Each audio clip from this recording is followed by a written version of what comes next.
Had somebody in here. Welcome, whoever you are. This early morning. Well, it's not early everywhere, I guess.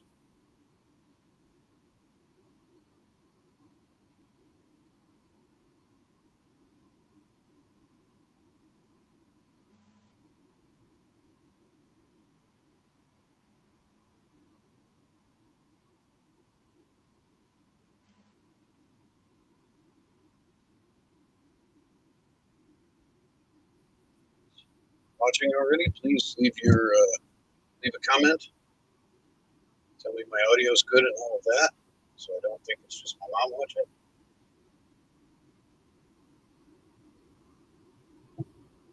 Or my wife. It could be my wife. Whoever it is, leave a comment in there, please. Let me know that you hear me. If the picture's good, I'm trying out some new stuff.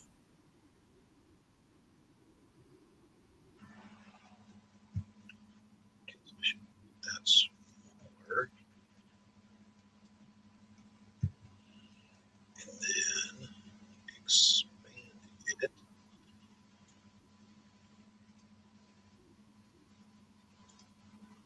No, thing. No. I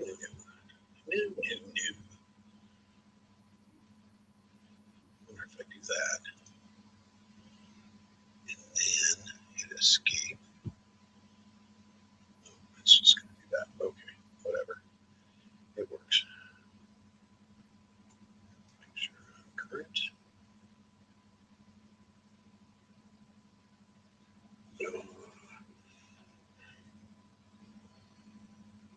Yeah, if you guys, I see a few people jumping in.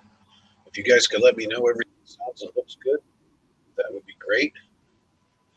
I'm testing the limits of my system right now to see what I can get away with and what I cannot, because I finally got a monitor, so I can see more than one thing at a time now.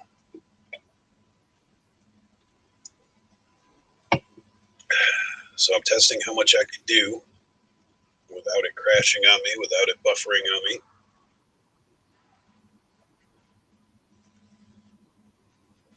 So if anybody could throw something in the chat, can you hear me? Let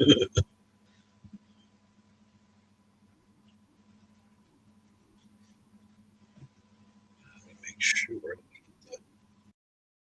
Oh, that's me. Kitchen's headphone. Okay, so that's on correctly.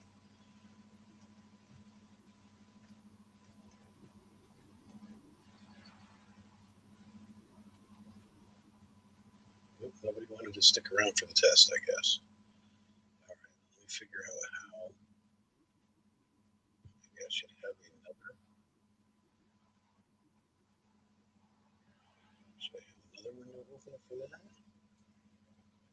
Let's put you way up in the corner.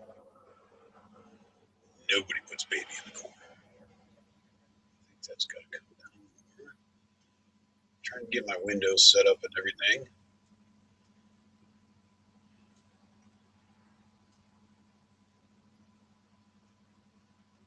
Where I can see what's going on and still look stuff up. There we go. That should work. I can still see my chat. Let's go with one more window. Can I do that from here? Next. Nope. Nope. Nope. I gotta do that from over here. All right. Good morning to anybody who's watching. Hopefully somebody can hear me.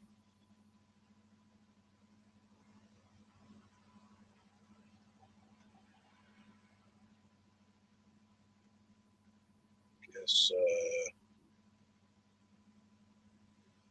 have to figure it out on my own. Let me figure out how to do this.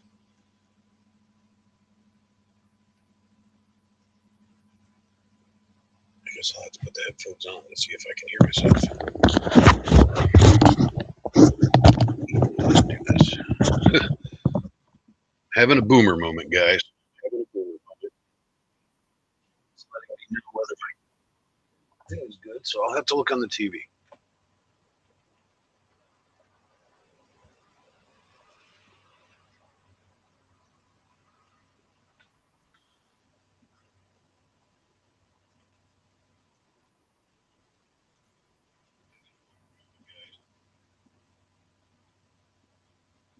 Okay, apparently my sound is good. I can hear myself, so we'll turn that back up. All right. Now, if I want a new window, oh, that over here, new window.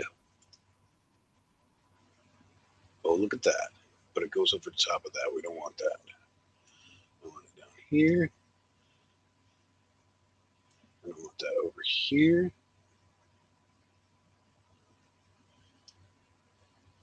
Go bigger. Nice. Nice. Okay, let's see. Okay, we don't want chat. We want all chat. And then if I come over here,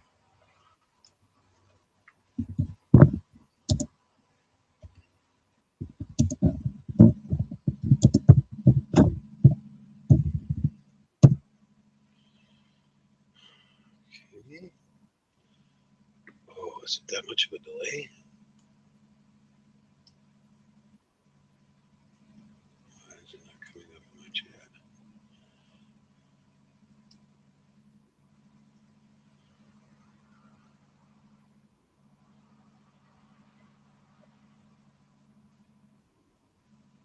Why is it not showing in my chat? Weird. Oh, there it is, way down there. Okay. Gotcha. So we see how that works.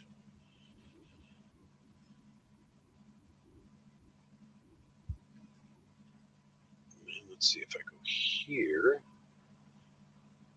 If it'll let me go to X on here.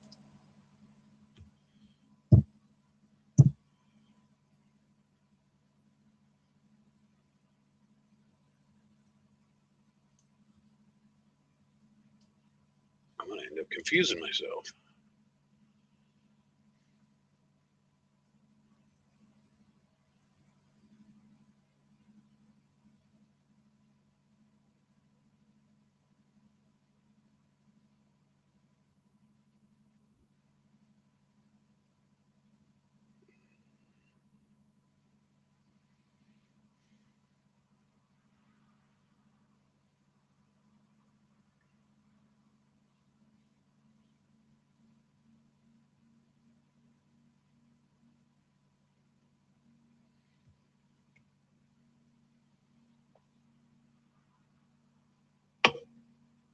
Yeah.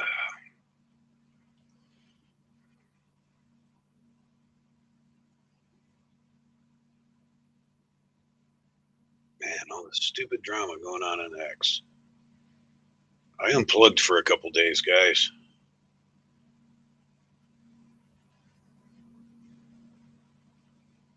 That's why I'm up so early or late. It would usually be late in my world. Oh, guys, there's only one person watching.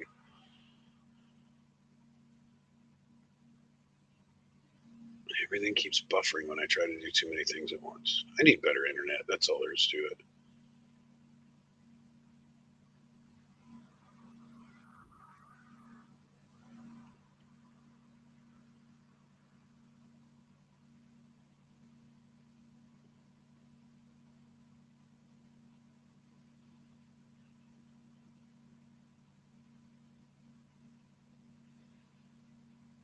Apparently, I still am getting buffering issues if I try to do too much at one time. I need to up my internet, apparently, and I don't even know if I can do that where I'm at.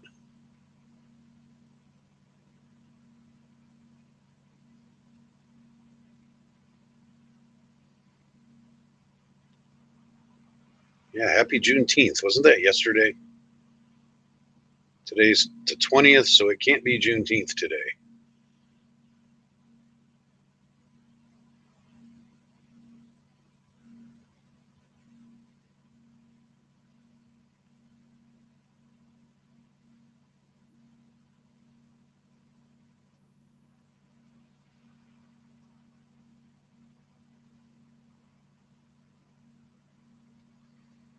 least I can look at stuff without and still see my thing now, so that's good. I just got to get rid of this buffering.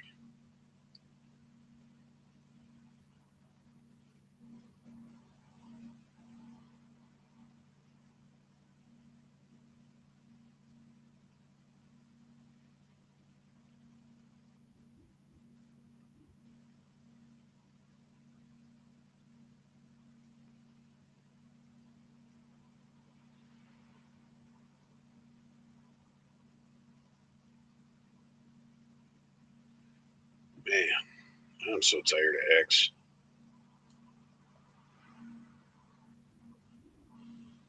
Okay, so if I turn that off, is that going to stop my buffering? Hubie, what's up, Hubie? Is that you who's been lurking in the background? How you doing today, sir? Hopefully you and the missus are having a good day. It's probably afternoon for you by now. It's still morning for me in my area.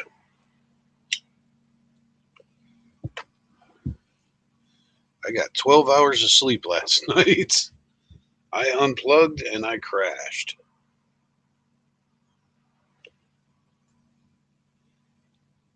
So I'm kind of wide awake right now.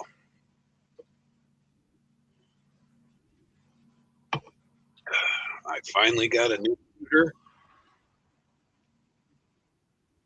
so I can multitask now a little better. So that is the purpose of me being on right now. I was bored. I decided to test it out and see how it would work. See how I would work with it. I know how it's. Question is, how am I going to work, right? But hey, with Hubie, thank you for being here. I'm doing good. How are you and Lady Angry doing? Yeah, I'm having a good day. It basically just started. I just got out of bed about an hour ago. I decided I have been I've been operating on 4 to 5 hours of sleep, putting in 60-hour weeks for about a month now. And yesterday, I just decided to unplug everything except for dumb movies.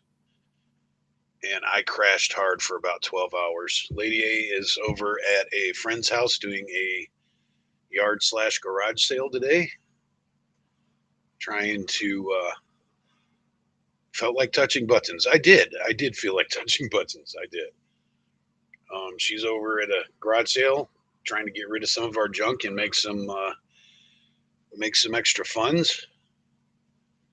We're trying to get caught up on everything. We've had a pretty rough month financially, so we're doing everything we can to try to raise up a couple bucks here and there everywhere we could. So she's doing a yard sale, garage sale today.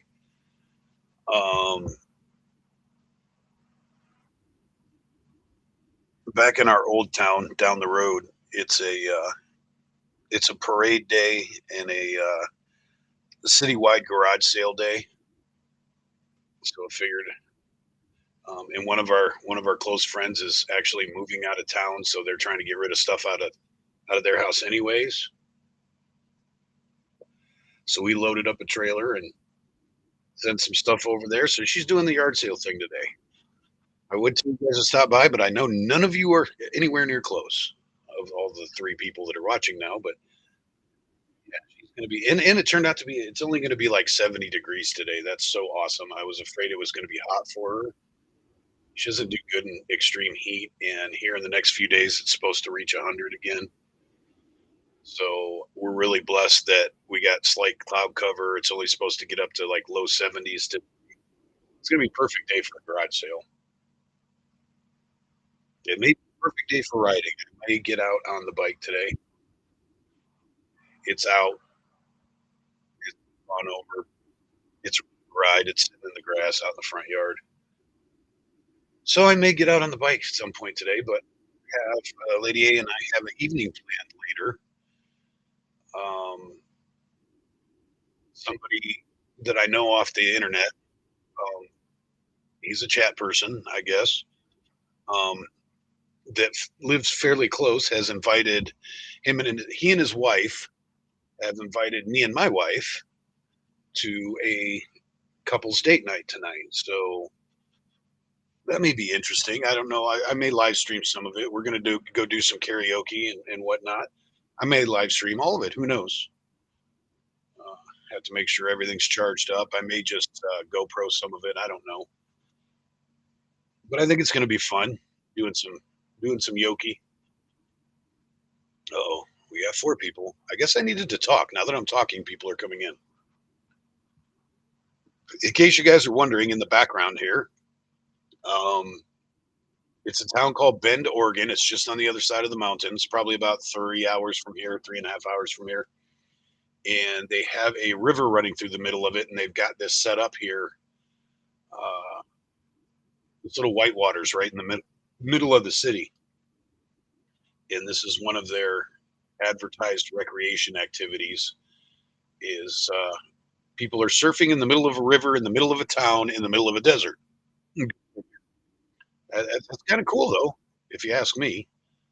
Just think about that for a minute. We're in Oregon. They are, I don't know mileage wise, but from where they're at on the picture right there, what you see, probably 4.5, 5 hours away from the ocean. Mama Rona, I do not live in Mac. I work in Mac. And actually, we will be in Newburgh later tonight. No, we live the other direction. We live out in the coast range, on the edge of the coast range. We're still in Yamhill County, but barely. Actually, no, we're not. Don't let me lie to you. We are actually a half a block into Polk County now. We just moved about 6 months ago, and we are literally, we're in the same neighborhood, and our neighborhood is divided, Yamhill and Polk County. So welcome to a local Mamaroni. We will be in your town later for a couple's date night. And I'm not going to say where on here. Who knows? I may say it if I go live later. But I don't want any unanticipated visitors there to ruin our night. So I'm not going to advertise it until I'm there. Once I'm there, game on. I don't care. But in the meantime, I'm not going to give people 12 hours to figure out how to mount some stupid opposition to an innocent bar. That's ridiculous. The way these guys are going nowadays, it's stupid. They have no life outside of being trolls. I mean, that's what it is. And for instance, I know where Mike goes in karaoke's. Mike told me where he goes in karaoke's because before the Jerry incident, him and I were trying to build some bridges and had some decent conversations because we actually have some common interests with motorcycles and all of that. So I figured that was a good place to build a bridge. Um, so I know some things, and I also, in the world that we're in, it's hard not to have common acquaintances. So it wouldn't be hard for me to show up where Mike is karaokeing. But why would I do that? Honestly, the thought crosses my head. Not to say that I don't want to, because there's a part of me that would want to, especially with all the past drama we've had and all of that. But my wife and I worked in the bar industry for a long time, and she was a bartender. I was a bouncer in entertainment and all of that. And actually, one of my very closest best friends in life is a bar owner. And I stop and think, why would I want to bring that to them? Why would I want to put that in their place of business where they're just trying to make money, trying to keep their customers happy. I don't want to invite the drama to a place like that. And I wouldn't do that to another bar as much as I would like to make Mike pee himself in front of everybody. I wouldn't want to do that to the bar people. I really wouldn't. They're innocent. Sometimes there's bar owners that aren't so innocent, but for the most part, they're just trying to make money. They have a business to run. Um, and you'll not notice a lot of right wing bar owners that promote the politics. Um, you may see a sign up, something like that. Usually, if you know kind of thing. You'll see something in the bar that'll, what's the word they like to use? It'll be like a dog whistle. If you walk in and see a sign somewhere behind the bar or something like that, you're like, okay, we know this guy's on the same side. Uh, but Manny is doing Pride Parade today. Going to be, oh, Manny and Edgar. Oh my God, that would be entertaining. Thanks for the heads up, Hubie. I'm going to watch for that. That would be That's going to be entertaining. I am definitely going to watch that. Hello, Jeannie. But as I was saying with bars, most people on the conservative side of things, they don't push and promote the fact that they're conservative. Sometimes they'll have an event there that leans more right. They'll have a pro veterans event, or maybe they'll allow a flag wave in their parking lot or something like that. But for the most part, they try to keep their politics out of business because, especially in the bar industry, um, you just know that you're going to get people of all types, all sorts, race, background, religion, politics. I mean, it's a very, very diverse crowd normally in a bar, and you don't want to push people out. Whether you agree with them or not, as long as they're being cool and they're spending money, there's no reason to argue with them and start a fight and drama. There's really not. That's how most bar owners operate on the right. And then you get the left bar that plaster the front of their store with pride flags and invite Antifa to come, have a hangout. I'm thinking in the old days, Cider Riot. That was basically in a clubhouse. You see that more on the left. Very rarely do you see that on the right, unless of course you're out in the sticks, somewhere way out where it's just a dive bar with local people that all share a commonality. But especially when you get into the metropolitan areas, right wingers keep business out of politics. It's common sense. You have to if you want to make money. It's the left that sits there and says, you can't be in my establishment with a MAGA hat on, or I saw a Trump sticker on your car, you can't drink here. Um, the right doesn't do that, but the left is definitely guilty of that. But like I said, I don't want to push the issue. When I want to do political stuff, I'll do political stuff. I'll go to events. I'll do a live stream. I'll get, not so much anymore, but I used to get on Facebook a lot and do the drama debating on drama baiting. I don't know, on Facebook. But for the most part, I have an everyday life. I interact with people of all sorts, all types, all beliefs, all races, all ethnicities. Um, and I value the people that are in my life, whether I agree with their politics or not. And normally, if we don't agree, the people that I hang out with don't make it so much an issue unless we're drunk and play fighting about it or something. But I hang out. I know a lot of left leaning. We'll say I know Democrats. I know liberals. I even know a couple activist liberals. But we don't let our politics define our friendship, and that's the way it's supposed to be. And you don't let politics define your business either. The business I'm in, I interact with people all the time, diverse group of people, and I have to be professional. I have to do my job. Um, like I said, I can get on here and I can spew all the right wing stuff I want to spew, and it's okay. The most I'll get is a troll in my chat. Sometimes somebody will online attack my feed, or try to get my page canceled or dumb shit like that. But it's still not real life. I don't understand how some people get so upset over online stuff because I have a button in front of me that says, you go away. If I don't like seeing it, if I don't like hearing it, and I can't make it stop, I just hit this little button right here and it all goes away.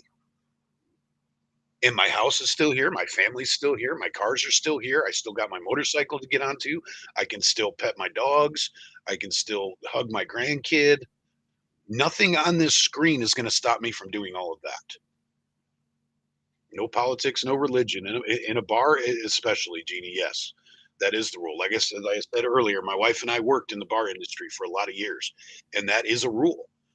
Um, I was a DJ, MC, a karaoke host, and I would work in places where I knew were politically friendly to my point of view, and I could get away with saying anything I wanted on the microphone because I was entertainment. And you vote with your dollars. Yes, we all have that button, UB, and that's an awesome button. If you think things are a little too much for you, you hit that button and go do something else for a while. It's easy. And it's the same thing in a bar. If you go in a bar and somebody's being an ass clown and say a bunch of stuff to intentionally provoke people, you just walk out and don't go back to that bar. But you know what? Then the bar loses a customer and you could potentially lose a friend. In the karaoke business, karaoke people, especially diehard karaoke fans, are a group among themselves. They're a different kind of people, and you have something in common that you're passionate about. You, you know, hardcore karaoke people, you thrive off of the attention of the crowd and getting applause and stuff like that. So you get that what that it's estrogen. What is that? Endorphin. You get that endorphin rush. Um, so that's something karaoke people hold in common is that we're all doing it for basically the same reasons, and we're all something we're passionate about and having fun at the same time. So karaoke people tend to gravitate towards one another at places like that.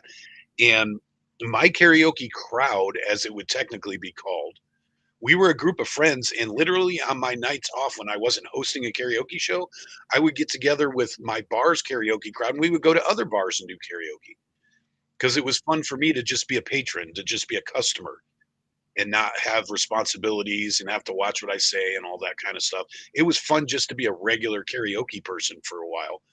So my crowd would come, pick me up or tell me to meet him somewhere, whatever. And I would just go be a regular customer doing karaoke because they were my friends and we had that shared interest. Um, but because of that, and I knew the politics of all of my friends. They knew who I was. They knew what I did. They knew I was an activist. So, probably 75% of my social circle were all in agreement, but there were some that were liberal, and we got along anyways because I knew when was enough. I knew when enough was enough. I knew when to have manners and tact, and and my mic's bigger than yours. Well, probably is right now. I don't have a mic stand right now. I'm a traveling singer. I don't always like to stand in one place. I don't use a mic stand operating the unless I'm operating the soundboard at the same time. And even then, I'll set my dials and walk away. I like to walk around while I'm singing sometimes, especially if I'm doing a fun song. I like to get the crowd interacting because that's the whole point of karaoke. Karaoke is supposed to be fun. Um, Sometimes there's contests and you're serious about it, whatever. But for the most part, karaoke is supposed to be fun. You guys know that karaoke actually means tone deaf. Karaoke in Japanese means something to be translated into "I can't carry a tune in a bucket." That's what the word karaoke actually means. It's supposed to be fun. And this is why in Japan they have private karaoke rooms where you just go with a small group of friends. You're not doing it for the whole bar, you're doing it for your little party. Snooks, welcome, welcome. Oh, let me say welcome to Robbie, to Jeannie, to Hubie, to Mama Roni. I don't know if I've done my welcomes yet. So, welcome. If I've missed you, put your name out there again and I will say hi. There's not that many of you in here yet, but welcome to everybody who's joining me in this weird hour.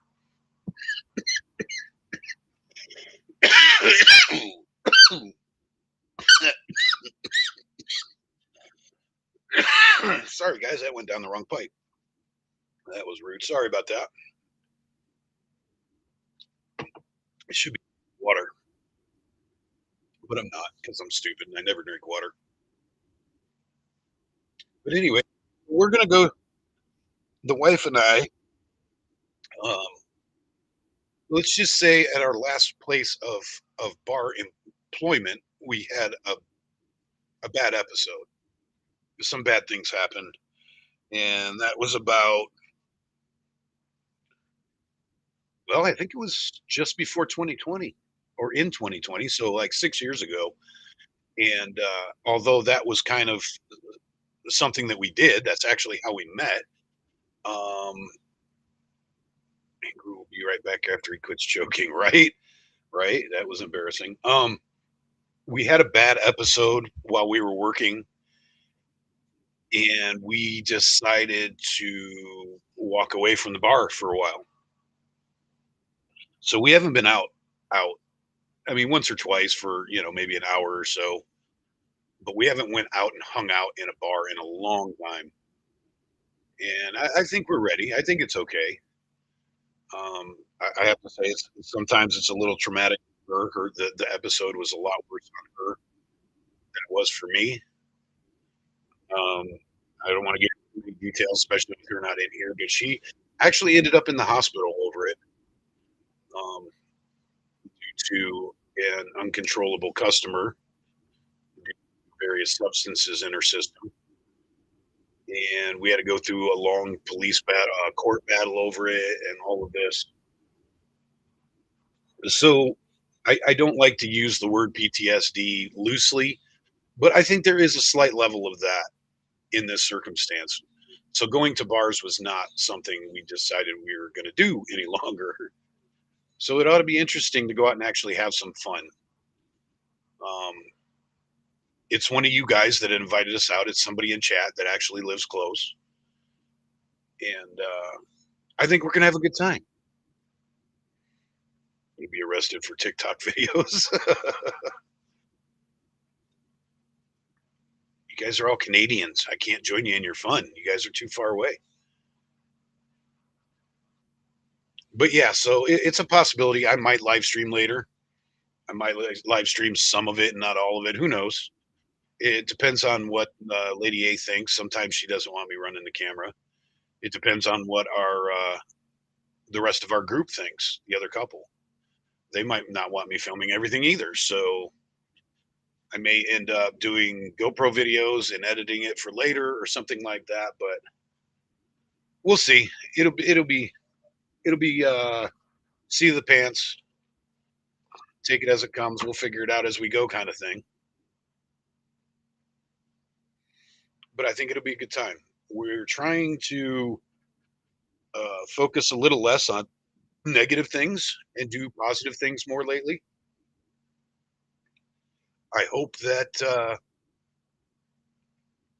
attitude is coming across in my live streams, in my videos. That we're trying to do more positive stuff. We need the support of our American patriots. Yes, we do, and I support 100%. But that being said, there's plenty of people out there that do the live streams with the confrontations and the trolling and all of that. Um, I don't think there needs to be another chance for that, and I'm going to try to bring more positive stuff. Enough people see the truth is stand up. Oh, okay. Wait a minute, Jeannie. I just caught the Canadian connection. You're saying Canadians need the support of your American patriots, is what you're saying. Sorry, it took me a second for that to fully sink in. Um, you know what? I noticed, especially like 2020, when you guys had your convoys and your rallies and all of that. I saw a lot of American support. We're behind you 100%. Um, we know the Canadians do not enjoy all the things that we have in America. I mean, to be honest, there may be things in Canada that you enjoy that we don't. Snooks, what did I miss? What did I miss? Hold on, I gotta scroll up. I guess. What comment did I miss here? I thought I saw them. Let's see. Do we need to set up a bail fund? No, I don't think so. The town that we're in is pretty chill. Um, other than them being traffic stormtroopers, I like the cops in this town. I work in this town from time to time in a capacity that I need police behind me, and they've never disappointed me. Uh, so yeah, I don't think any bail fund. And Lady A is If we need bail for anybody, it's going to be my wife. Uh, she keeps me in line and then turns around and does all the stuff that she told me I couldn't do. Sometimes, if she gets some drinks in her, she's quite the spitfire. So, um, but yeah, back to Jeannie. Um, we don't like we don't agree with some of a lot of the things that we see that go on north of the border, government wise. So you do have our support. Um, being across the border, it's kind of hard to fully 100% support like we would if you were here, for obvious reasons. But definitely, we're with you. That's the best way I can say it. Is that we're definitely with you, and I support you guys 100%. Wanting more, wanting all the support you can muster, and because we're the same way. We wish that more people. I mean, it feels to us that globally we're fighting an uphill battle on the right here, because most of the world wants globalization. Most of the world wants left wing ideas because they like the non accountability. Um, so sometimes us right wing Americans feel like we're on our own. So that's why me myself, I can't speak for everybody, but when I see you guys, I mean Canada's super cool to get viewers from because it is obviously a different country. But like when I get people from, Europe in here per se, like I've had Brits on here, I've had guy from Scotland, I had a guy from Morocco. That makes me super excited to know that in this globalized mess we have going on now in the, advancement of the new world order and so on and so forth, that there are still people around the world that support us right wing people in America. That's an awesome feeling. It really is. Uh, Germany, I can't. Oh my god, I can't think of the name. I even got super chatted, and she's uh, she's commented on my music videos. I can't think of her name right now. Something with an owl. But there's a lady from Germany that supports my channel, and that stokes. I mean that just makes me happy like crazy to know that somebody all the way across the pond is supporting me like that. Because despite what we like to believe, America is not that popular in the world anymore. And a lot of it has to do with our traditional values. People in the world are getting more and more progressive, more and more left leaning, and it's making us less and less popular. The right side of us, anyways.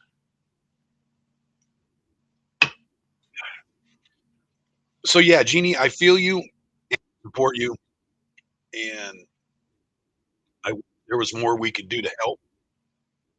We just know that we do have your back as much as we possibly can.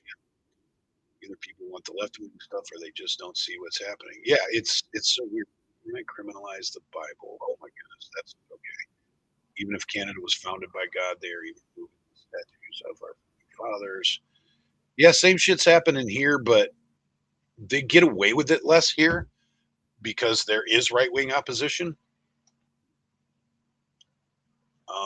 I feel like you guys are a little farther along in the progressive scale than we are. Well, we'll argue about that one, Jeannie. Canada used to be the best place to live in the world. We'll argue about that one. We have to. You got to think that about Canada, and I got to think that about America. So we'll argue. We'll agree to disagree on that one. We could say Canada used to be among the best places to live in the world, just like America was. I still think it is, despite our issues, despite the struggles and problems that we go through. I still think I can't imagine living anywhere else. There's a couple places I'd like to long term visit, but I wouldn't want to be from anywhere else.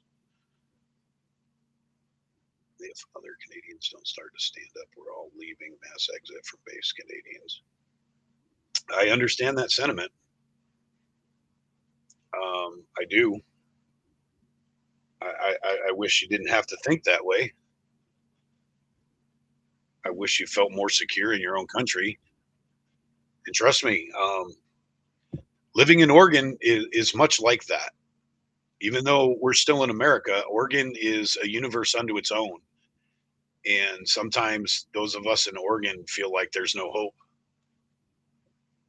and we don't feel like we have enough support, enough pushback. Um, so yeah, I feel everything you guys are saying 100% because, like I said, being in Oregon, it's a very similar situation. Being on the West Coast, period, it feels like a very similar situation. It sometimes does feel hopeless. I've discussed leaving Oregon. I love, other than the politics, I love Oregon.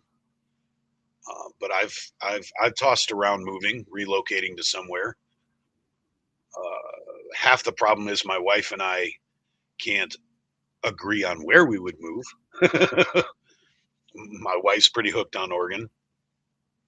I'm pretty hooked on Oregon, so if we moved somewhere, it would have to be similar. But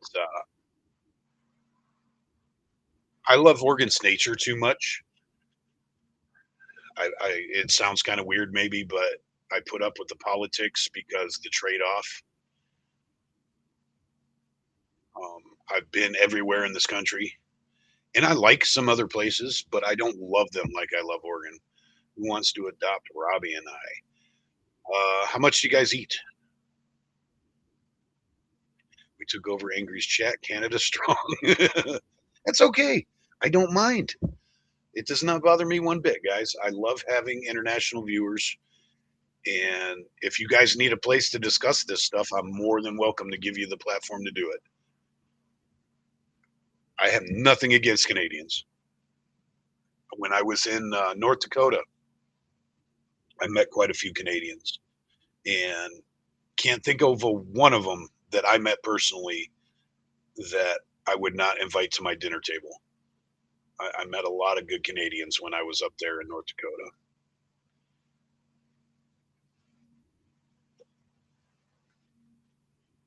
The problem that I have with Canadians is the traveling RV Canadians. Those are a different breed, guys.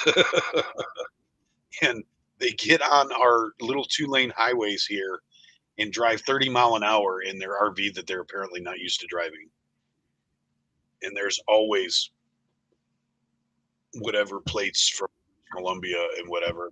There's always Canadian plates because they come down from BC, go through Washington, and they travel down the coast. And I'm close enough to the coast to get a lot of that traffic. And especially when we're trying, because we have little tiny towns on our coast. It's supposed to be quaint. Yeah, but Hubie says, "Don't leave me behind." Okay, we don't have a very large house. We're gonna have to start farming you all out. We don't have a very large house. We don't have a lot of food here. I made a huge garden, but we'll see. You can earn your keep then, Jeannie. If you're a good gardener and you know how to. Oh, you bought half a cow. Well, at least you know how to stock up on food. That's a good. See, we're coming. We're going to discover assets that make you valuable. Because I got to sell this to Lady A when she gets home. That we're adopting a bunch of Canucks. Is that a bad word? Is that like not politically? We always said it in jest. Is that a bad word, you Canadians? Since I've got all these Canadians, if I say the word Canuck, is that offensive to you guys? Because if so, I didn't know and I apologize, but I'll ask you guys straight out. Is that, I always thought it was just a silly word for a Canadian. If it's offensive, please let me know because I am ignorant of that. I can't really afford groceries, so I eat once a day and fasting saves money. Yeah, I know how that feels. I usually, I'll eat twice a day. Chris already said I could live in his tent in the backyard. Yeah, they have a good backyard. I'm assuming you're talking about Chris and Danny. I want to be a traveling RV Canadian. Well, just drive the speed limit, Robbie. Just drive the speed limit. That's all I ask. We like you guys spending your money down here and hanging out and being nice to people and patronizing our businesses. Just drive the speed limit. Especially when I get on the motorcycle and I get caught behind a Canadian RV. It is so frustrating. And you can always tell I'll get behind like a little car that's got Canadian plates on it, and they'll be driving like they're in an RV. Just don't call. Why would I call you a frog? I don't even know what that means. There must be a joke there that I don't understand. Why would I call? I wouldn't call anybody a frog unless you're down at ice wearing a frog outfit. But that must be a term I'm not familiar with. But these little cars, I get behind them and they're driving like they're driving a big RV and they're going down the road. And every single time I pass them, I see the little hooks on the front bumper, which means that that is their tow behind vehicle. And they're used to driving their RV everywhere. And they drive their little smart car or whatever they got behind their RV. They drive it the same way they drive their RV. And that's so frustrating. As a motorcyclist, I take offense to Canadian drivers on my coastal highways or in the mountains. It's yeah, it's like I know they have mountains in Canada. Why do you Canadians not know how to drive in mountains? I don't understand that.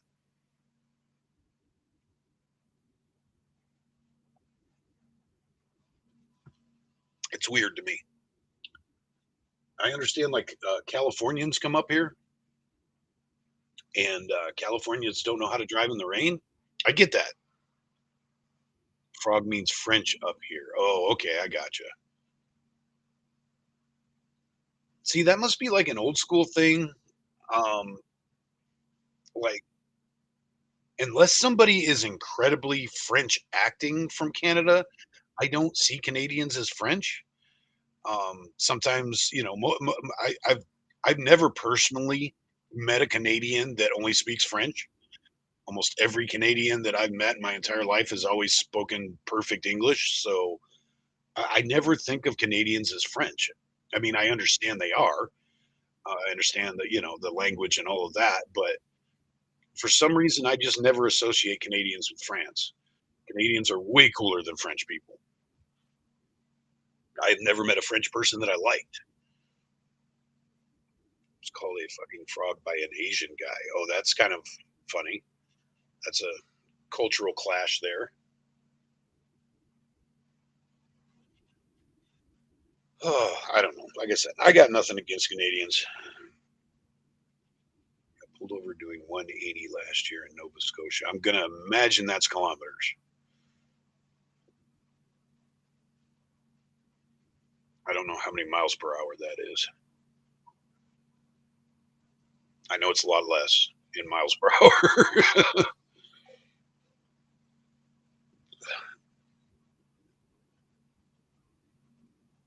if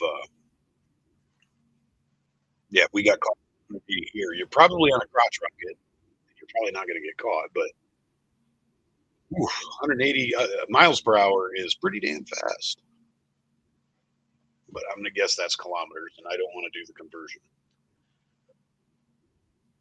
because I know that bikes up there do 300 kilometers, which is 186 miles per hour. It does an exponential thing too. It's like not a standard conversion somehow.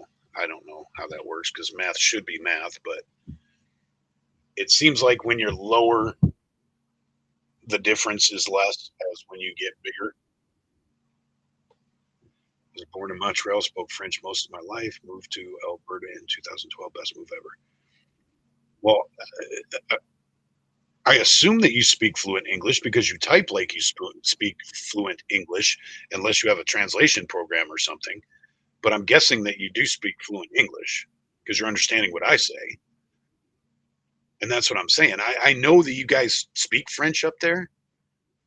Um, yeah, 60 is 100. Yeah, I get that because our tests are always 0 to 60 on our speed tests, and you guys are 0 to 100. So I knew 100,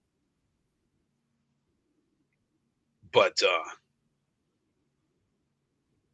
I think that would be a cool thing, actually. Um, I guess you guys are kind of forced into being bilingual, which I don't think is a bad thing. I half-ass spoke a few languages when I was younger. Um, I knew decent, workable Spanish. I knew German for a while because I come from a German family. Uh, Learned a little bit of Scandinavian, like Norwegian, but I couldn't do any of it now. Um, I can sort of understand some Spanish, but I can't speak it. You kind of have to. But I guess you guys are kind of forced to be bilingual, aren't you? Which I don't think is a bad thing. I wish I knew more languages now. I wish I would have kept up with it. I kind of just didn't use it, didn't think about it, got stubborn, and forgot all that I knew about other languages. I used to be able to read Greek and Hebrew. Couldn't do any of that now. I got into hieroglyphics for a while. I could kind of, sort of muddle my way through uh, Egyptian hieroglyphics. I used to know a whole bunch of stuff that I don't know anymore. Do not type in French. No, because I'll just ignore it. I'll just ignore it. I learned English on my own, basically. My family never got over it. My family doesn't speak English very well at all. Gotcha. Godfrey's, what's happening? Welcome, welcome. So I'm going to assume that your family just doesn't have interaction with Americans or whatever, which would make sense. I mean, if they can function speaking French on a day to day thing, um, why wouldn't you? I guess if everybody around you speaks French. I had I have an ex wife that is Croatian and first generation. Um, their mother was actually a gypsy, Romanian gypsy, and their dad was Croatian national. And there were 6 kids. 3 of them were born over there. 3 of them were born over here. That's the very very new. Uh, yeah, her generation is first generation American. Didn't get to meet her mom, unfortunately, but I did meet her dad, and her dad refused to speak English, even though he was living in Ohio for 20 some years. He refused, period, point blank, end of story, would not speak English. And I didn't understand that. I didn't understand that at all. He actually was offered, he worked the same job. He worked in a factory the entire time. And he had been there for a long time. So they were offering him promotions, but he had to learn to read and write English to get the promotions. And he turned down promotions because he didn't want to learn English. And I didn't understand that. My family is Quebec first and doesn't care about Canada. They are brainwashed by mainstream media, all affected by TDS. That's sad. That's sad.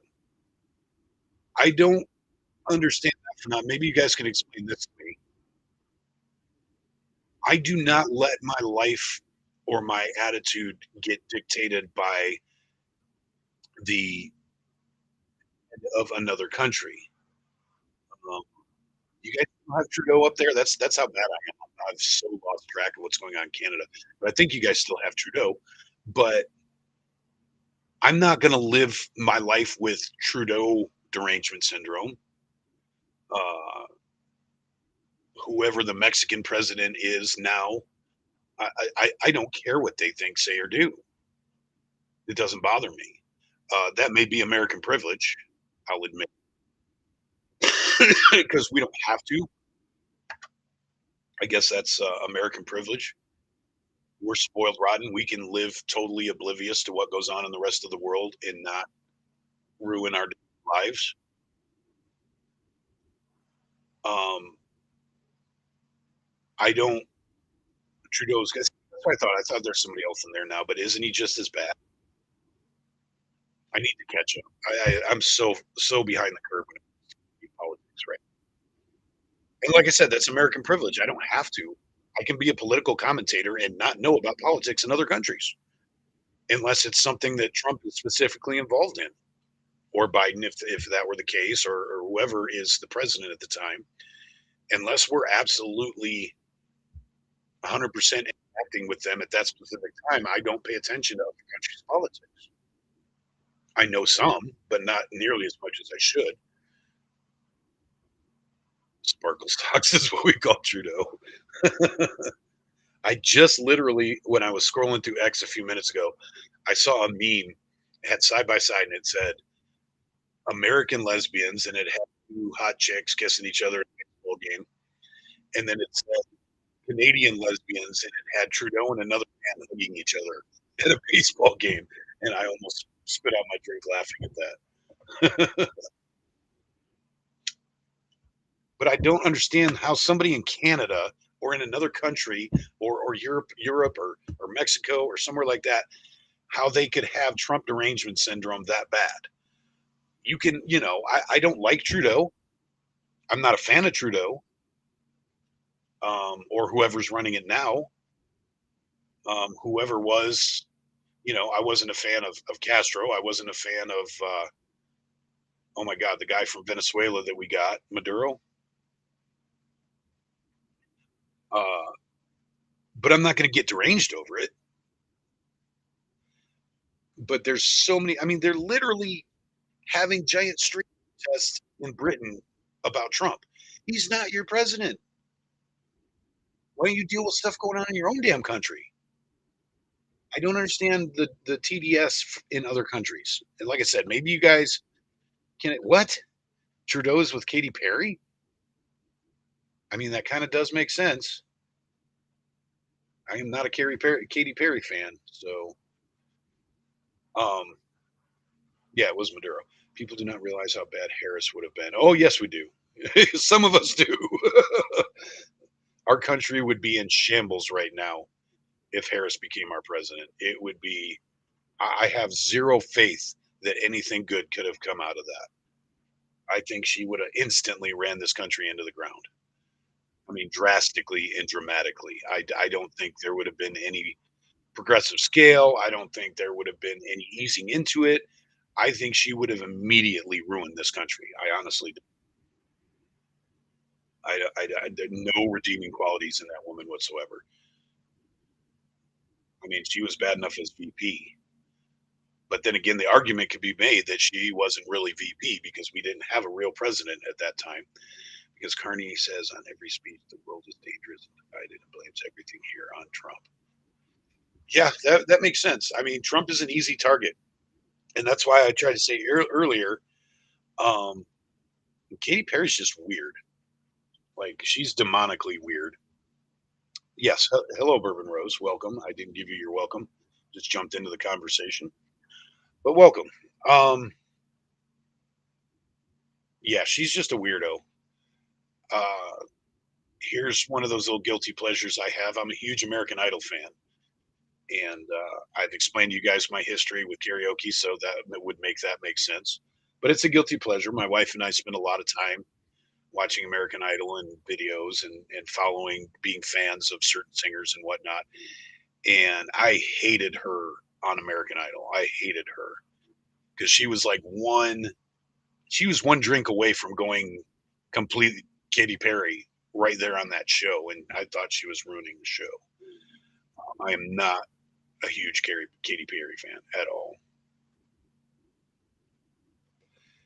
I mean, and I love all kinds of music, and I'll admit there's one or two of her songs that I like, but for as big as she is, I should be more of a fan of her music. Her music's not even that good.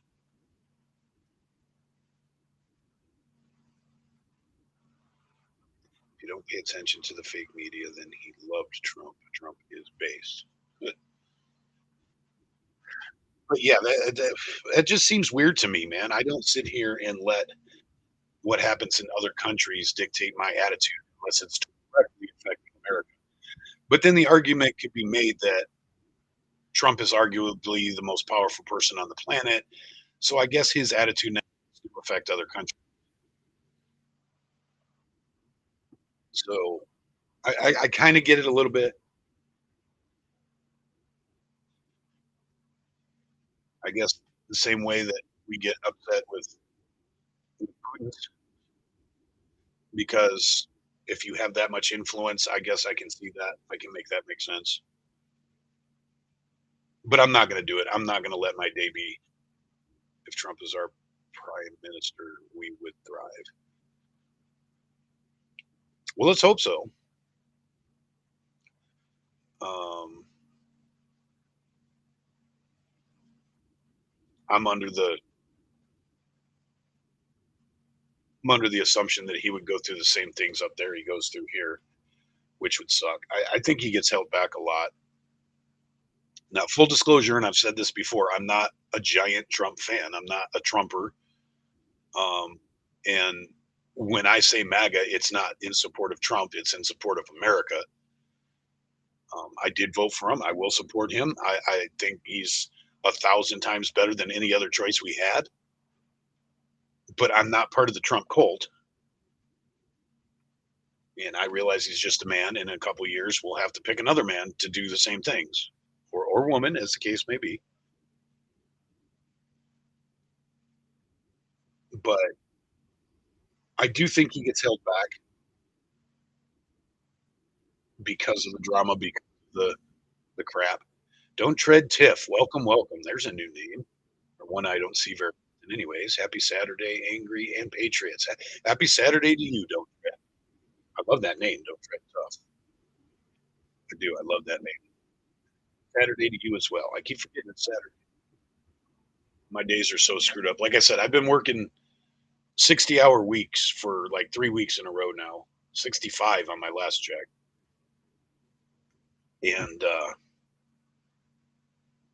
so my mind's still a little bit loopy right now. I don't even know what day it is. The only reason I know what time it is because my computer's showing me.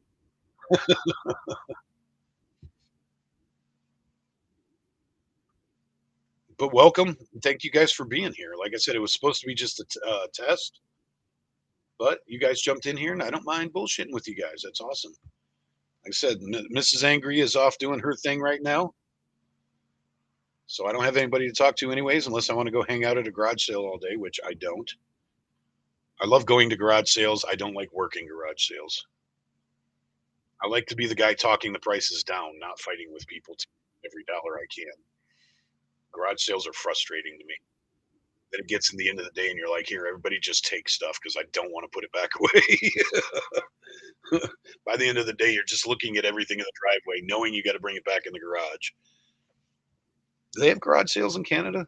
My Canadian crowd, they have garage sales in Canada? It's a weird question, I know, but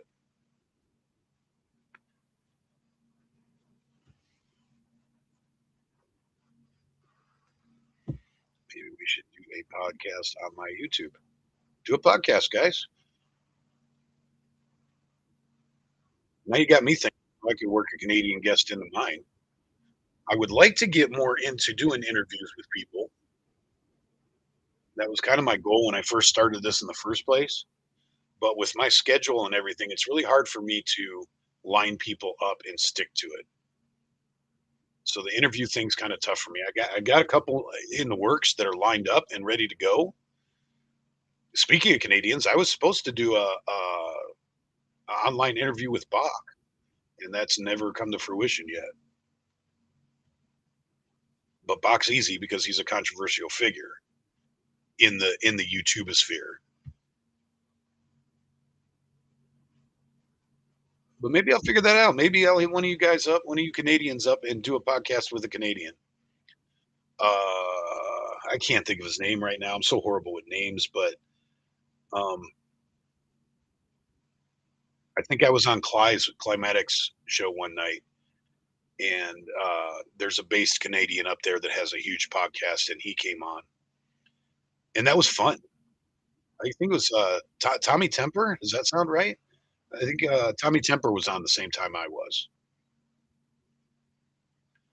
Betty Johnson interviewed Tommy Robinson about the rape gangs, tens of thousands. Yeah, I don't know if I could get that deep into that on my channel. And somebody like Tommy Robinson would I've got like 1,300 subscribers. I'm not getting somebody like that on my channel. That would be nice, but I would like give up an appendage to have Tommy Robinson on my channel. That would be just sick. Robbie says I should have Jeannie on.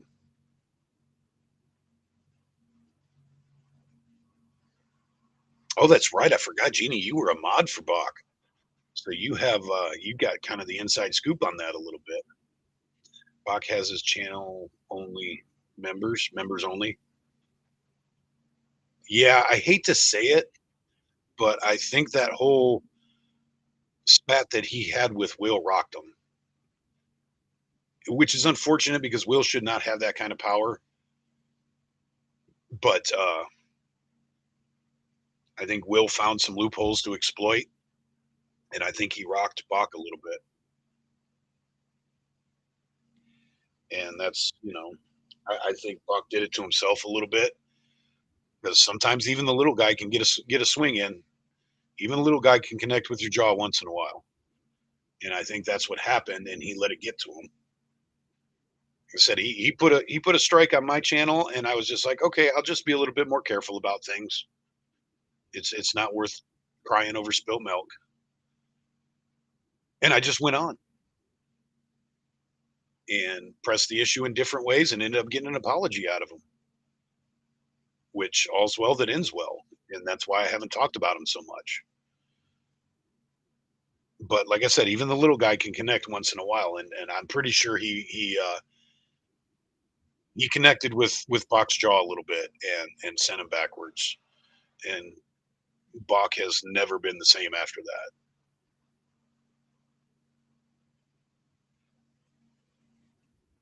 Zachary McCrae? I've not heard that name. I'll have to look into that. I need to find my damn notebook so I can write this stuff down. I think I put it in my work stuff. Ed Eagle, long time no see on my channel, brother. What's up, dude?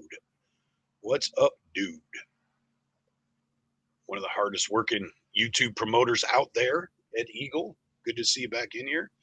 We're just bullshitting with the Canadians, bro. Nothing special going on. We're just chit chatting. I said I wanted to do a test. I got a piece of equipment I didn't have and wanted to see. Goes way deeper than that.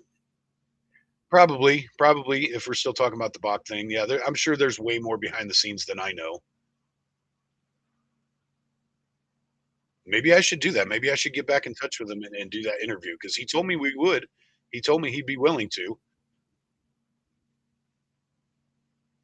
Yeah, yeah. Well, that's and I told him that, and he knows. Bach knows that him and I don't agree. I've said some mean things to him on his channel, but I also come to him man to man. I don't play the stupid troll games. So he respects that, and he was willing. I told him myself, I'll ask you hard questions. I'm not a fan, and he's like, it may be interesting. Let's do it. And right there, oddly enough, that gained me a little respect for him when he knew that I was going to try to chop him at the ankles, and he was willing to come do it anyways. And when he put me on with Will, that was crazy. I did not expect that. I was just trolling in the chat a little bit, and he brought me on, even though Will was supposed to be his boy. And that kind of changed my view a little bit. I kind of look at it as he was out doing a live bit too far, but one day Bach will be close and I will be saying hi to him to make him poop. I understand that, but the hate I got and the subs from my YouTube was disgusting. Yeah, Jeannie, I think a couple of you guys got caught in the crossfire on that one. I was kind of watching from the cheap seats, and I think a couple of you guys got caught in the crossfire, and a couple of you guys, I won't speak for you, but I know a couple of you guys were trying to be loyal mods and trying to divert the drama from him a little bit and whatever, and you guys had to pay for it. And that's sad. Um, I value my mods. I appreciate and respect my mods, and I would not want any of my mods to put themselves in quote unquote harm's way for my sake. I'm just a person on YouTube. And if I know you personally, face to face, hand to hand shakes, whatever, I do not expect you to go out of your way and put yourself in, even online danger.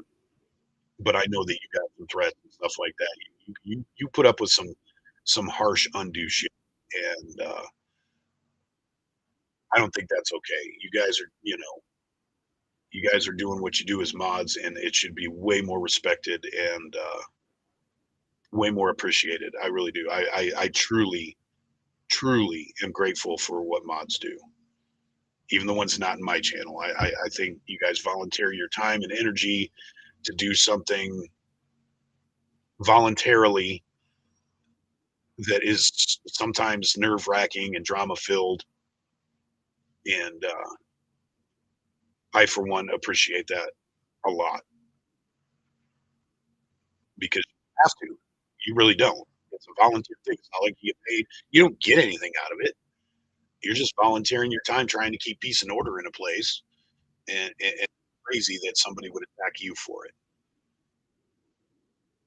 As a mod, you don't always agree with what the host is saying or what they think, and people have to differentiate that. People got to understand you're human and you're not always going to agree, and you can't be held responsible for what the host is putting out there. Just like you can't really be responsible for what the host sets down as rules. It is mob behavior. It is most definitely, Genie, and the tribalism is sometimes so overwhelming. Um, I see it all the time in the Oregon Patriot crowd. The tribalism is ridiculous. Quincy is a great example of that. If one of the popular YouTubers decides they don't like Quincy, then half the internet doesn't like Quincy. Just that simple. And I think it's retarded. Well, I'm not supposed to use that word. I think it's ridiculous.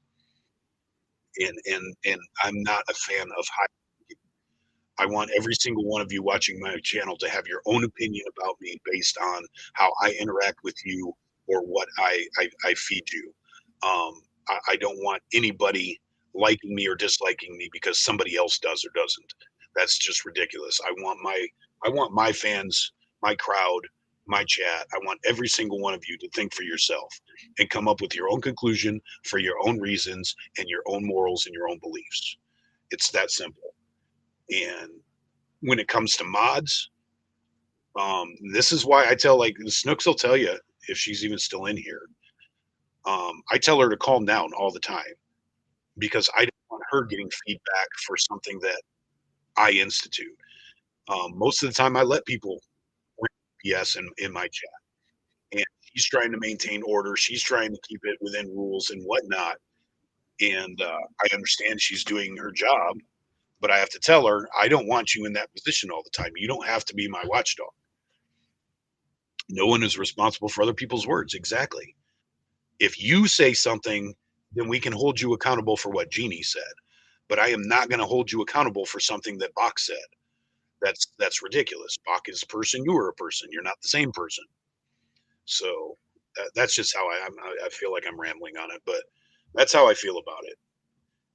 Cancel culture is even on our side, Ed. We have our own version of cancel culture. It's not strictly a left thing, and that's what gets me is that the left spent years. I mean, the right spent years harping against cancel culture and saying how much we hated it, how much it was ridiculous, how stupid it was, and then we turned around and did the same thing, and incredibly hypocritical. We can't do that. The right needs to get out of this counter cancel culture mindset.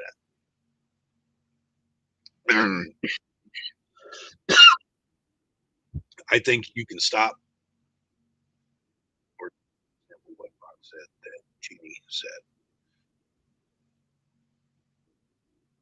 Okay, kind of mixed me up on that one, don't tread.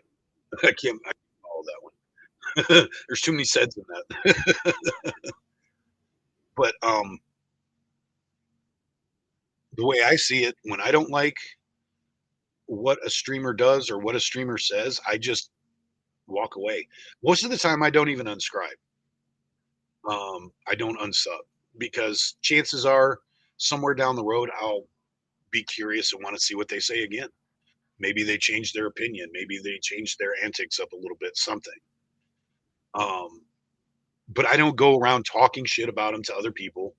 If somebody asks me, I'll say, "Yeah, I'm not a fan of them. I don't like their opinions." And that's the end of it. And I'm not gonna go around trying to get them canceled. I'm not gonna try to there are streamers out there that I can't stand that everybody loves, and it's not necessarily it's usually just their style. I'll give you an example. I am hugely in support of MDG Gaming. I love his point of view. I love his attitude. I love his energy. I love how he interacts with other people when he comes on panels. I just cannot stand to watch his show. For some reason, the way he runs his stream, it doesn't appeal to me, and I can't watch it. I like watching clips of it. I like watching people talk about it. 9 times out of 10, I'm in support of what he says and what he thinks. But for some reason, his stream itself just rubs me the wrong way, so I can't watch it.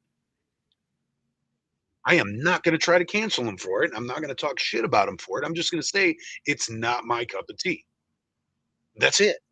There's no canceling. There's no, tribalism. I'm not going to try to get everybody that I know to think the same way I do.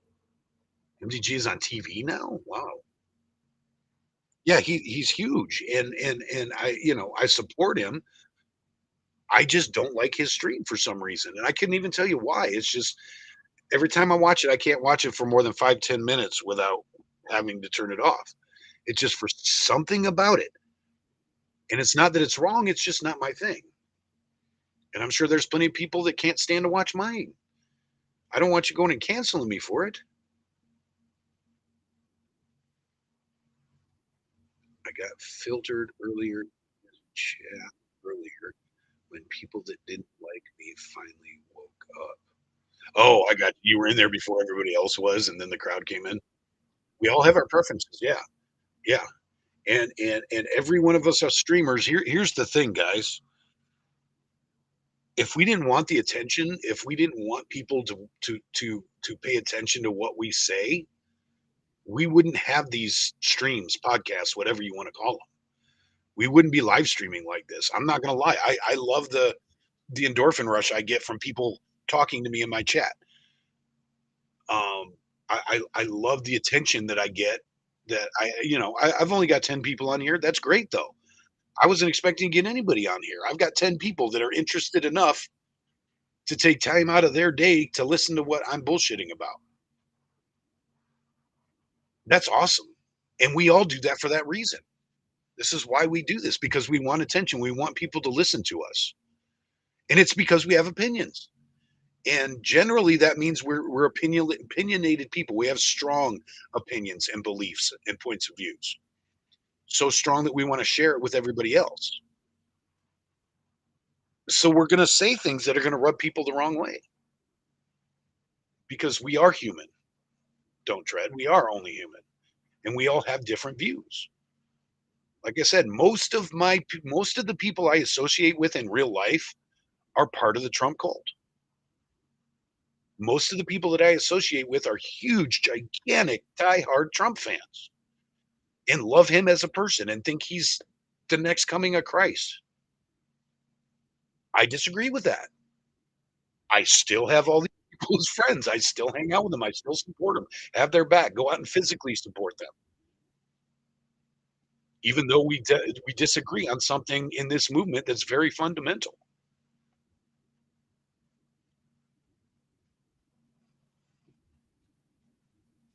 But we all have our opinions. Every one of us that puts on one of these cameras and sits here and talks into the YouTube sphere, we have strong opinions and we believe in our opinions. Otherwise, we wouldn't be putting ourselves out here like this. We open ourselves up to criticism, to cancel culture, sometimes to being doxxed, all of that crap. It's fun for the most part, but there are legitimate dangers in doing this. But here we are. We feel so much about our opinion that we're willing to forget about all that and sit on here and talk shit online. So keep that in mind when you're watching these people, that we're not weak opinion people.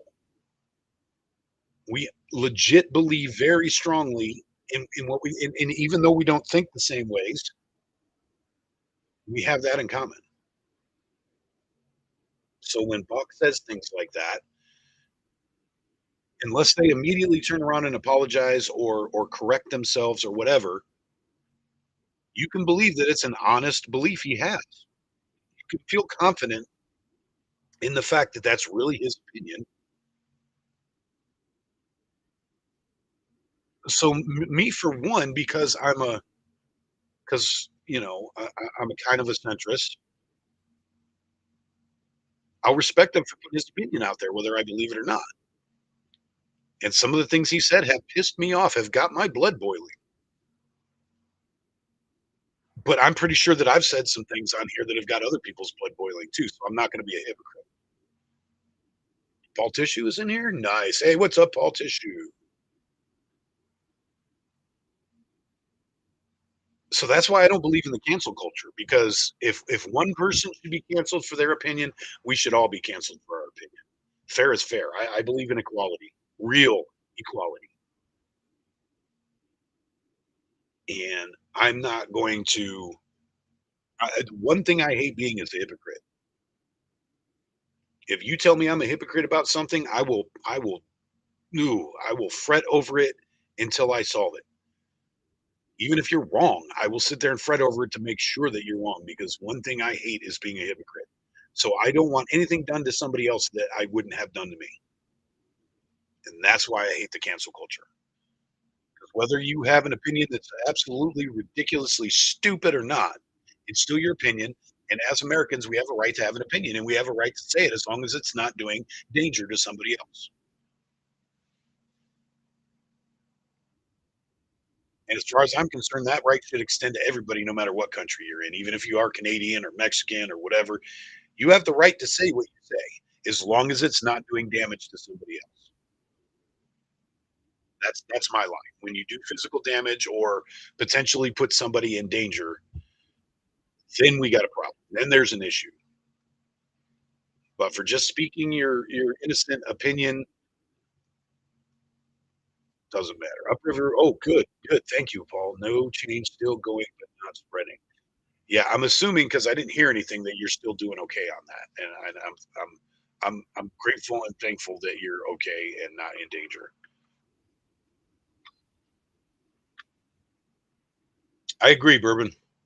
Like I said, I am not a Trumper, but I believe that Trump is best for this country right now. I think he's put in that position for a reason, and he's playing his role. And like I said, I don't, I despise him as a person, but I like him as my president. And you don't have to like somebody to vote for him. You just have to think that they have your best interest at heart. And I believe he does. I don't think he's perfect. There's things about him that I disagree with, but for the most part, there's more good than bad, and I'm going to support that. It's like I said, I'm a centrist. I'm a true libertarian. I don't like party lines. I don't like tribalism. I think everybody should think for themselves on a case by case basis. You should evaluate everybody else on a case by case basis, not just because they're blue or red. And that's how I criticize Trump. And I've told you guys before, I will hold your feet to the fire more if you're on my side than if you're not. When a Democrat gets into office, I'm like, yeah, we knew that was going to happen. It's par for the course. I anticipated it. When a Republican is in office, I will hold their feet to the fire and criticize everything they do because I expect better out of them. And that's why I criticize Trump, because I expect the best out of him, and I everything he does to make me happy. I know that's a lot to ask for. But if I vote for somebody, I expect them to have my interest at heart. And at base, at the core, I think Trump does. I think he's limited by his own personality defects, but at the root of things, I think that Trump has my best interest at heart, and I think he believes the same things I believe for the most part. So he has my support as president. It's that simple. But when I say MAGA, when I say make America great again, I'm not saying make Trump president again. I'm not saying make Trump a god again. I'm not saying, you know, I'm not saying none of that stuff about Trump. I'm saying that stuff about America because I'm 56 years old. Trump's been around here for 10 years now in politics. That's not even one fifth of my life that Trump has been involved. He's not that important to me. He is just another tool in the toolbox.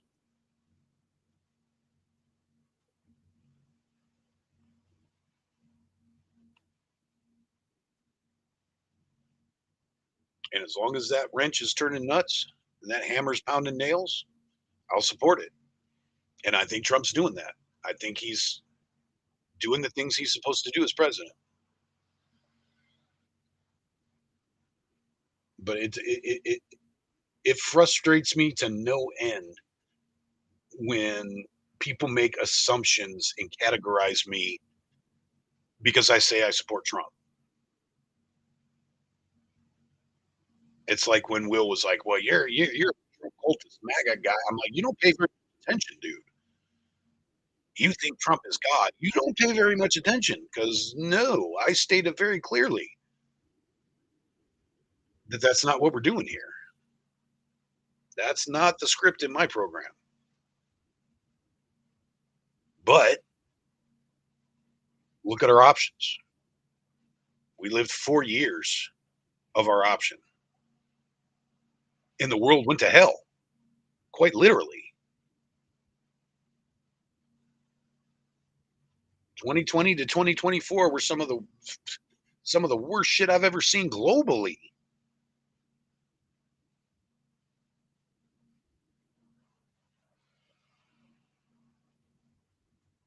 We lived it, guys. That was a preview of what's to come because things just get worse. Things don't get better. Things get worse until we do something about it. And 2020 was a preview of what happens when Democrats have office. And mark my words, this is my prediction. By 2029, we're going to be under Democrat rule again. And then what? Are you guys ready for it? Because it's going to happen. It's going to happen. Statistics bear out that it's going to happen. Ooh, that kayaker just ran right through the middle of it. That was funny. 2029, we are going to be under Democrat rule again. Then what's going to happen? Then they are going to pay us back for all the winning we've done over the last 10 years.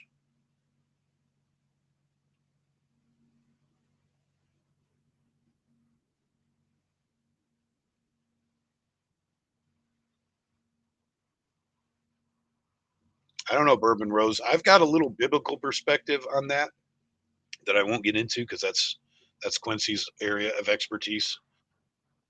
But I look at things a little bit from a biblical perspective on the whole Iran thing.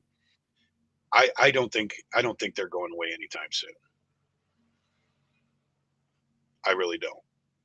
I think we may keep them quiet for a minute, calm things down, which also is going to change in 2029. I think they're going to bide time. I think somebody over there was smart. See, that's the thing. We think that everybody in these countries, these other countries, are stupid, and we're the only ones that are smart. That's not how that works. There are people in the Iranian government that are just as smart as anybody in American government, intelligence wise. And somebody over there figured out that we have an election coming up in 3 years and Trump's not gonna be here anymore because our Constitution forbids it. So what are they gonna do? If they were smart, they would sit here and keep him happy for 3 years and wait for the boneheads to come back into office and then pull more shenanigans. Because we're gonna get another weak ass president like Joe Biden. Or God forbid we get some kind of flaming idiot like uh mm, California. Oh my god, I can't think of his name right now. I'm so horrible with names. California governor. What the hell's his name? Newsom. What happens if we get a complete limp-wristed idiot in office like Newsom? This country is going to hell in a handbasket and quickly, like throwing it off a freaking cliff.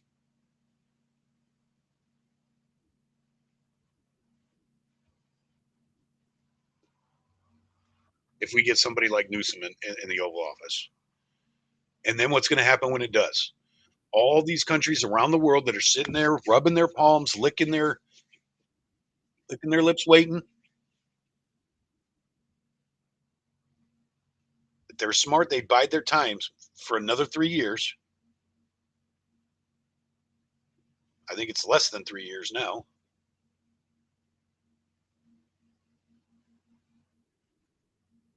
Yeah, or AOC. Yeah, God forbid. Oh my God, she's dumb as a freaking paperweight. God, can you imagine that ticket? Because we already proved we can have a female vice president. I don't think America's ready for a female president yet, but we'll have a female vice president. That may be the ticket coming up. It may be Newsom and AOC. Because as much as Trump has said, "Oh, I'm going to drain the swamp. I'm going to get rid of the squad. I'm going to do all this," he's not really doing a whole lot about it. They're still there. They're still entities. They're still in the news every day.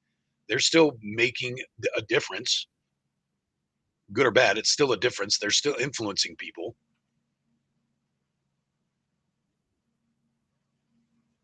So there's a good chance that we end up with somebody from the squad running VP for VP in 28. And who else are they bringing up?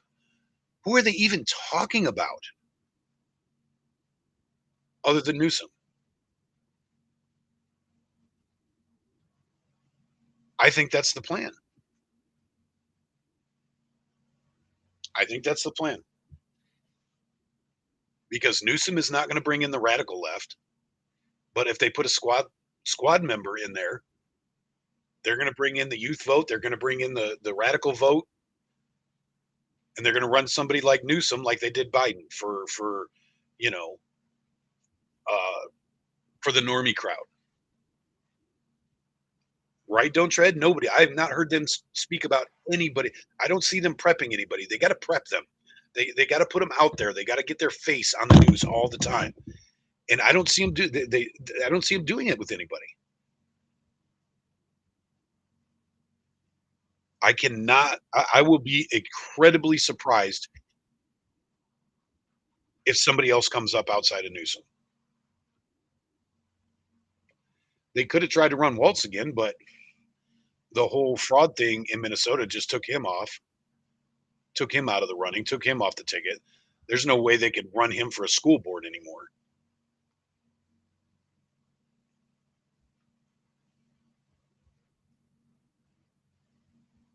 And a lot of the older ones are starting to fade away.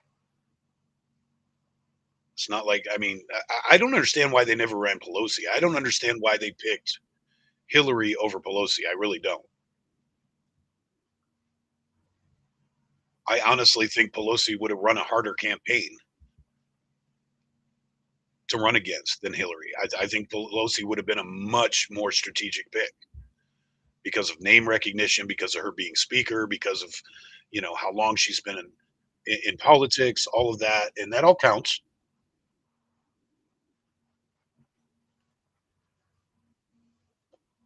Yeah, I agree. Don't tread. I agree. Um, that's going after the radical vote. And there's a lot of people in the rest of the country that still the progressives and lefties still look at California as utopia, as heaven.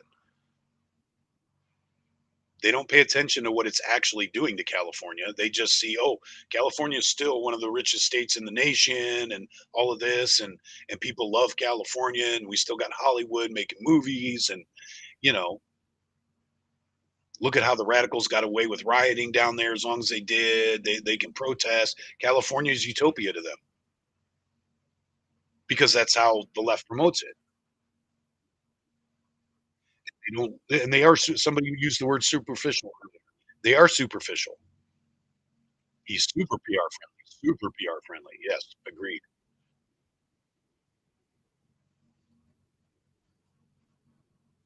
He actually, you know, playing the devil's advocate, he works. I do not know as much about Shapiro as I should, but you could be right. I don't know as much about Shapiro as I should, but I have heard the name enough and seen enough clips to know that you could be right on this, Focus. Welcome, Focus. Welcome, welcome. Thank you for joining. Um, Pennsylvania, I cannot see Pennsylvania staying out of things for much longer. There's a lot of, yeah, they won't pan over Don't Tread. That's the problem. They're very media is very good at select viewing. Um, with Fetterman, with the voting issues, with all of this, I feel like Pennsylvania is about to become a major player. I feel like Pennsylvania is about to do something that's going to shake up the game a lot. So I should probably look more into Josh Shapiro. I agree with you on this. I agree with you, and I should probably know more about him. Um, see, I almost wish, and this may rub you guys the wrong way, but I'm a Fetterman fan. I like Fetterman. I kind of wish he would have stayed a little quieter. But if he had, I might not be. But I don't. I think he's burning too many bridges in the DNC for him to do anything there.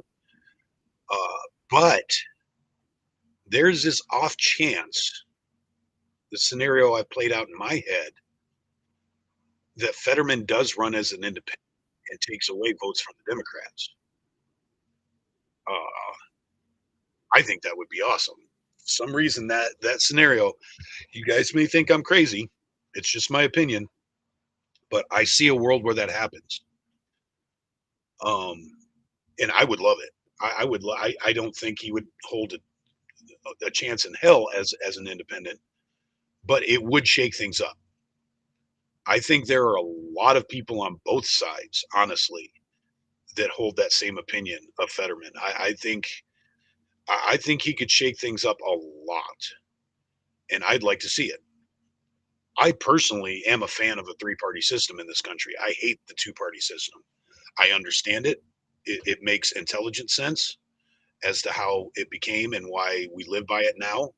You know, it looks good on paper. You know, it's book smart, but I would very much welcome a successful third party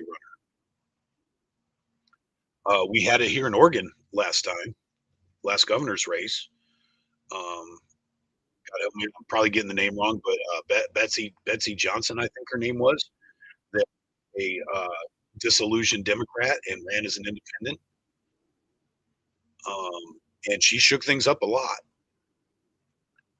I don't want to put on my tinfoil hat, but I do not believe in fair local elections here in Oregon. I don't think they are. I don't understand how she shook things up as much as she did, and our Democrat governor won anyways. It doesn't make any sense to me. But we're running the same person that lost to her last time. We're running again. Oh, I'm so frustrated over that. We are running somebody named Christine Drazen, and I'm not a fan. I'm not a fan. I probably would have rather had Ed Deal run. I wanted David Medina, but Reality said he didn't have the name recognition, he didn't have the experience. But I don't understand how we got Christine Drazen again because the polls didn't bear this out. The polls did not favor Christine Drazen, but somehow the votes got counted at night in the dark rooms. We got Christine Drazen again. I don't think it's right. I don't think it's legit. I can't prove it. I've got nothing to back this up. It's just a gut feeling tells me the shit. But I believe it was set up because everybody will believe it, even though everybody hates Tina Kotek, our current governor. Even Democrats hate Tina Kotek. Unless you're a radical, unless you're in the alphabet LGBTQ LMNOP community, unless you're just a serious brainwashed liberal, you don't like Tina Kotek. No, but she's going to win because in the reasons, whether they're true or not, the reasons are going to be A, because she's an incumbent, and it's hard to unseat an incumbent. That's just statistically proven. And B, because I don't think our elections are legitimate. Hello, Britt. Did I say hi to you? Oh, wait, no, we've been talking to Bourbon. Britt, how are you? How are you? I get you guys' names mixed up sometimes. But welcome, welcome. Glad you're here. You wanted Ed Deal to run too. I kind of did. I kind of did. The only bad things I heard about Ed Deal were from the David Medina camp, which I kind of understand. I mean, that's politics. But the polls and predictions and all of that favored Ed over Christine. And then somehow Christine won in a landslide. I don't understand. I can understand her winning, barely, but a landslide, no.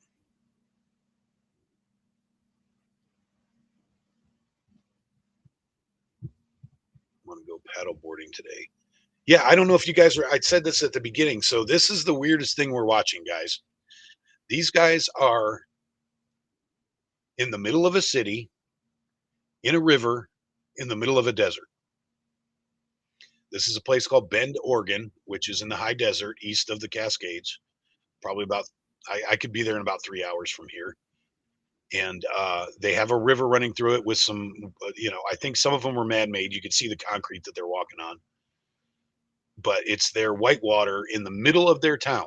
And on the shores, you can't see them from this shot, obviously, but there's bars and restaurants with balconies that overlook this, so you can sit there and watch this while you're eating your lunch or your dinner, which would be pretty cool. I've never been in the water here. I've been through Bend plenty of times, but I've never been down in the water, so I haven't done this personally. But it's on my to do list because, like I said, it's not far, and I don't think it costs money to go in there and do this. I think if you got a board, you can go in there and do it because it's in the middle of a public river. I could be wrong, but yeah, this is about 3 hours from my house.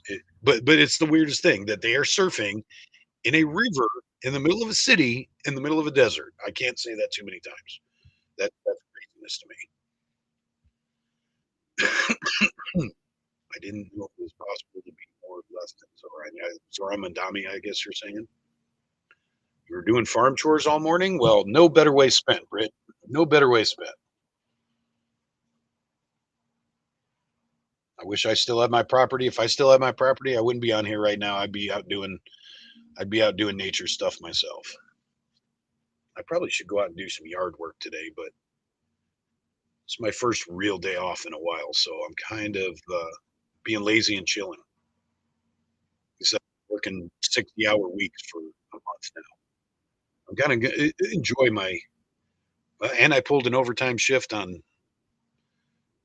Friday morning, so I still don't get my normal 3 days off, but I'm gonna enjoy the 2 nights off I get. I'm an accredited whitewater rafting guide. Well, that's cool. We got a lot of that here in Oregon because we have rivers that run through the mountains and stuff. There's quite a bit. The Rogue River is really popular in southern Oregon for whitewater rafting.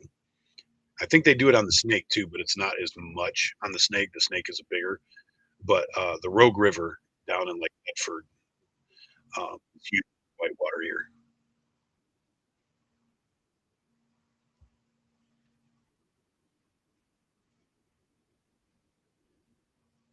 Why are you LOLing, Jeannie? Is that a falsehood that you just told me?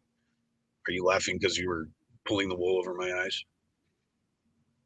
When the sun's shining, it's time to make hay. Yeah, unfortunately, I'm not allowed to make hay. I end up in the hospital every time I make hay because I love hay. I love baling hay. I love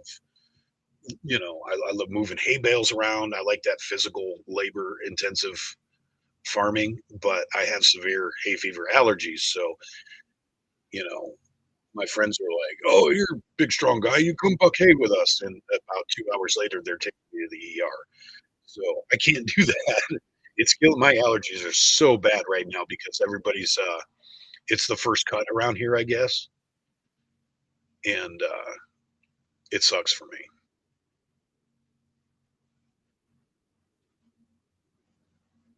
Yeah, I've never done official. I've done tubing and stuff like that, some hardcore tubing, like I've had inflatable kayaks and stuff like that. So I've been in white water that I should not have been in because I wasn't in a legitimate raft.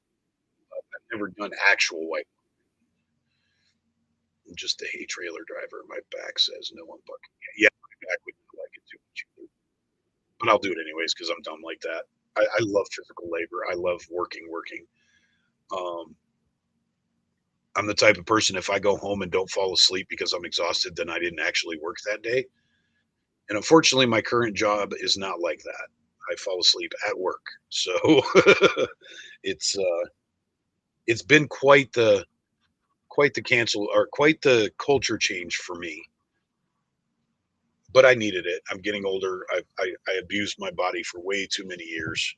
So I needed to do something easier. Severe hay fever in Arizona. I would not have guessed that. I would think the dry weather because I do great in the desert.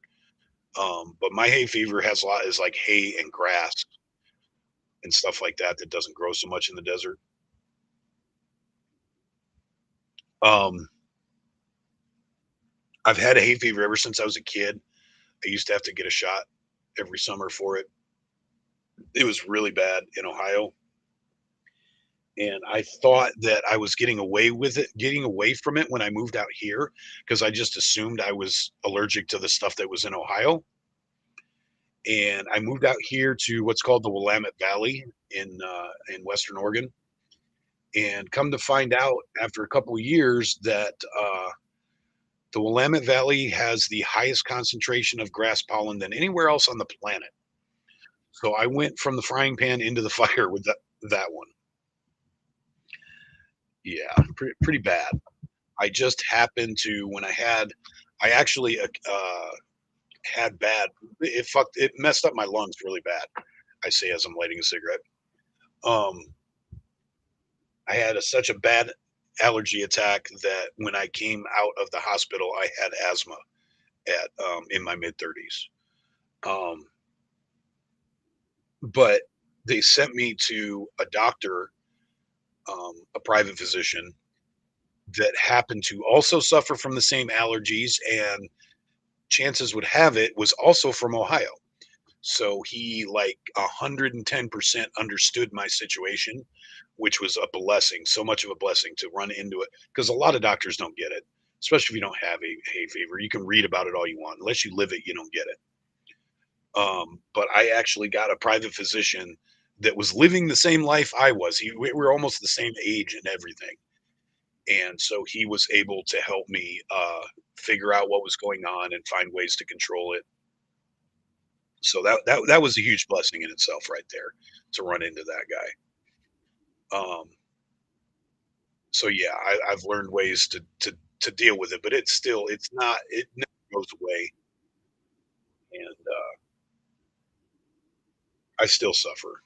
So if you guys every once in a while you'll see me rubbing my eyes will water, and sometimes I'll get a little sniffly. It's because my allergies are starting to act up again. Yeah, if you don't have allergies, be glad it's bad. Like my one of my favorite things, and again, it's going to sound weird. One of my favorite activities is to lay in grass and look at the stars at night. Um, and I'm not a big fan when it's hot outside of laying a blanket down. I like to literally lay back and enjoy a grassy field and just stare up at the stars, especially when there's like a meteor shower or something like that. And if I lay for a half hour to 45 minutes in a grassy field, I will break out in hives so bad that my wife would have to cover me in whatever that cream that you put on is. I don't know. I want to say Benadryl, but that's not it. Speaking of, hang on, guys. I'm gonna have to put you on mute. My wife is calling. Weird timing. I'm gonna mute you guys for a second, but I'm not going anywhere.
All right, all right. I'm back. Can you guys hear me?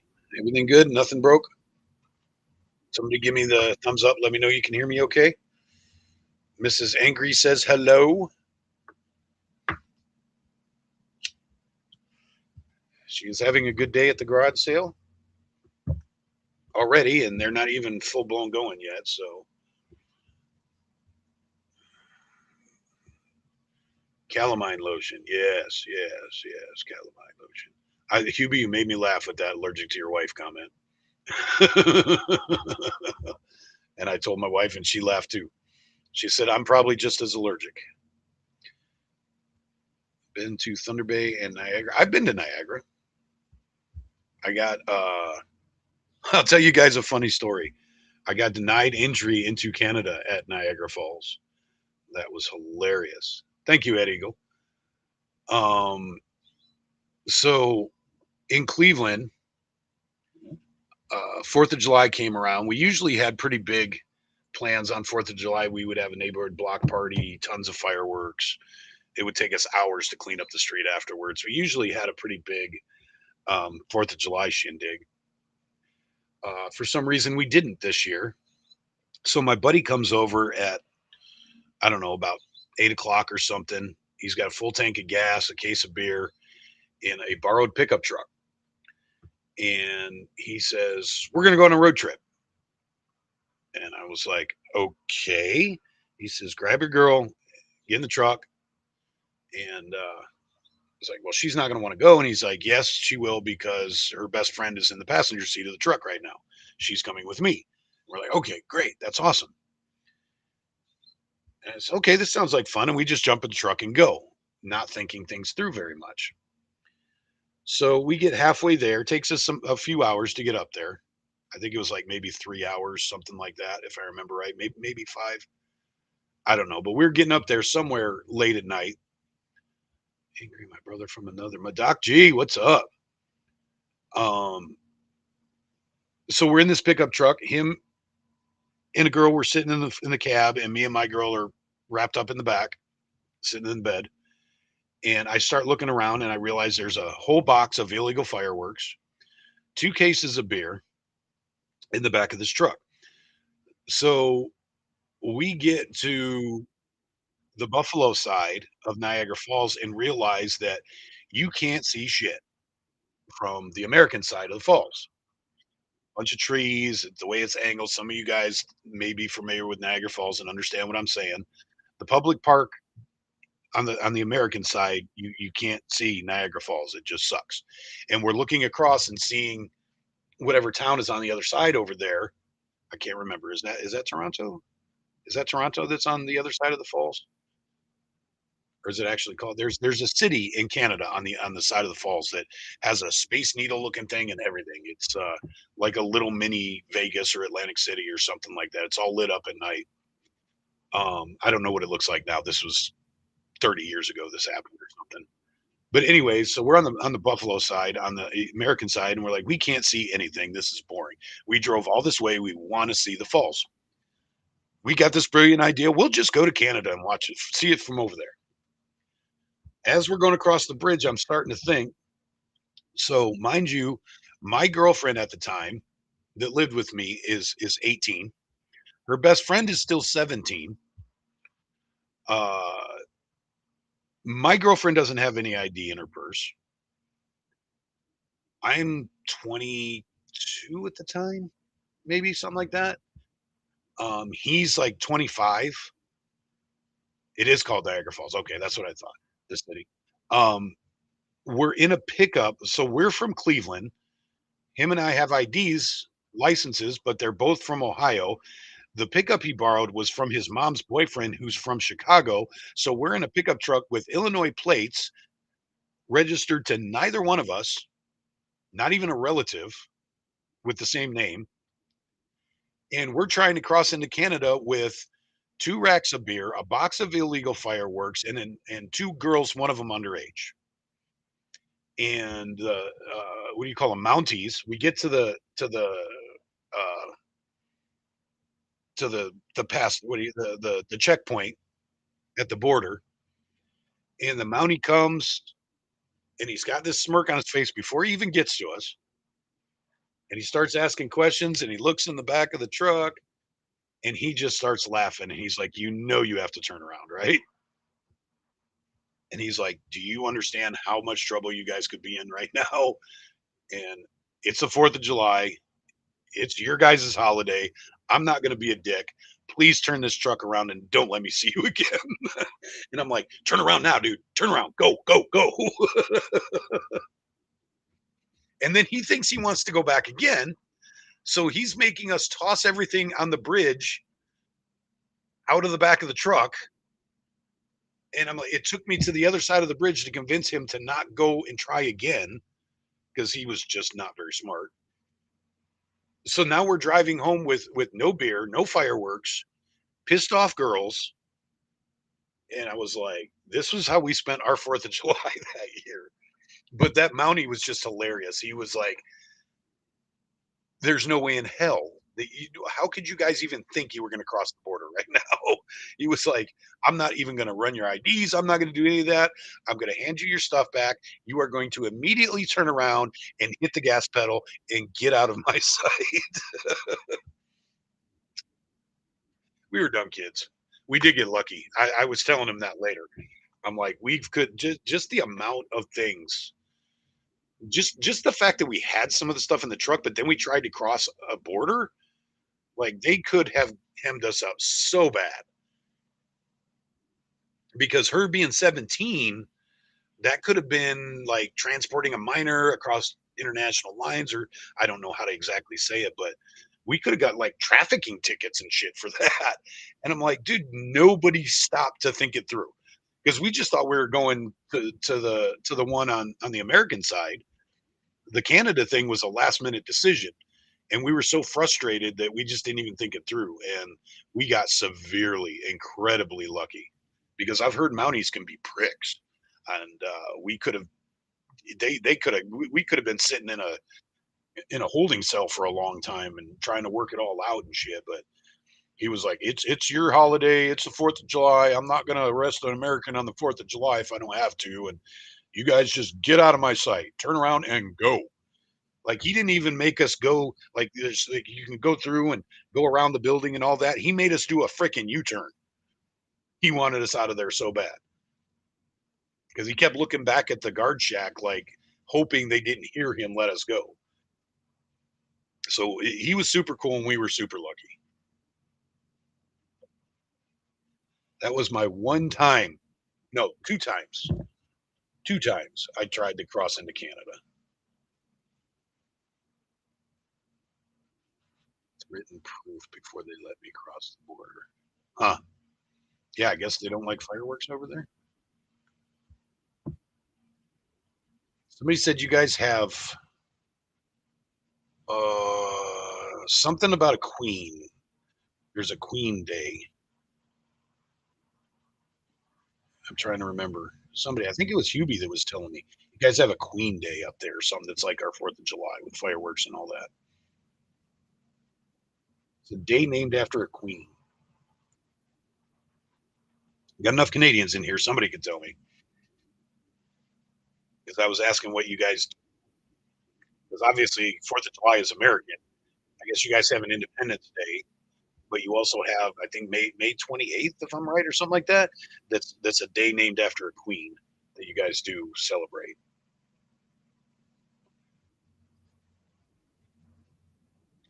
Really order to go to New York, and it was so easy just showing an ID. Victoria Day. Okay, yeah, because I guess they call it Victory Day as well. Was that Hubie? Was that who was telling me about it? Tim Hortons. It's more interesting. Yeah, I've never been to a Tim Hortons. I'm.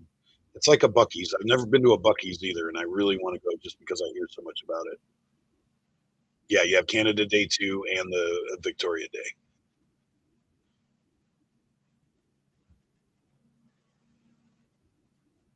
The uh, the Mexican border was easy. Mexican border was simple. Uh, Canada, not so much. I had another border patrol laugh at me. This is only a couple of summers ago. Um, when I was in North Dakota, my brother and I and his wife, we went on a ride out in the country, and it's pretty boring in that part of North Dakota. Like I've damn near fallen asleep on my motorcycle. It's so boring out there. So I'm like, dude, we're literally like we passed a sign that said Canada border right there, checkpoint. So I'm like, let's just go see. They weren't having it. They didn't want some filthy biker trash going into Canada. That he would need to show written absolution from a priest. Oh wow. Yeah, see that's another problem for me too is I have a record and apparently Canada doesn't let you in. Even though my record's from a long ass time ago, I haven't tried. But yeah, that's what I told the agent. I'm like, look, I says we got no purpose. We just kind of want to cross the border just for the hell of it. And I said, when you run my ID, you're going to find out I got a record. And she just said, nope. So if you got a record, you cannot cross the border. And I was like, okay then. I was like, can't we just like, I mean, because there was actually two. We weren't dealing with Mounties. There were two buildings. Um, there was a post on the American side, and then you went about 100 yards, and then a post on the Canadian side. We weren't even allowed to Canadian post. The American people told us we couldn't go over. Oh, if they don't like loud pipes, I'd be in trouble. Yeah, mine are incredibly loud. Yeah, if they don't like loud pipes in Canada, I'd be effed. Well, see okay, so the Mexican border, not so much. See, this was some year. This is before.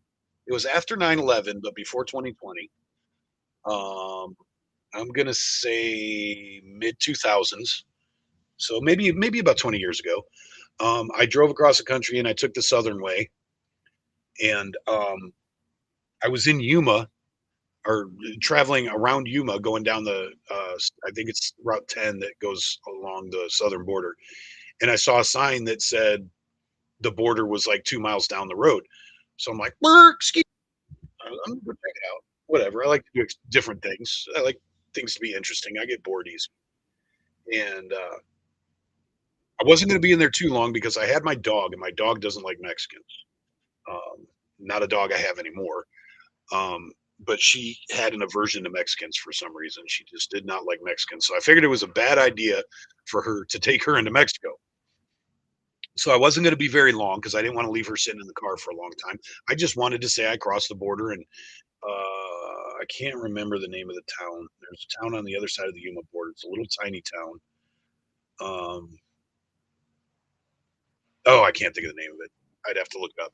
But anyways, um, I literally did not have to go through a checkpoint to walk in. You just walked across the bridge into Mexico. Nobody thought twice about it. There was a bunch of Mexicans going that way, and I joined the crowd, and we just walked right across the bridge into Mexico like it was going into the neighbor's yard. It wasn't a big deal. And I was there for about 20 minutes and couldn't stand it anymore. Um,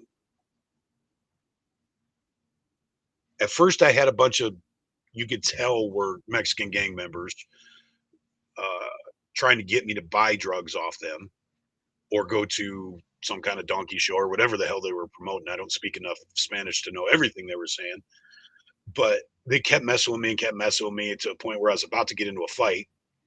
So I was like, okay, this is not a good idea. And then I had a bunch come up to me, I guess, because of the way I look, were asking me if I had American drugs, like especially weed. They wanted American weed really, really bad.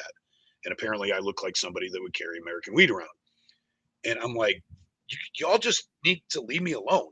Vamonos, get away from me. I'm just standing here sightseeing. Leave me alone.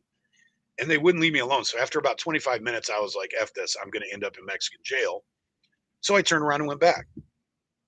And of course, you got to check in as you go through. And there's a customs agent there, and he's checking backpacks and whatever. And I'm standing about four people back in line from the counter. And he looks over everybody and he looks at me and gives me a nod like that. So I nodded back and he goes, and he's like, he just waved me through. He's like, "You are obviously American, so take your ass back to America." I was like, dude, I didn't have to pull out my wallet, didn't have to do anything. So I thought that was kind of funny. But yeah, the weirdest thing because I had a border collie, and she was super super friendly to everybody. But we lived on an old farm that had some leased out greenhouses, and some Mexicans worked those greenhouses, and somehow they got on the bad side of her. And so she didn't like the smell of Mexicans very much after that for some reason. Dogs get picky like that. And it was hilarious because she was a roamer. I would just open the door and let her go, and she'd roam around the farm. And if she ever disappeared, I knew the neighbors had a couple border collies too that she would go hang out with. So I always knew where she was at. I didn't worry. I worked up in Washington for a week at a time and would just let her run around the property. And my friends would call me up and they're like, "Dude, you're not home, are you?" And I'm like, "No, I'm in Washington." They said, "Your dog's outside." I was like, "I guarantee you she's sitting on the front porch laying in front of the front door." "Yeah, how'd you know that?"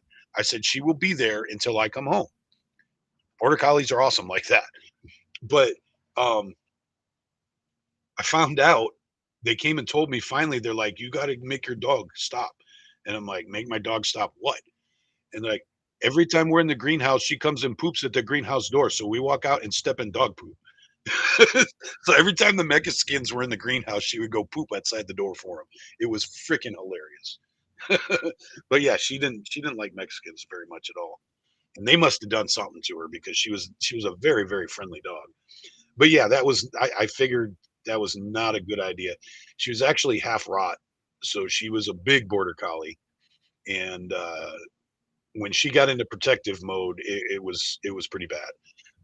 She was raised with my kids. My kids were like 2 when we got her, and so she get into protective mode over those kids, and that was it was everything I had to hold her back when she wanted to protect those kids. So if you she didn't have a bad side, so to speak, but if you found that bad side, it was a really bad idea.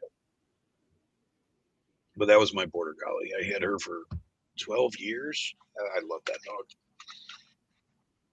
But she's been back. She was twice back and forth across the country with me, road tripping.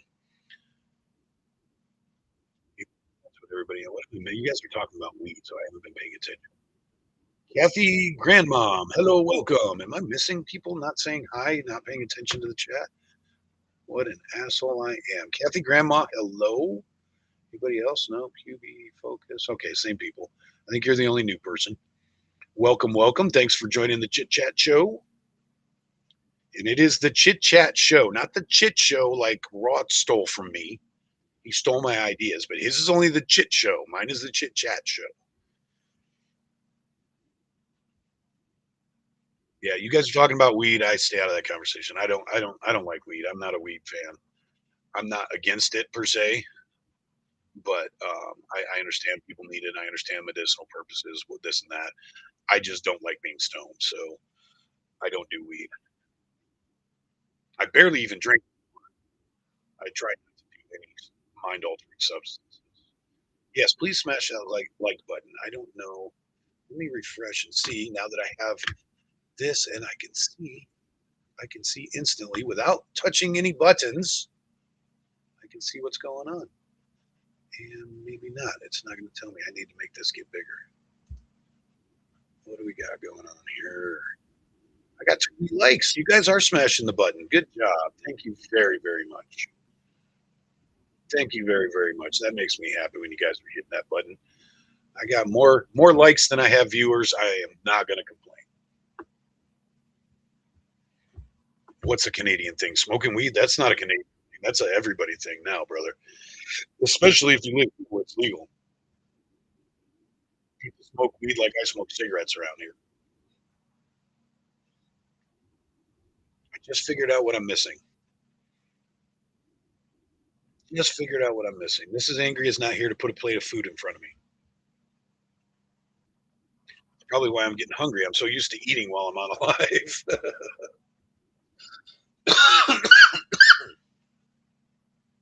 Sure you get it to work for migraines instead of taking like 10 Tylenol all day. My wife suffers migraines really bad. We just found out why. She's got a growth that's putting pressure on her where it shouldn't, and she has to get to fix that. Hopefully that will. They say it's pretty non-invasive and it will cure her migraines. I'm hoping so. They're pretty bad. I feel so bad for her. She's got to go to the hospital like 3 times a month for these stupid migraines. I couldn't imagine having to go through that.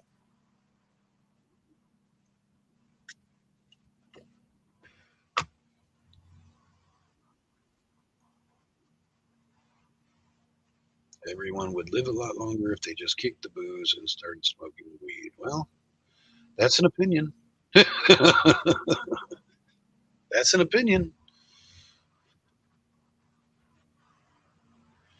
Oh God, here we go. Here we go. Minnesota versus Canada.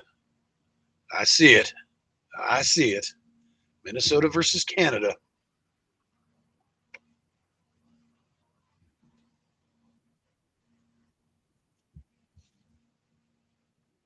I don't know. I'm just waiting for college football to start back up again. That's the only sport I watch anymore, other than automotive sports.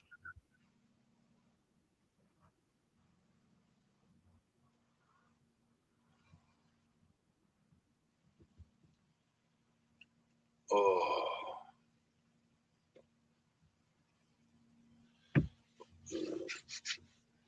yeah. So I'm looking forward to tonight. I can't stop thinking about it. I think we're gonna have fun. I think we're gonna have a good time. And I think Lady A's making a couple bucks off the garage sale, so we won't be broke when we go out. That'd be good. That'd be Not that we're cheap dates anyways, because where we're going is about 30 to 40 miles away from my house, so I'm gonna have to drive quite a bit. I'm gonna try to talk Lady A into getting on the back of the bike for the first time in a long time. So I really, but if I take the bike, I won't drink at all. I don't have one beer when I'm riding. If I take a car, I'll have like a drink with dinner and maybe one to nurse for an hour or so. But when I'm on the bike, I don't drink at all.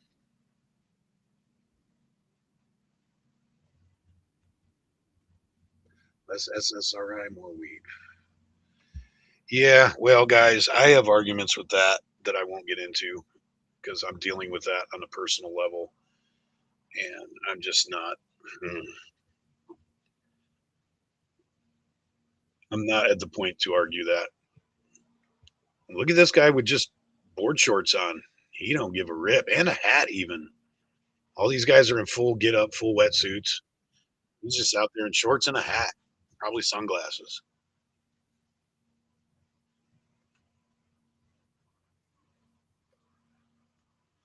I hope she gets on the bike too. She hasn't been on the bike in a long time because she keeps hurting herself, so she can't ride.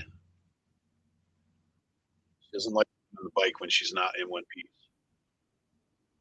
See Indiana with the now you want to start messing with me, Focus? You can mess with Canada all you want, but I'm a Buckeyes fan, so we're not going to talk about that. As long as it was Big Ten, I'm happy. But I am a Buckeyes fan, and I'm getting tired of us not getting there.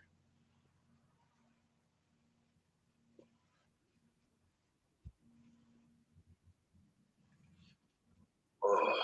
Anybody else doing anything cool today? Most of you guys, there's a couple of you that are local, but most of you guys are across the country, and it's already mid afternoon for you guys. Anybody else doing anything cool on this Saturday other than hanging out with me?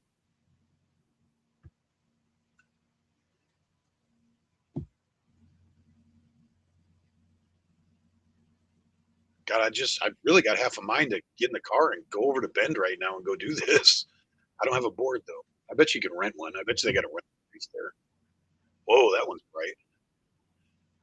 I thought it was an American flag for a minute, but it's not. Definitely won't mix that up with somebody else's board.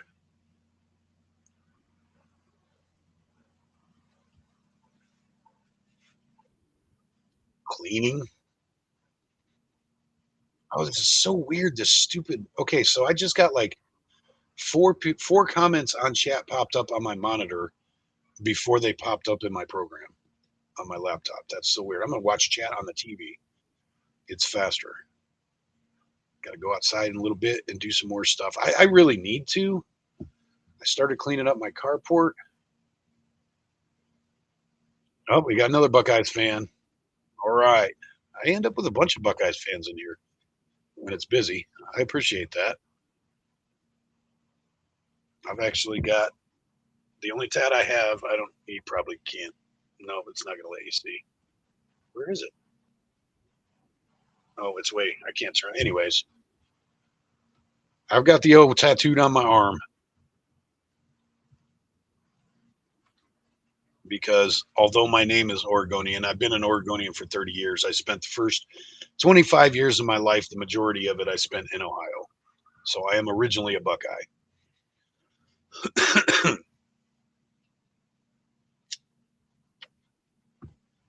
I am actually from Northern Ohio. That's where I grew up. I've been all over the place. I moved from time to time. I've lived in a whole bunch of states, but for the most part, I claim Ohio.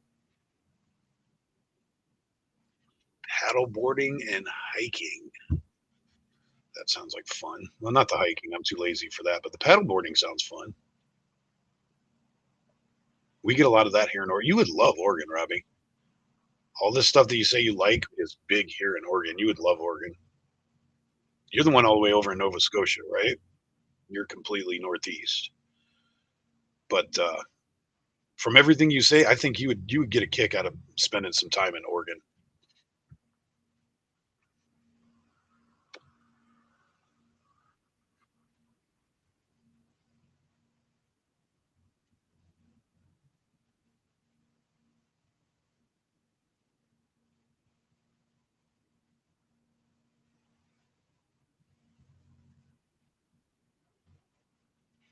Yeah, if we didn't have this date night tonight, I would say we'd go to the beach again, but date night sounds a little bit more fun. We did the beach thing last weekend. High Point National Motocross. Oh shit! Sin and I just got back from the High Point National Motor. Where are those at, Doc? Where's the High Point? It sounds like I should know. It sounds familiar. Oh, is it Father's Day tomorrow? Oh, 89th birthday and Father's Day. That's sick.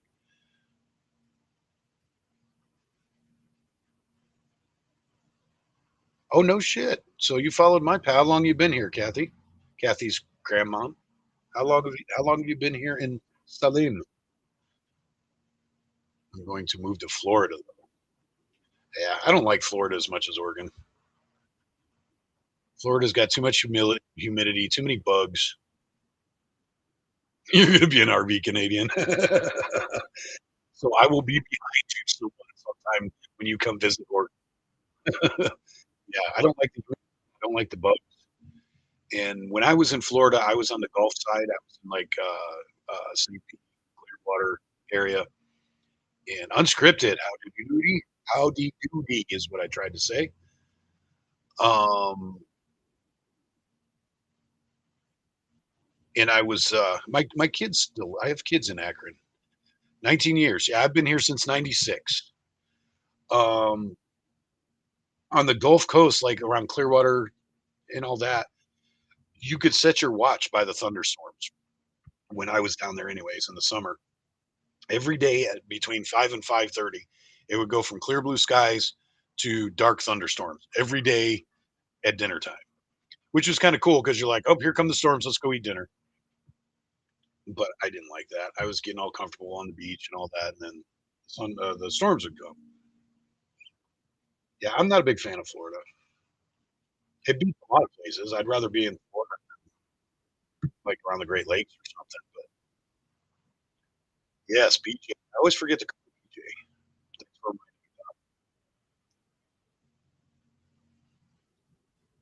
welcome, welcome. Oh, yeah. So nobody else is doing anything. Well, I still want to know where are the High Point races, Doc? We got a little too high. Oh, you already said it, Mount Morris, Pennsylvania. Okay, gotcha.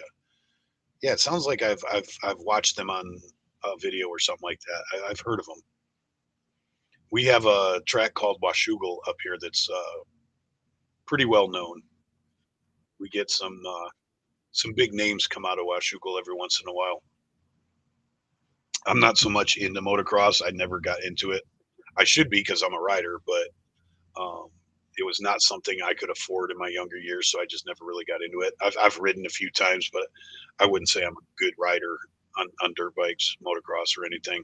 I love watching it though, especially when it's the good riders. I love watching freestyle, but you got to wait for the X Games or something to see that. And we don't get a lot of that in Oregon. I actually watched more X Games in Cleveland than I have since I've been to Oregon. The X Games were still new, but they would have them in Cleveland way back in the '90s, way back in the day. I also love the fact that I feel like, uh, let's see, I feel like most of you guys are Gen Xers on my channel. I think Unscripted's a little bit younger. I'm not sure. I think most of you guys are Gen Xers, and that's pretty badass because I can make references that you guys understand, and I can talk about the '90s and don't get, oh my god, that was so long ago. Did you park your dinosaur? Most of you guys lived the '90s too, so you understand.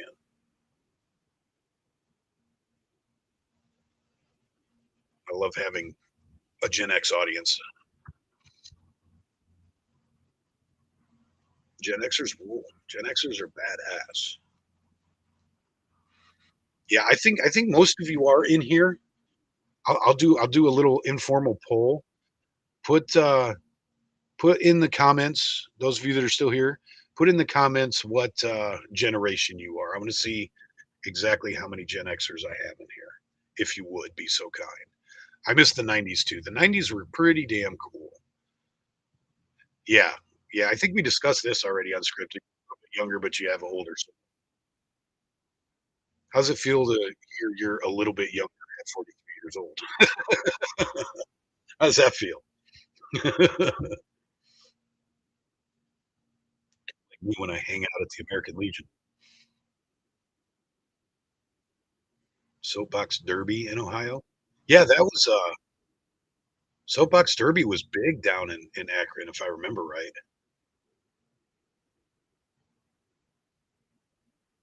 Robbie says he's on the cusp.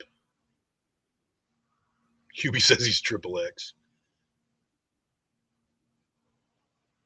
Yeah, I figured most of you guys are round about the same age as I am. Yeah, unscripted. You get to be the youngster for a while. How about that?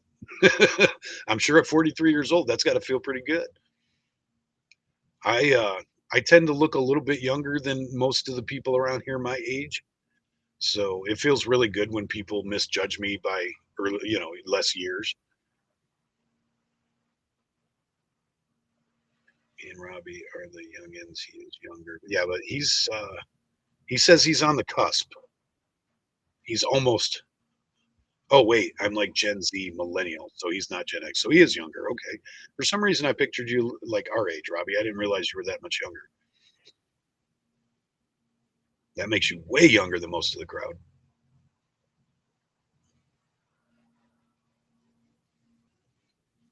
But that's cool. I like that. You guys, you guys don't present yourselves as a younger generation. I hope I'm saying that right. You guys present yourselves as on the same wave as us. 73, I think would technically make you at the tail end of boomers. I'm pretty sure, Kathy Farmer. I think that makes you on the tail end of a boomer.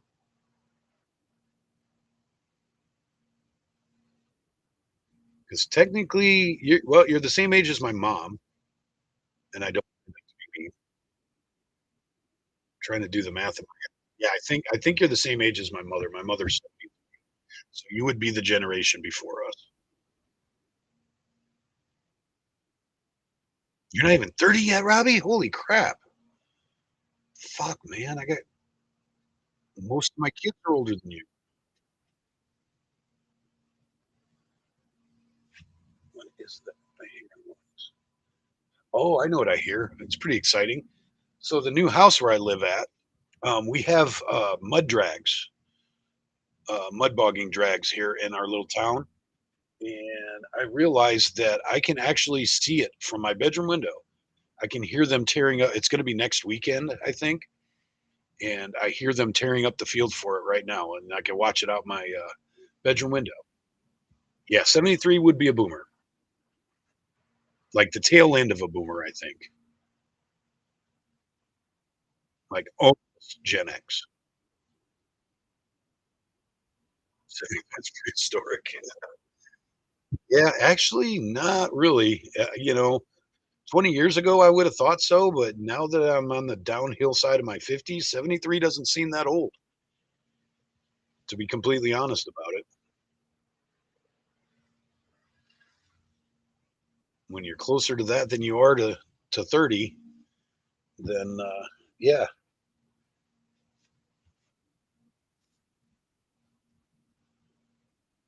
27. Holy crap, to be 27 again. I'm trying to do the math.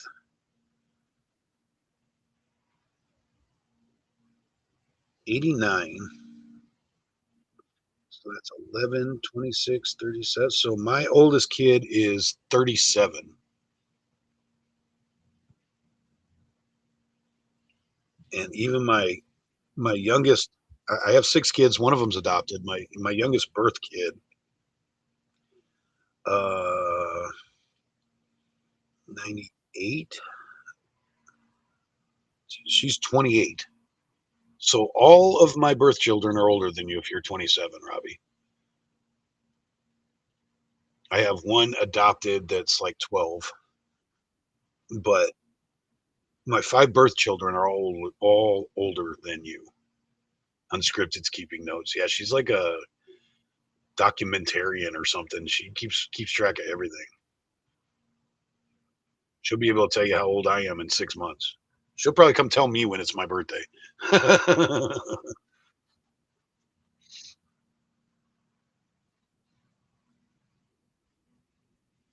That's pretty cool. That's pretty cool though, because if you act like you're older, you have the like mindset of an older person, but yet you're living the younger generation at the same time. I think that'd be pretty cool. I think that would be pretty cool. You get the best of both worlds that way. Star Wars preceded me by a few months. Yeah, I remember watching the first Star Wars in a drive-in movie theater on top of a station wagon. Yeah, me too. Me too, Robbie. I've been adulting since I was 16, so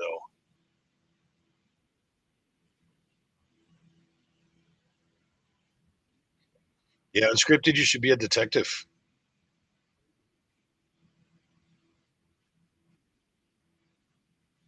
Yeah, it should be easy for me to remember because I'm 56, so minus 19, that makes my daughter 47. So my daughter, yeah, my oldest daughter's 47. No, that's not right. 37, right? 37. Yeah, I'm horrible at math sometimes.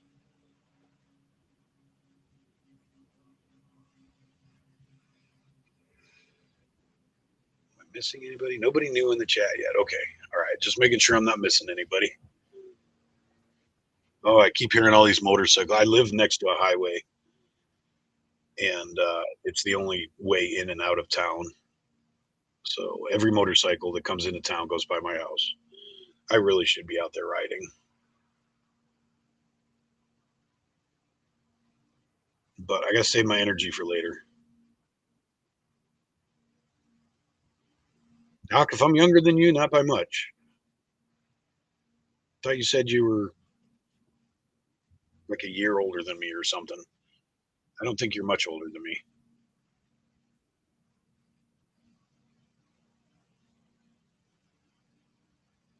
Oh, is Snooks back? Hey, Snooks, we missed you. You were gone for a little bit, or just being quiet, one or the other.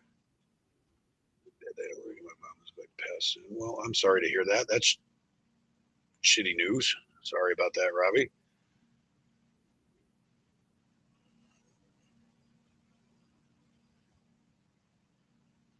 Yeah, I'll be honest. I don't know how my mom's still kicking. My mom's been through so much health stuff all her years. She's a fighter. My mom's more stubborn than I am. That's probably where I get it from.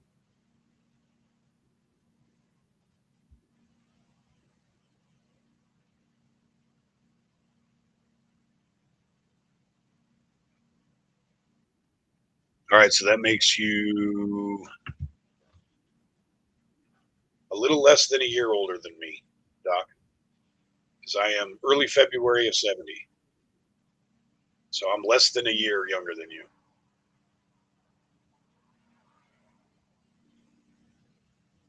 Yeah, Tammy said hi to everybody. She's not here right now. She's doing a garage sale, but she was on the phone and found out I was doing a live and said, tell everybody I said hi. Gettysburg Bike Week. See, that's one reason I'm jealous of you guys that live back east.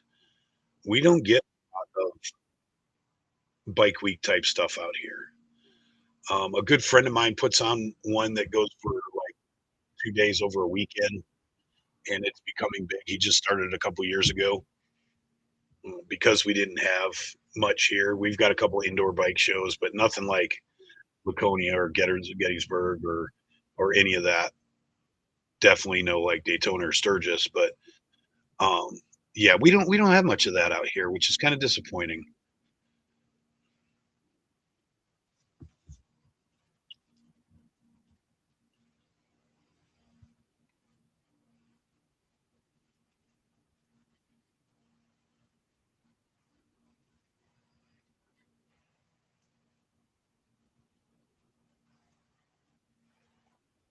Well, that's cool, Hubie. I like having things in common with people. That's super cool. First love and worst nightmare. Yeah, I want to go to the. I've never been to a big one like that.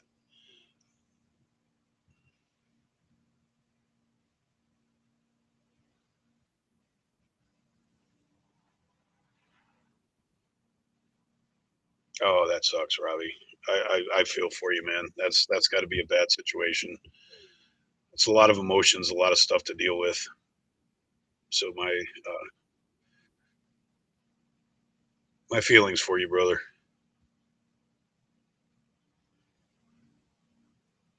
But you know what? On the bright note, it's good that you care. I know a lot of people, especially people your age, that don't even care anymore. Hidden criminals. That's a new name. Hello, welcome. Are you asking me if I'm going to be at the event today? I don't even know what event is happening today. Nobody clued me in on that. So I'm probably not going to. The wife and I have a date night later. We're going to go do fun stuff.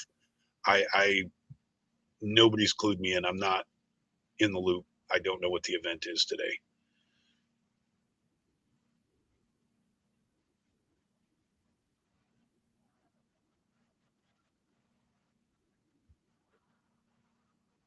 And if you're asking me that, that means you're local. Do I know who you are? I don't recognize that name. Is it? Are you somebody else and I don't know your name?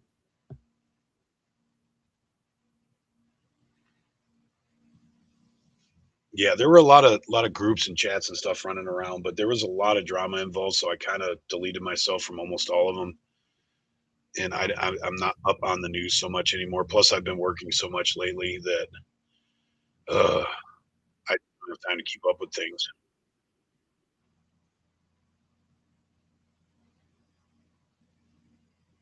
Okay, message me that way I know who you are too. Because I feel like we know each other, but I just don't recognize your YouTube name. So yeah, send me a message. I'll turn make sure my phone's on. So are you gonna X me? Are you gonna DM me on X? Because it doesn't always give me notifications. I will turn on X.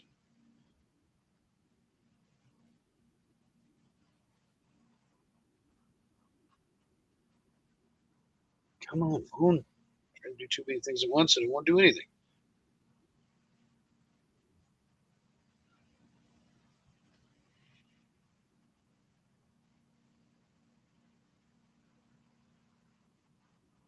Oh my god, this is gonna go through everything. I'll wait for it to click. Yeah, so yeah, Lady A, the wife and I got invited by somebody that's a frequent chatter that's local. We got invited by him and his wife to go out and do a couples date night thing tonight. So we're gonna do that. I don't know that I can get to, but if it's in Clackamas, goodness gracious, now I'm tempted. Now I'm tempted. But it'll still take me an hour to get to Clackamas.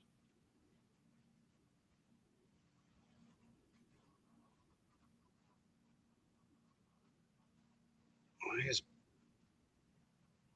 oh, it's the middle of the night? Never mind.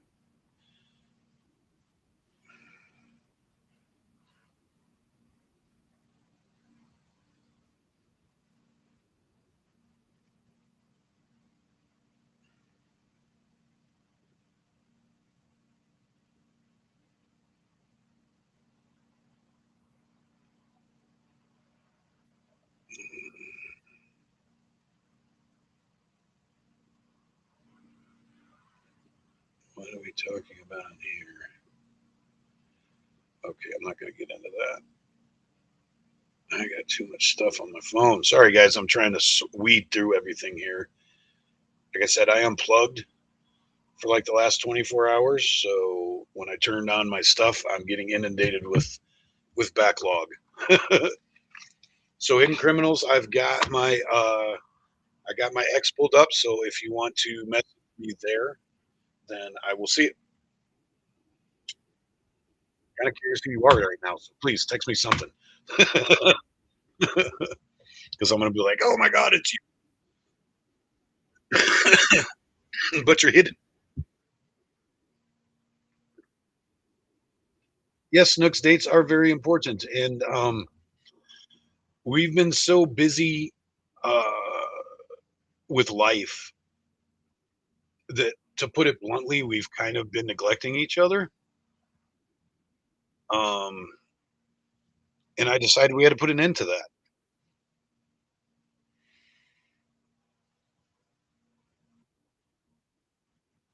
Yes, Doc, I agree. It is pretty chill. What is the craziest thing you've done when you were younger? Oh my god, I can't even answer that one. Everything I did was crazy when I was younger. I was kind of a stupid kid. Hell, even my work was crazy. I did things nobody would do. I didn't have any fear when I was younger. I didn't start feeling fear until like my mid to late 30s. And I'm not saying that facetiously. I literally had no fear. I never got hurt, never, none of that stuff. So I didn't have any fear. I just thought I was going to live forever and did whatever came to my mind. It won't let me write you without going into premium. Oh, probably because if I knew you were help, but I probably have to or something. Um,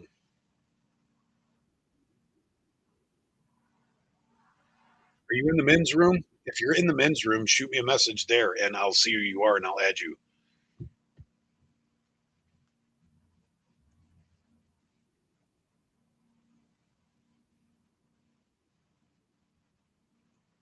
I'm trying to think of what would be considered crazy to everybody. I mean, come on, guys. I'm a two-time convicted felon.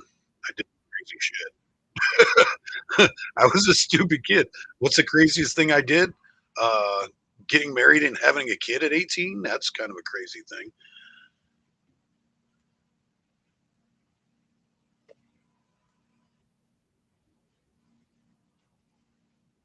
No, I don't have any regrets. I really don't because even the mistakes I made led me to where I am now. I said I did a lot of stupid things in life that were not thought out at all, and some of them I paid dearly for. Yeah, that came out wrong, but I'm sure that Hidden knows what I'm talking about. That came out wrong. That was kind of an inside thing. Sorry. That did sound kind of weird, huh? I thought about it after I said it. Men's room. Are you in the men's room? Okay, I got you. Yeah, like I said, I erased almost all of them, and most of them I have muted. The ones that I don't didn't erase, I have muted.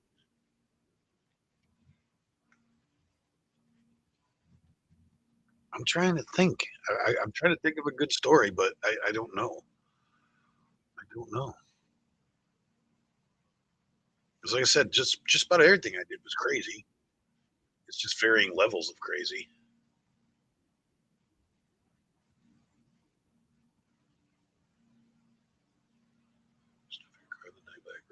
Oh, okay. I know who you are now. Okay, okay. Why in the hell are you not on my list then? Why are you not added?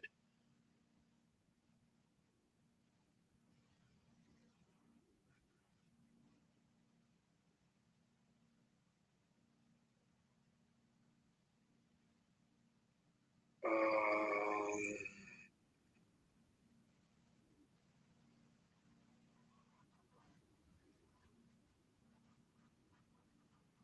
yeah, I know who you are now. I know exactly who you are, and I'm trying to figure out why we're not friends on X.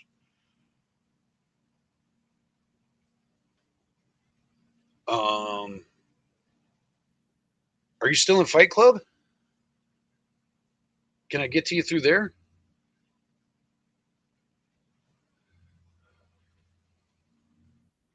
Stole a car from a post office?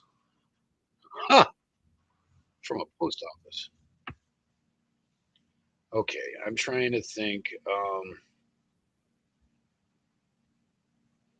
Wait, I might have it on here. I'm trying to figure out something to tell somebody here, and I'm such a retard. I don't even know my address. That's pretty bad, isn't it? Here it is. I found it. Okay, I got to text somebody my.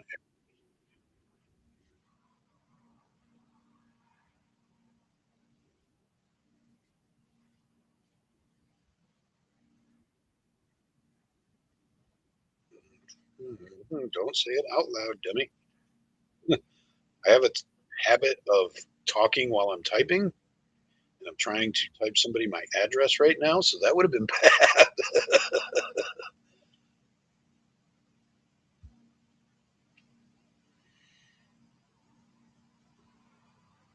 Hmm, 396.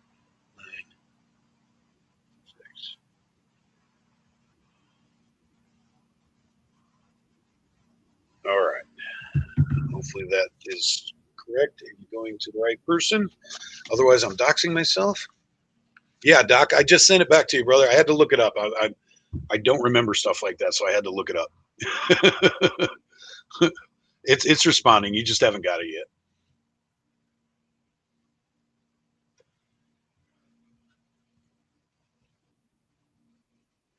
Wait, they kicked me out of Fight Club for being too mean. I mean, uh, even the new one.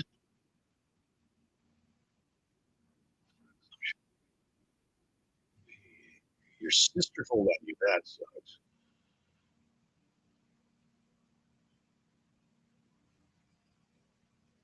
Oh, I can't argue that one, Robbie.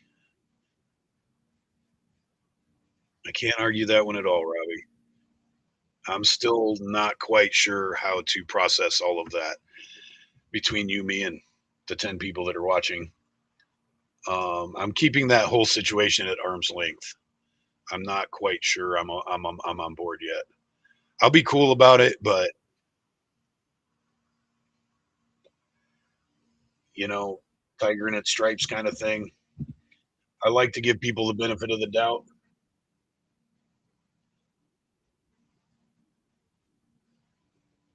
Damn it.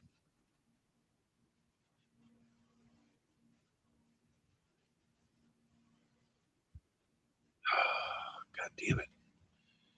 Let me see. Yeah, this is driving me nuts.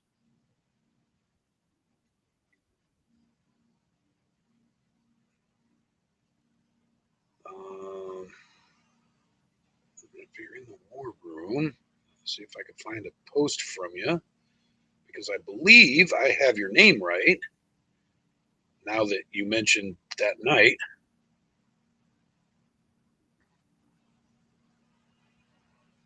Because you guys know I know faces, but I'm horrible with names.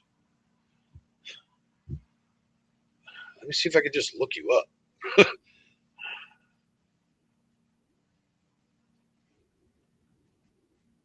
As long as I get the right one is the thing. Because I don't know what your full name is. Just what I see in chat. Oh, this is irritating. There's got to be an easy way I can do this when I'm not live streaming. Because this got to be irritating for you guys that you don't know what's going on right now.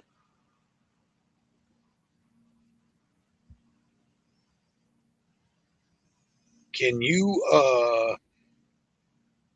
I'll tell you what. Here we go. This is how we'll do it. Hit it. Um, go to my page and comment on something or like something, and it'll pop up in my thing.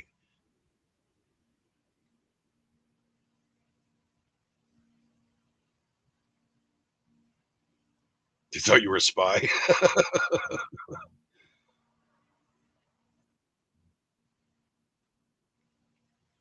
Yeah, yeah, Robbie. All right, good that you got that, Doc. All right, cool, cool. Write it down and erase it. I'm going to erase it here in about 5 minutes because I don't like it hanging out on the X. So write it down and I'll erase it, brother, please. Robbie, I agree. I'm not quite sure where I sit with all this. Like I said, I'm all for giving people the benefit of the doubt, and people can change and people can come to new conclusions and whatnot. I mean, hell, I was a liberal for half my life. Um, okay, okay, hidden. Like I said, you could. If you hit something on my page, it'll come up in my notifications, and I'll know it's you. Um, but anyways, yeah, this is getting kind of complicated. um, I keep losing my train of thought. Um, I'm all for people getting red pilled, especially extreme people, and we can all agree that he's an extreme person. Uh, but I also believe in due diligence, and you got to earn that trust and respect before we just hand you the keys to the kingdom. So yeah, I'm a little bit up in the air on this still. So I try to reserve judgment. I don't make too many comments about it,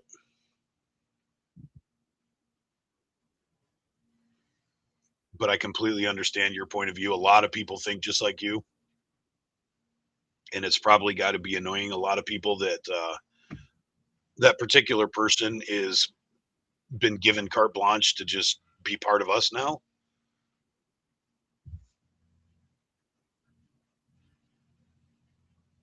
All right, it'll probably be a minute before it comes through. I'm waiting on it.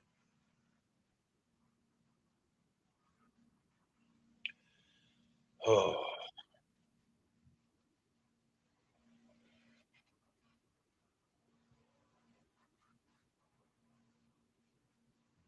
yeah, that was weird.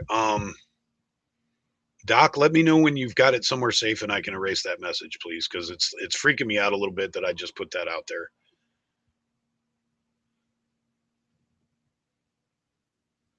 No offense to you or anything like that. It's just because I mean, obviously, I gave it to you. I trust you, but I don't like my info hanging out on the social media like that.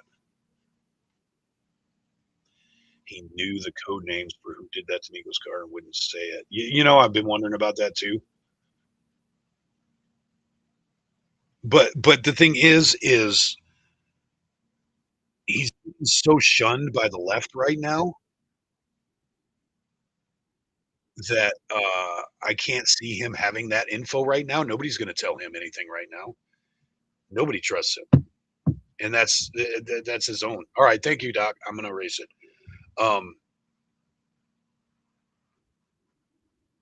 if you, sorry guys, I'm trying to erase something off my phone here. Delete for delete. Okay, I feel better now. What was I trying to say?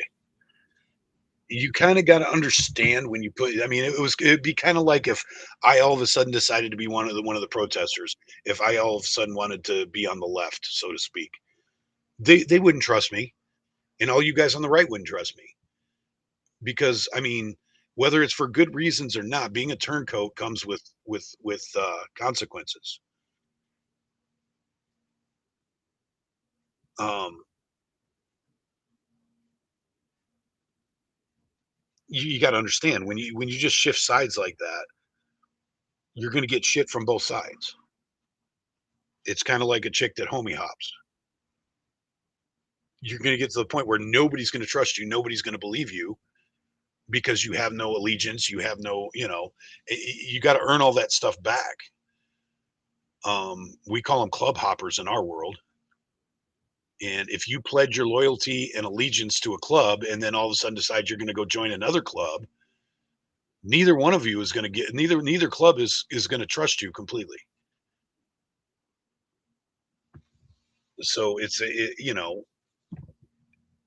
every bit of this drama that he's getting, he asked for, and that's not being mean. That's just being real. I was erasing it when you asked. Yeah, so you're on the same page as I am.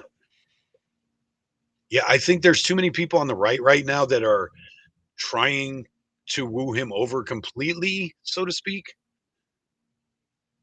Oh, you can see inner tubers in the background. That's cool. That's what I would be doing right now. The river's really nice to float. I think the right wingers are too busy. Like, we're going to show you we're different. We're going to welcome you over here, and I can understand that. But there's got to be a point where you say, "Hey, arm's length, you know?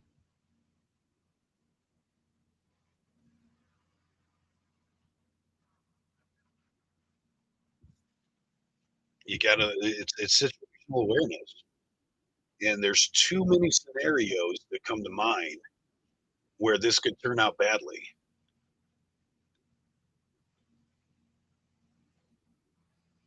President angry, we called those club jumpers bugs. Yeah, yeah.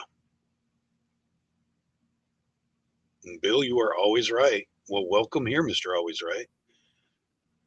Glad to see you in my chat, buddy. Hope your day's going good. It's a beautiful day today.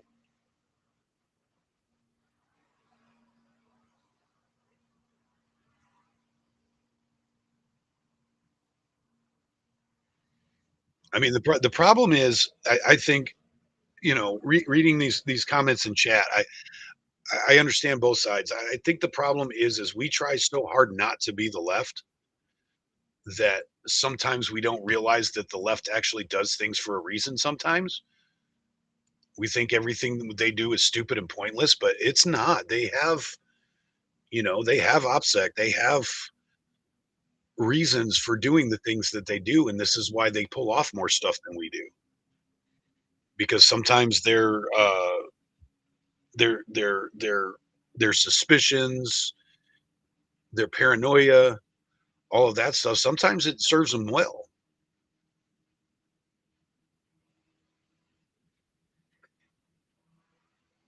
My opinion, most people don't need to be in the lives and watch. Well, see, Snooks, here's the thing is I turned on a live yesterday and saw him on a panel that is usually reserved for us right-wing streamers, and that rubbed me the wrong way.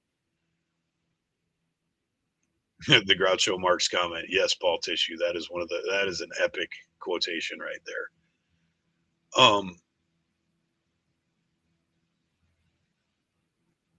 When I saw him on a panel that's usually reserved for local patriots and right wing streamers and whatnot,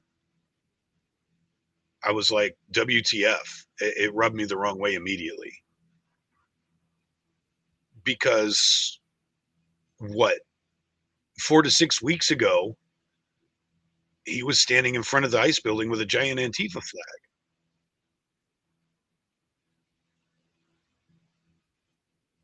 There's no way that he is completely, and I don't expect him to, but there's no way that he's completely switched sides, so to speak, instantly like that.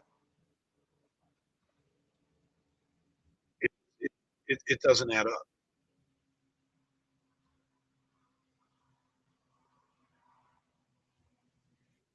So I understand Robbie's sentiment here. I really do. It's going to rub people the wrong way, and it's going to take a minute for it to iron itself out, and people are allowed to have opinions on it in the meantime because it's a weird thing. It's something that doesn't normally happen. It's something unusual, so people are going to have pretty passionate opinions about it. Been supporting of some things I don't like or understand either. Yeah, it happens. Like I was saying earlier, we all have our own opinions. We all have our way of viewing things and judging things. It's going to happen. We're not all going to agree.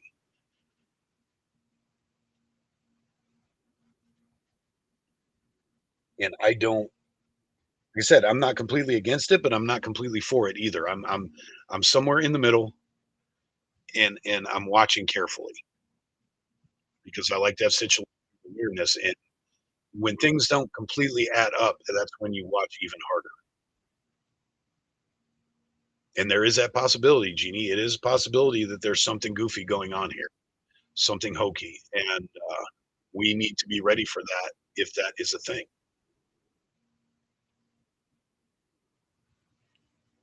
I think they're fine with the questioning and comments, but letting your guard down in that kind of circumstance not is not smart. And loose lips sink ships. And it could happen. It could be possible. This could be a giant setup. This could be a psyop. We're not at the point where we can rule that out yet. It's not been long enough. There's not been enough actions to prove that incorrect. So that's why I'm encouraging people do the arm's length thing. I'm not I don't want to be the person that prevents him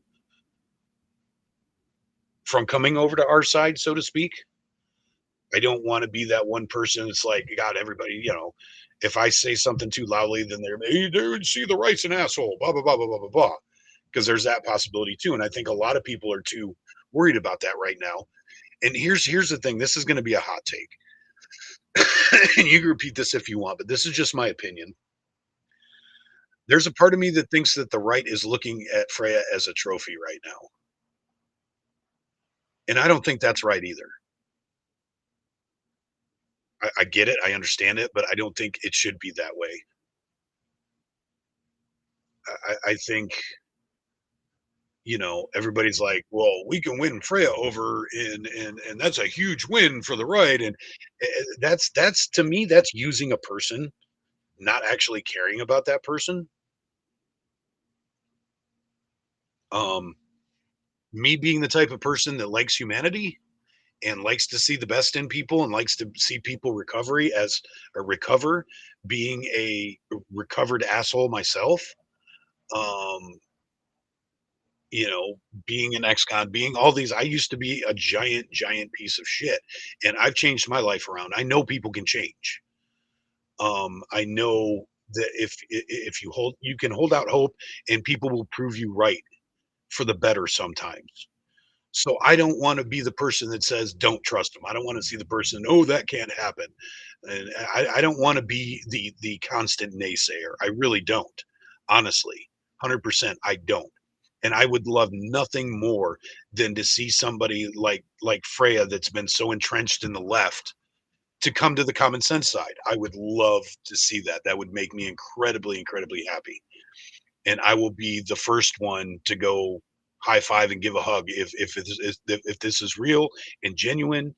I'm 110% behind it. But you've got to be careful in our environment that we have right now. That's the bottom line.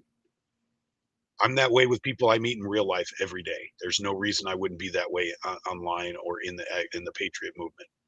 I'm that way with everybody. I'm a cynical person. Um, I don't, I don't usually just jump to the best conclusion, but I would love for Freya to prove everybody wrong. I would love for Freya to say, all you naysayers, aha, now who's right? I would love that. And I will rejoice with Freya. But right now, there's not enough info to prove to me that that's the case. So that's why I'm 50-50 about it. Will we ever really know? That's a hard thing too. How do you know? How do you truly know the heart of person? Actions are a big thing. Um, where did Freya show up? There was an event that the boys did not too long ago, and Freya showed up. Was it in Laurelhurst? It was in Laurelhurst, and Freya showed up and was actively defending the Patriots and arguing with people that Freya's that he shared a space with not that long ago, and he was arguing with them in support of the Patriots in person, right next to them. To me, that was a big step. That was a giant thing. That proved a lot because this whole episode is putting Freya in the crosshairs. So to risk that even farther by showing physical support like that was a big step. Freya back to being. I'm not sure on that one. I haven't paid attention enough to know on that one. To be honest, whether yeah, I don't know. I don't know. I just say Freya because it's easier and everybody knows who we're talking about when I say Freya. I won't call him a she, but I can use the name and that doesn't bother me that much. Yeah, Wider Mike was there too, and Wider Mike has made some physical threats towards Freya. So, it may have seemed fake, Robbie. I'll concede that. And, you've already got kind of a biased opinion about it anyways, so that's going to make it look even faker to you. So I get it. I get it. But to me, that was a step in the right direction. I'm not saying that cures everything, but that was a little bit of proof. And it's things like that that are going to change my opinion over time.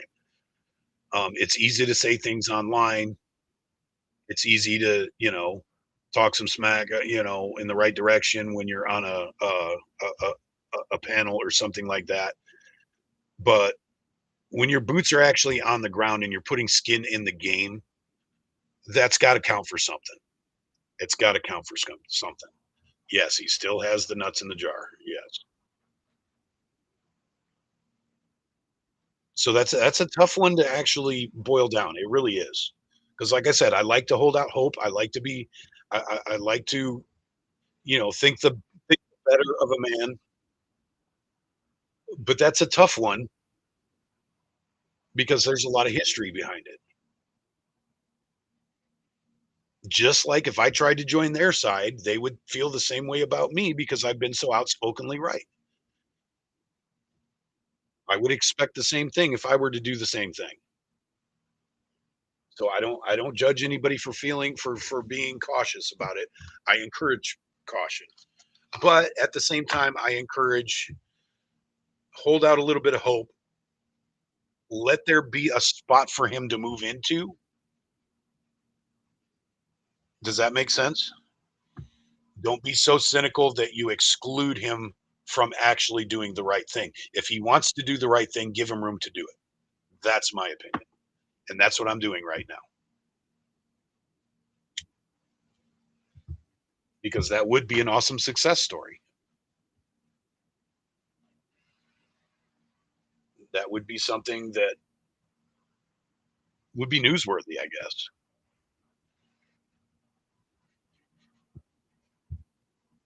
Yeah, as do I, Robbie. I get it. I get it. Like I said, I'm not telling anybody to trust him. I'm just telling everybody give him room to earn the trust. That's what I would encourage. Because if people didn't give me that space over the years, I wouldn't be where I am now. I needed people to give me some space to show that I was recovering, that I rehabilitated. And because people gave me that space, I was able to do the right things and be in the right crowds and associate with the right people and prove myself. I think everybody has to prove themselves. I spent 30 years proving myself.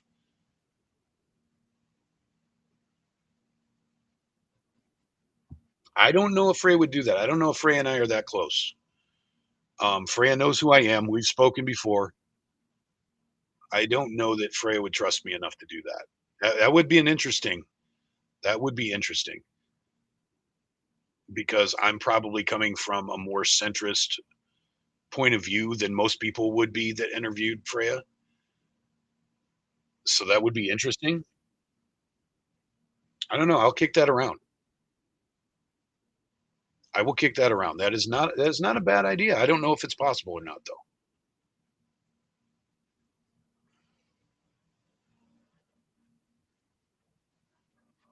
Yeah, I try to be diplomatic, Doc. I really do because I value the people in my life at whatever varying level they're in my life. I value them. I don't like to peop I don't like to push people out of my life unless they do something so incredibly heinous that I cannot stand to be around them. And to be honest, Freya really didn't do that bad down there. Freya did Freya, but I've never seen Freya assault anybody. He was always polite to me, not necessarily friendly, but at least respectful. Um, so there could be there are people down there that are a shit ton worse. Um, take a Pam or a Mike or Frog Boy or Travis or anybody like that. It would be a lot harder to swallow. Um, Freya, not so bad for me. They're a lot worse down there. I'm not forgetting everything though. I'm not forgetting who he is and what he's. I forgive, but I don't forget, and that's why I'm being cautious. But at the same time, like I said, if you don't give somebody space to improve, then they can't improve. So if we want him to do the right thing, we got to give him the room to do the right thing. But that being said, joining a panel full of right wing streamers and hardcore activist patriots is not. I don't agree with that being the space.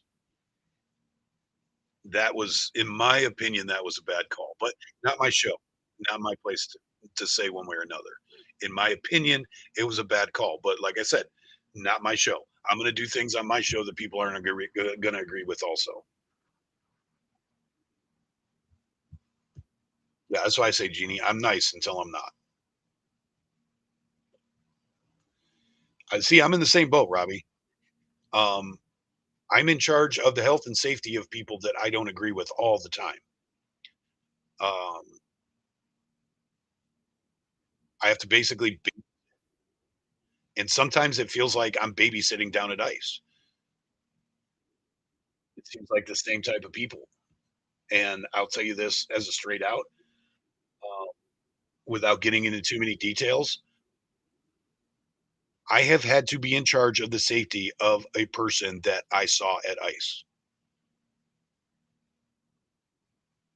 Um, one of those people from ICE, one of the protesters, one of the active vocal protesters down there, was in the system that I watch over. So I was literally in charge of the health and safety of one of the activist protesters that I've seen down at ICE. That tested me. That tested my morals. That tested my common sense approach to things. And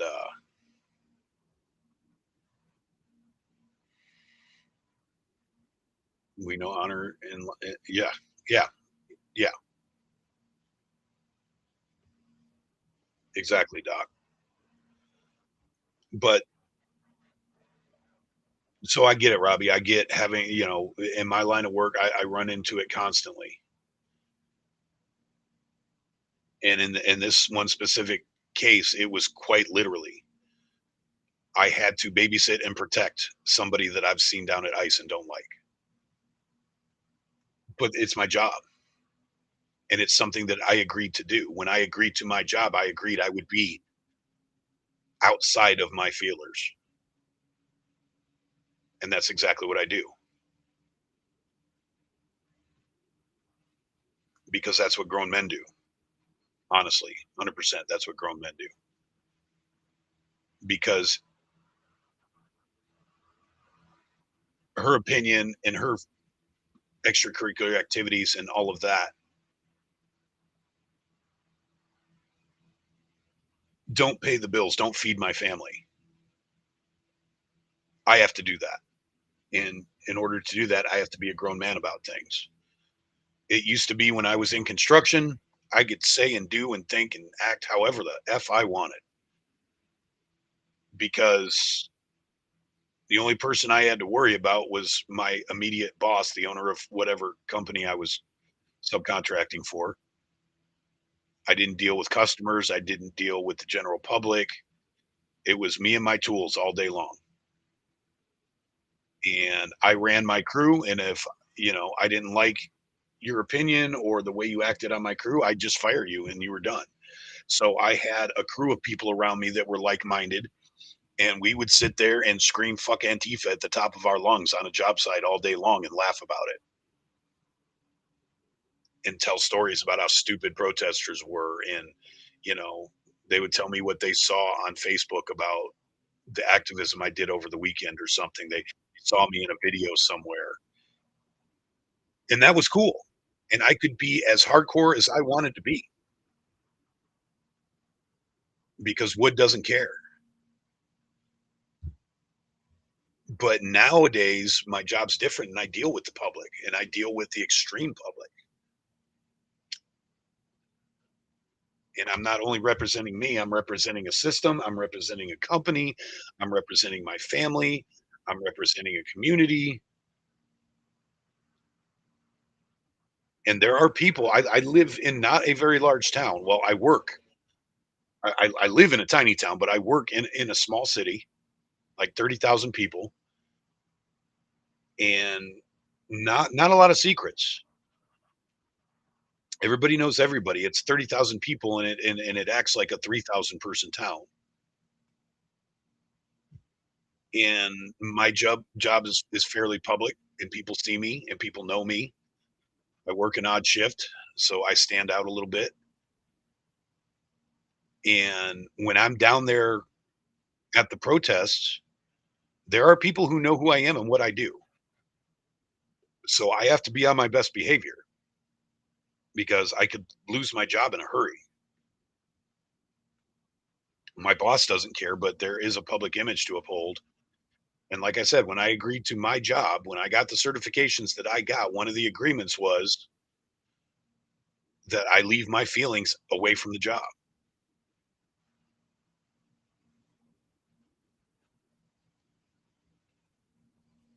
So, anyways,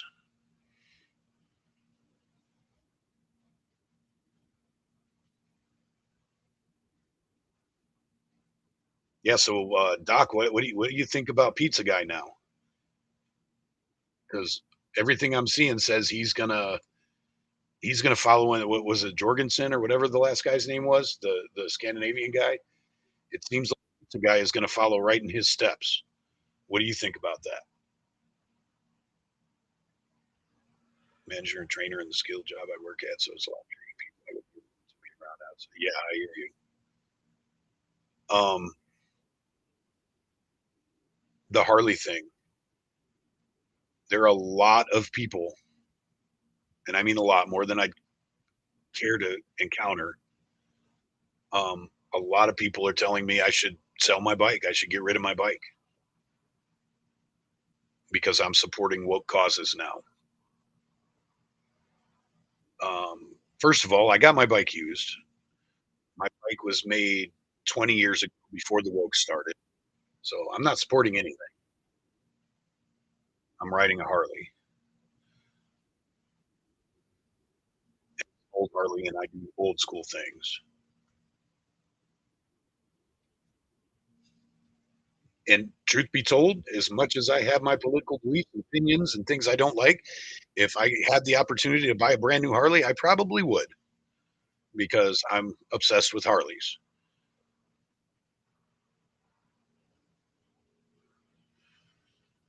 So, I may be a little hypocritical on that because I encourage people to boycott things that support wokeness.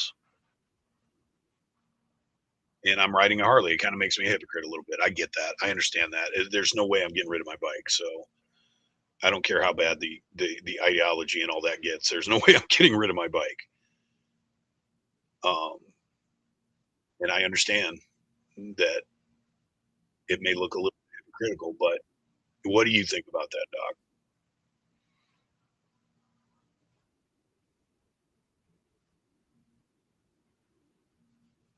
Yeah, Robbie, I haven't ranked the pronoun thing because I don't use people's pronouns.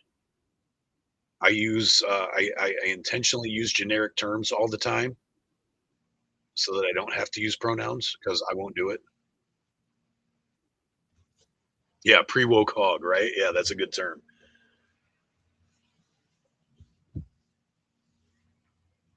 Heartbroken. I just sold my FXSRS anniversary. My passion has died. Yeah, that sucks, man. I get it. I get it. I mean, you were part of the Harley system, so that's got to be even worse for you. And I get it. I just can't. I just can't. It's a struggle. I'm not going to lie because I am very outspokenly patriot and all of that and anti woke. So it's a struggle, but I just can't do it.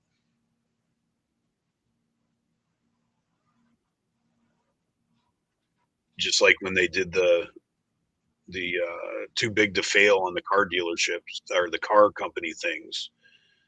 And I didn't see everybody rushing out to sell their Chevy when the government had to bail GM out.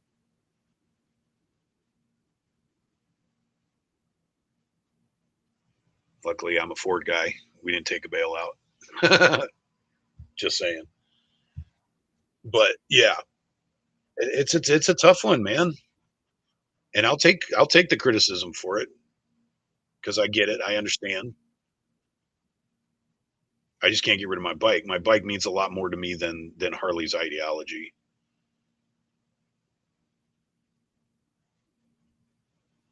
Man, 88 FXRS, is that the one, is that the kind that has the triangle in the middle of the frame, right?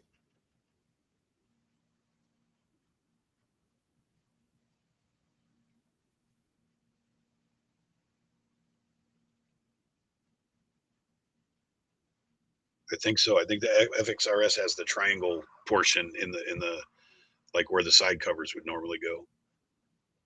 And those are pretty damn cool. So if you were so bad that you had to sell that, then you honestly believe. And kudos for that, I guess. There's one transit work that goes out. Yeah, see, they'll do that. See, they'll do that. They have to press the issue, and I won't play that game. They do get off on it. If you don't want me to call you a he, fine, I won't call you a he, but I'm definitely not going to call you a her. I will try to be cordial. I will try to be not rude. I can't say I'll be respectful, but I'll be not rude. But I'm not going to completely deny uh, biology. Company motorcycle mechanics institute pushed us all out, and we ended up having to sue them for.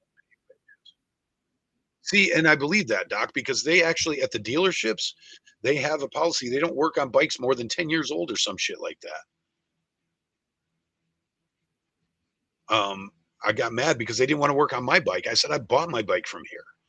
You guys sold me this bike and gave me a warranty. That means you guys have to work on it. But because it was 20 years old, or at the time it was 14 years old, they didn't want to work on it. And there's a bunch of young kids in there, like young kids, like in their 20s. I'm like, that's not who I want. I want a guy with ripped up jeans, oil stained shirt, and a 4 foot long beard working on my bike. That's who I want working on my bike. Somebody in their garage, three Harleys, two of them in pieces, sitting in their garage with Harley signs, oil stains in his driveway, driving an old square body pickup to pull his bikes around with. That's who I want working on my shop. 10-year rule. Yeah, exactly. It does help private shops, I guess. Yeah. I hadn't thought about it from that point of view, I guess. But, like I said, all I wanted was I wanted my rectifier changed out. Easy. I could do it in 10 minutes. But I had bought a warranty. I was buying the part from them anyways. So I said, my bike's on the trailer. Let me leave it here. I will come back and pick it up when you guys get the part and put it on. And they didn't want to do that because it was a 16-year-old bike or a 14-year-old or however old it was. It was in 2021. It's an '06. So it was a 15-year-old bike. Literally 10-minute job. I got a Road King. That rectifier is out on the freaking chin. You had to cut your hair for that. That doesn't make any sense. Dude, it's like they forgot who Harley is, really, honestly. Because I see these salesmen on the floors and they're like used car salesmen. That's not who sells Harleys. These guys with the gelled up spiky hair and you could tell they get a haircut once every week and wearing the button up shirt and the skinny jeans. That's not who I buy a Harley from. I found the one guy in my dealership that was part of a club. And I said, he's going to help me. He's going to sell me my bike. And he did. And we became friends.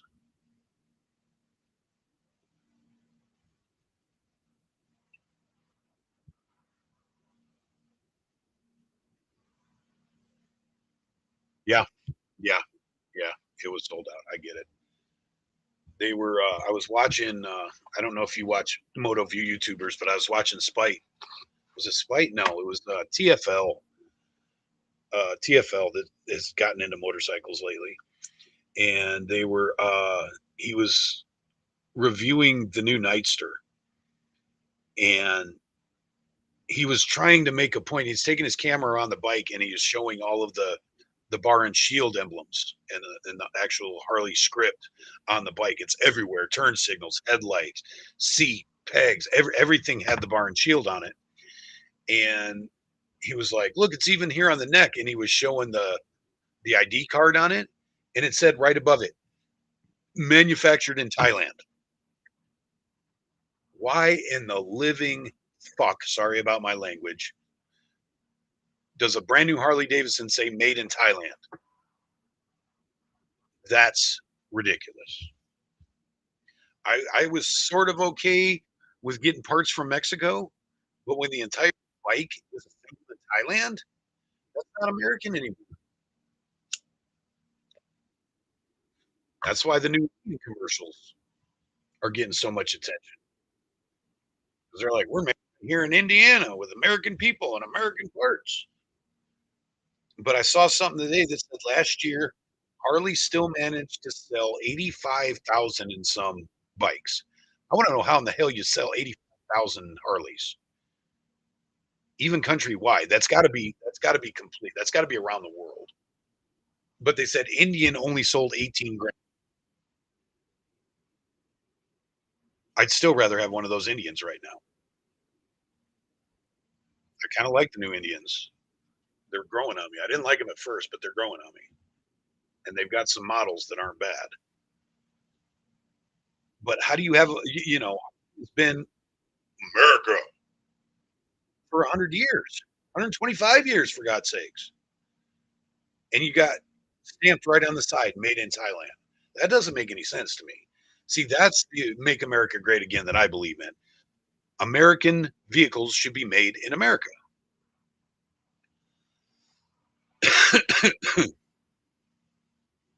Nice.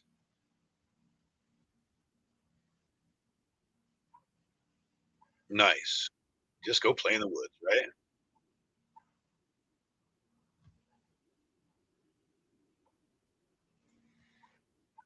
Yeah, Indian's starting to slowly win me over. I might go all out and go get a used Victory. Speaking of Polaris, I might go get a used Victory. The only problem is you don't have the support for those anymore. It's probably not gonna. It's nowhere near as easy to get parts for one of those. But I liked Victories. I hung out with a couple guys in the Victory Riders Club. So when we go on our group rides, there was always half a dozen Victories with us, and I like the Victories.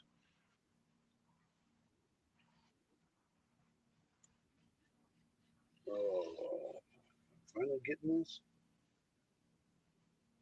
There he is, son of a gun. It took forever.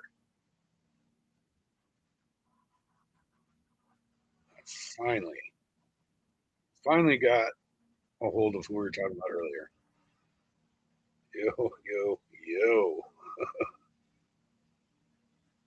Finally. You guys have been in here for a minute. We were trying to connect. I was trying to connect with Hidden Criminals or whatever his name was on here. I just now got his message and his shit. That was what, half hour ago?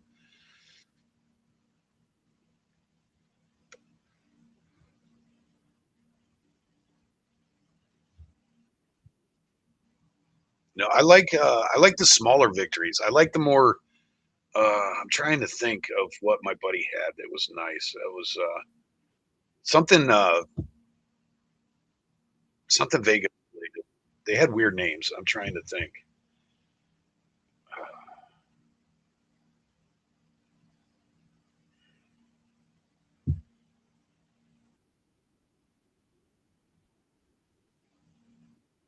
Oh, it's there.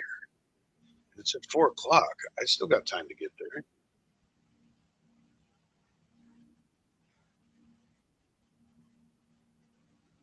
There was a bake sale, cornhole. Shit, I might want to go to that. What's up, Unfiltered? How's it going, buddy? Yeah, the Victories had weird names. I'm trying to think. The one my buddy rode was like almost a bobber. It may have been the Vegas. I don't know. It was almost a bobber. It was not fully dressed,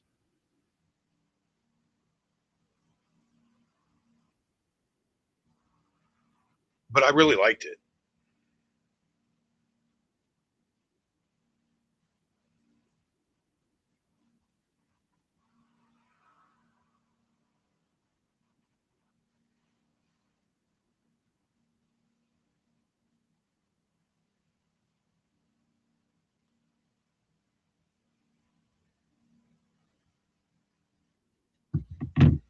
Yeah, these guys got to understand that that event is an hour away from me. Yeah, I'm gonna. Maybe it was the Vegas. I don't know, but it was cool. But anyways, yeah, it's. I know for a fact that that Vegas. I mean that Vegas. That victory was made in America.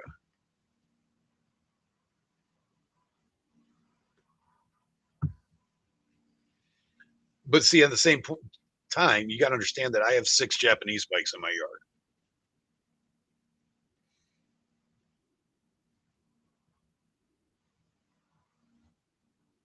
I have 6 Japanese bikes. Most of them are Suzuki's. So I don't have anything against Japanese bikes. I just have an issue with somebody saying they're American when they're not American.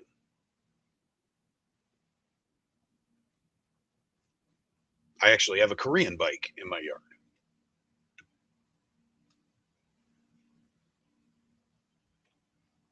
Actually, I think I'm down to 5 bikes if I think about it. Yeah, I think I'm down to 5.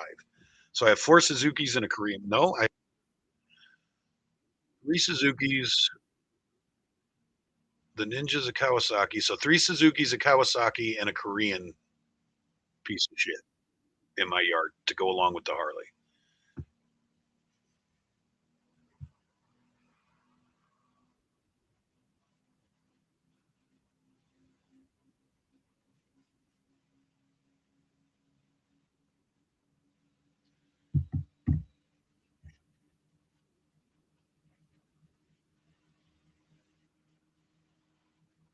Yeah, motorcycles aren't any more death machine than anything else. It's you just got to know, you got to respect it. Cautious respect.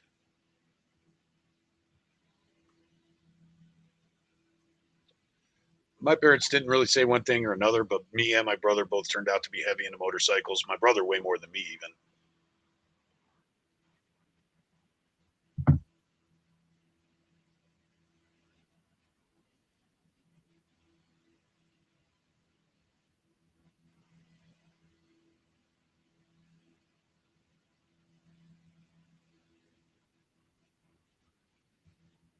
My brother's been.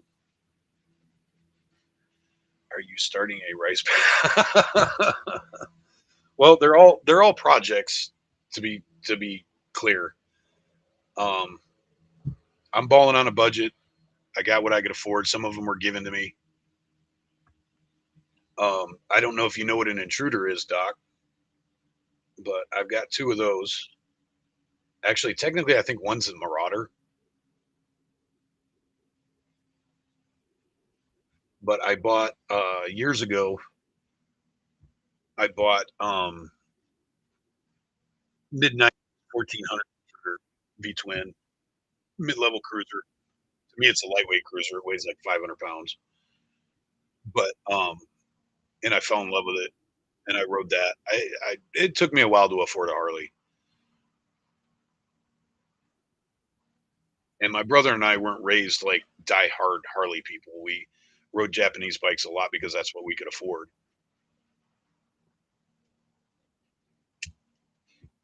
And then when I had my shop, I was working on bikes all the time, so I got a couple parts bikes.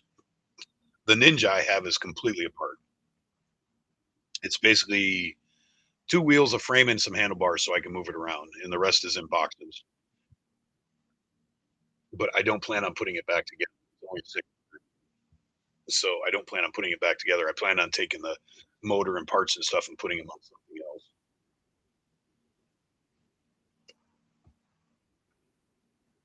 And then I got let's see, a GZ125, which are good starter bikes, and it'd be something good for my wife when she gets back on a bike. She can ride it around town and stuff.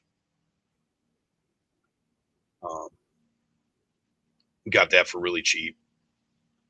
I think I paid $100 for my Korean bike because it looked cool. I got it for parts because it's just a little 250, but it's got a real chopper esque frame and a good rake and all of that. And I use some of the parts for my intruder. My intruder 1400 is the only one I really drive, really ride. It's an American thing. They like their bikes like we are, like sleds. Well, if I was up there, I'd probably have a dog sled because I love sled dogs.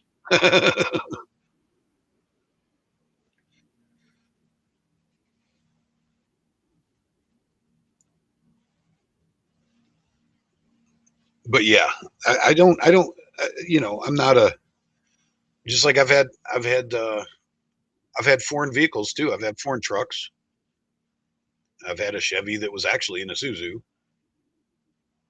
I'm not against Japanese vehicles per se, but don't say you're American if you're not. It's like I'm a fan of um,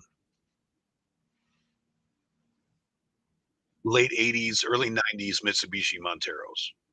I had a two door that I fell in love with, and it was a little wheeling machine. I lifted it, put some tires on it, whatever.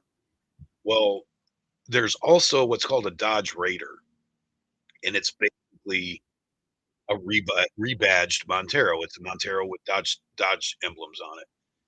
And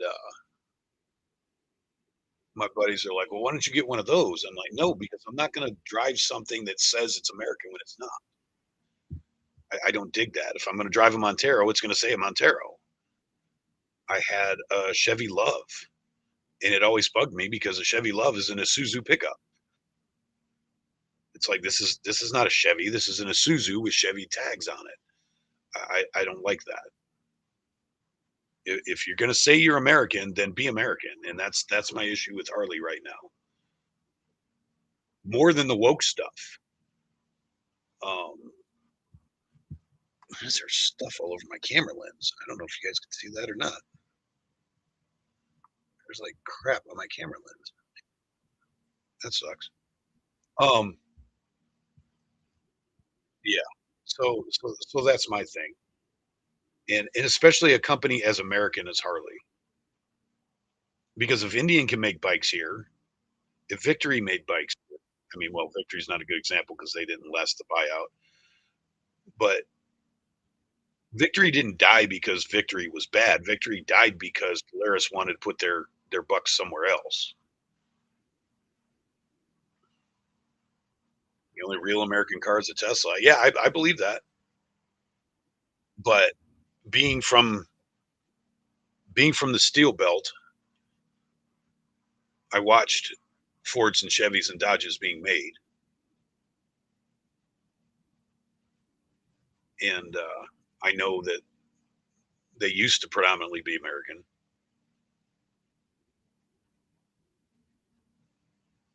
I wonder how much of that. Wonder how much of that Tesla is outsourced parts though. I know they build them here, but I wonder how much of the technology comes from elsewhere. So we could probably argue if the Tesla is fully American or not.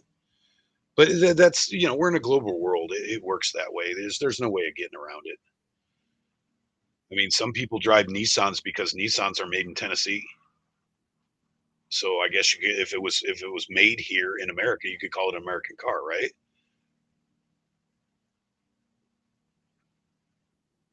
Yeah, that's what we talked about a little just before you came on unfiltered. Is that the Jorgensen guy or whatever he was just outright woke. But this new pizza guy apparently he's starting to follow right in the same footsteps. Yeah, I don't think you can buy any just about there's a very few large American things that you can buy now that are actually fully American.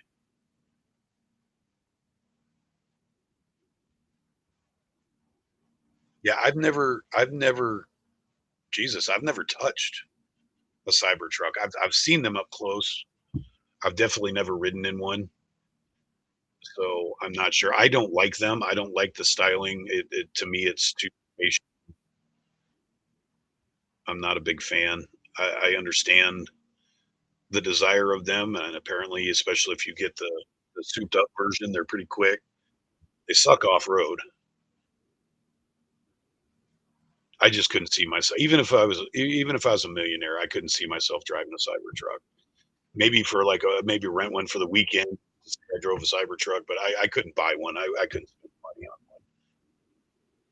I would rather spend my money on an old clunky 50, 50 mile an hour smelly ancient military Humvee. That's just my style. I'm not into like newer space age looking stuff. I like old stuff. So I drive a 20-year-old motorcycle. I have a 30-year-old truck. I have a 20-year-old truck and a 30-year-old truck. I like old school stuff. I'm not into the new age. It's the style. I appreciate. I think I would like to have an electric vehicle because they're super fast, they're quiet, they're relaxing. You get all the gadgets and gizmos in them. Um, I probably wouldn't mind like a Tesla Plaid or something like that. Even the was it the Y model that was the SUV that Tesla put out for a little bit? I wouldn't mind having one of those because apparently they're really cool to drive, but it's just not my style. I think I would look stupid in one, honestly. All my friends would be like, "What the hell?" Because I'm more old school with my shit. If you offered me a Tesla Plaid or a '69 Chevelle, the Chevelle would be in my driveway.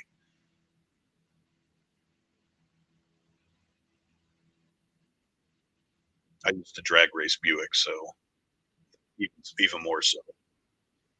Like my wife and I already talked about it when we hit the lottery or whatever, pie in the sky dreams. Whenever we become multimillionaires, I will have a giant shop. I will have a giant house full of vehicles, and there may be something new in the driveway, but the warehouse will be full of 20-year-old plus vehicles.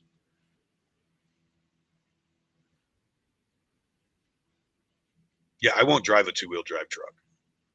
Won't do it. I refuse. I don't care if somebody gives me one. I won't drive a two-wheel drive truck. I think it's stupid. I do too much stuff I need to have four-wheel drive. I'm completely irritated because my wife actually has a two-wheel drive Jeep. It's not really a Jeep. It's a Chrysler Cirrus with a Jeep body on it.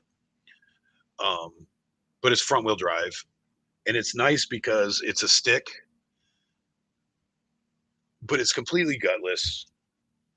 It's not fun to drive. The only benefit is it gets like 30 plus miles to the gallon if you drive it right. And it's tiny, it fits in everywhere. But I'm dying for a real Jeep. Yeah, I want a new four-door ring. I want the what's weird? A two-wheel drive Jeep. This is actually the second one I've had. I had a two-wheel drive Jeep back in the day. It was weird. It was a male Jeep that I got for really, really cheap. And I converted it to four-wheel drive because I couldn't stand having a two-wheel drive Jeep. Yeah, I would love to have a Wrangler. I've never had an open body Jeep. I've had quite a few SUV Jeeps, but I've never had a Wrangler or a TJ or YJ, any of that.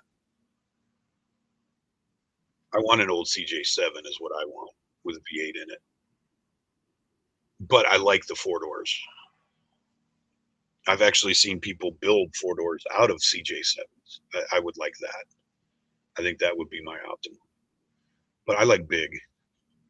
Like one of my dream trucks is if any of you guys know what a Centurion Bronco is, that's my dream truck.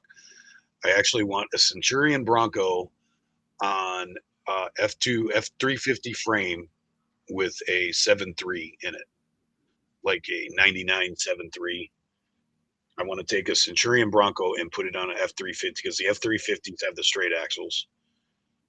So I want an F350 frame with a 7.3 diesel Super Duty underneath of it in Centurion Bronco. That's my dream truck. I have a very manly Kia Rio.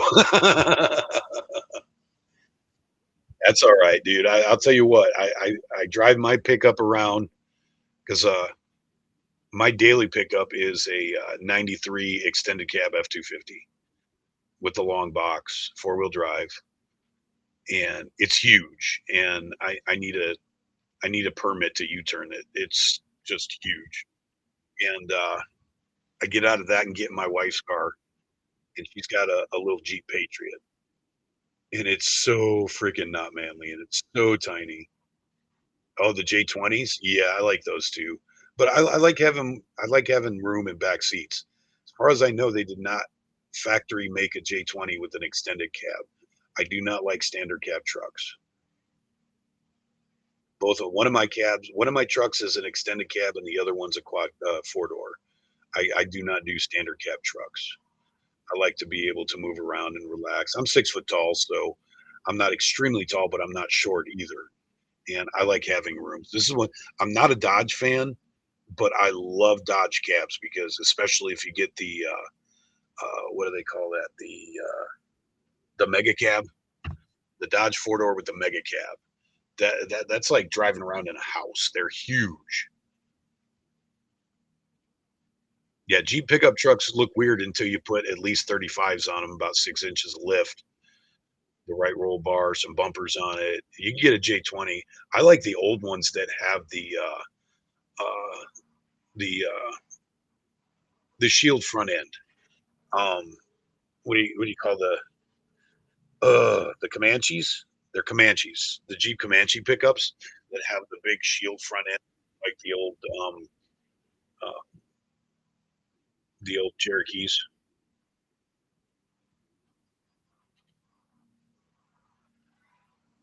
7K left to pay off a Kia. Oof, that kind of sucks. Yes, the old Jeep pickups. Doc, do you know the flat fronts? Do you know the flat front trucks? Those are sick. I would love to get a hold of one of those. I think they're like late 60s, early 70s. They got the big bug eyes on the front, the flat front Jeep pickups. Oh, those are so sick. I would love to have one of those. But if you get I think they were in the late 70s, early 80s, and they had the Wagoneer front ends on them. Pretty sure they were called Comanches back then. And then they came out with the J20s that were the Jeep Cherokee front ends. Those aren't as cool, but if you jack them up, put tires on them, they don't look that bad. I'm a little bit biased because I've had like 6 Jeep Cherokees, so but I think the old school full size Jeep pickup trucks are sick. But they did make a kind that's got little. Let me see if I can show you a picture. Let me look up. This is what I have this for. Let me use it. Let me look up. New window. I will show you what I would love to have on like 35s. Let's go with flat front Jeep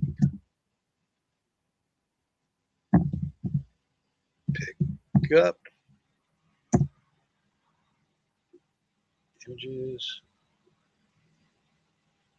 Yeah, the new ones they're just making out of Wranglers. I'm not so. It's a Gladiator. That's what it is. A Gladiator.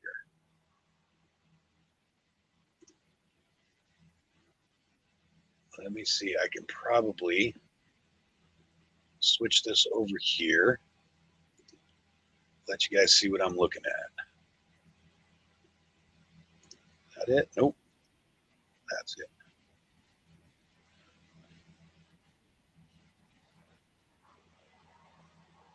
Let me. Can I move it some so you can see better? Let me do this. Oop, too much.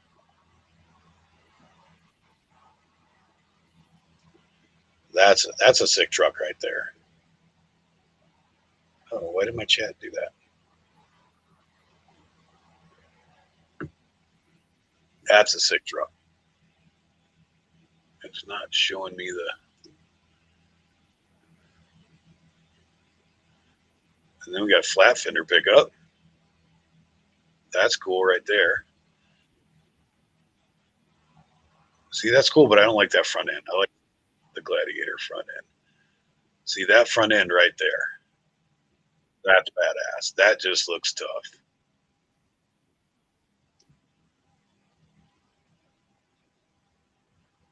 That's a tough truck right there.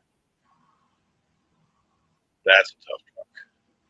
That's still not what I'm looking for. Let me find.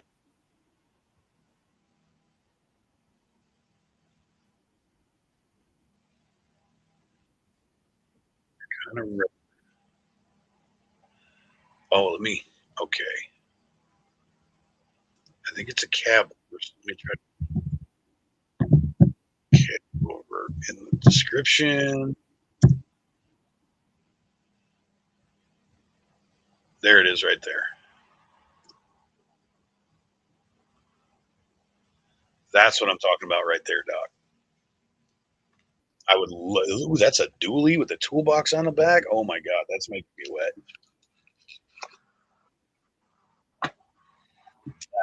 That is sick right there. And you will not pull up to another one next to it. Do you at an intersection? That is the sick truck right there.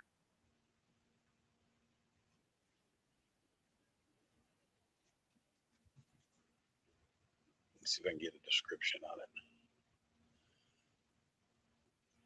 Nope, no description. Nope.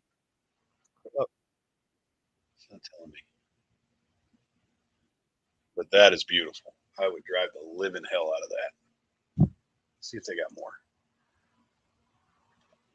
Oh, it's a 58. They're not 60s. They're way older. Look at that one right there. I'd love to have that.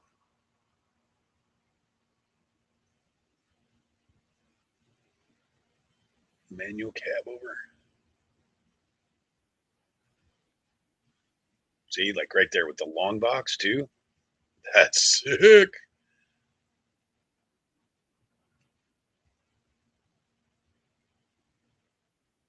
Oh, look at that with four doors. Four doors, y'all. That's cool. Oh, it's a dually as well.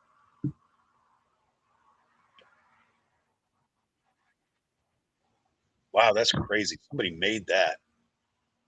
That can't be factory because those are front doors on the back. Needs a bumper. Definitely needs a bumper and some bigger wheels.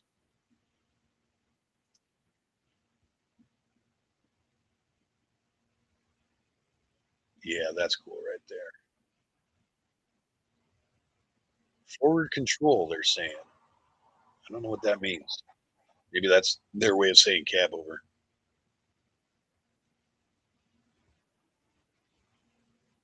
But that's what I'd like to have. Oh, look at that one. That's sick.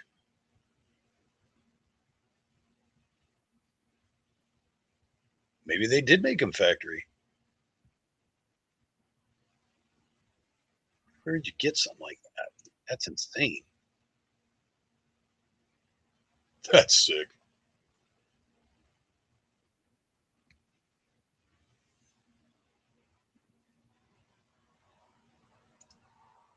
How about that one?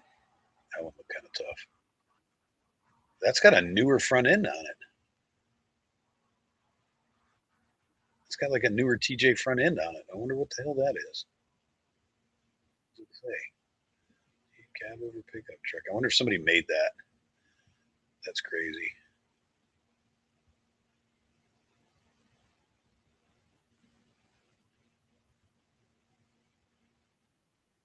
Oh, look at there's one lowered. That's kind of cool. That looks slick lowered.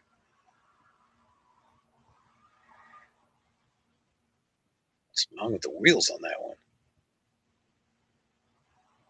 That's weird looking.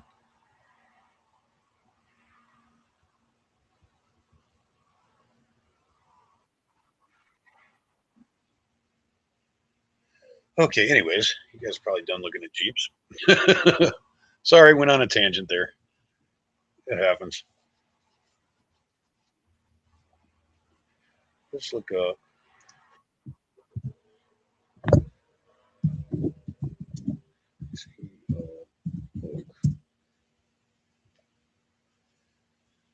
Who's behind the campaign calling Harley Davidson woke and gay? Oh, you know what? I want to show you. Let's look at the newest Indian commercial. Oh man, this is so much nicer. No, Indians, dummy. It's showing me like actual Indian people. It's not what I'm looking for.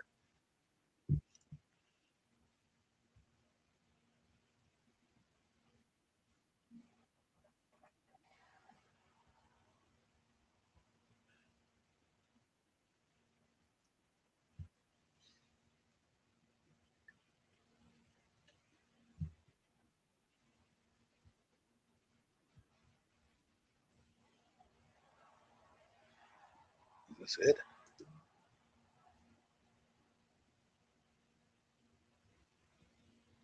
No, this is not what I want.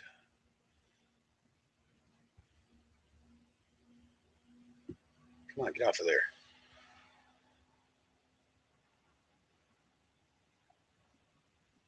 Okay, why can't I find it?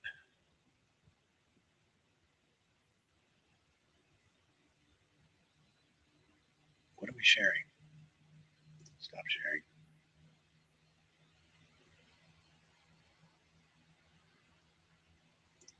Okay. Indian commercial attacks Harley.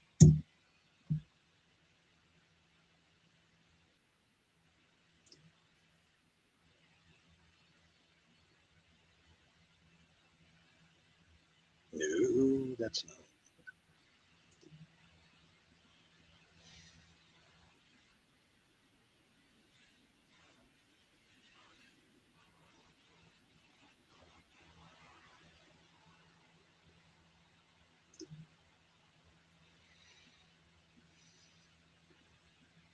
Man, are they scrubbing it off the internet? What's going on? I wonder if I look up on YouTube.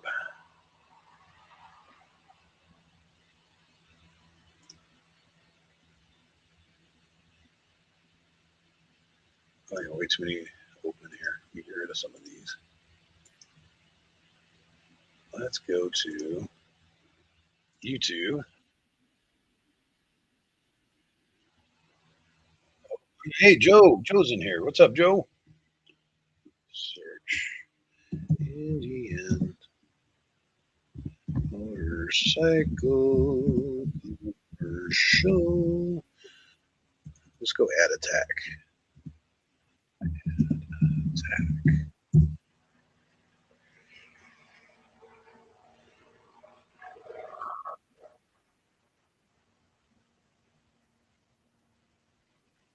Yes, I was talking about it earlier. What was the actual video?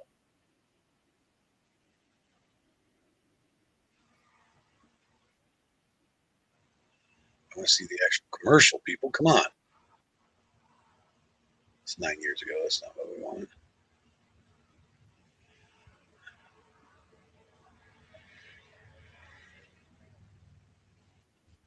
Here it's 5 months, 8 months, 13 days.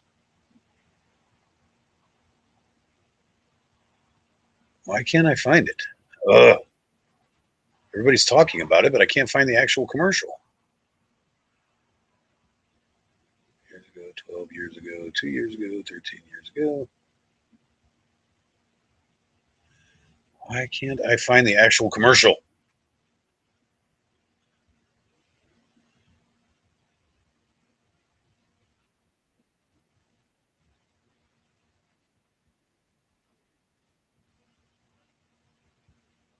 I find everybody talking about it.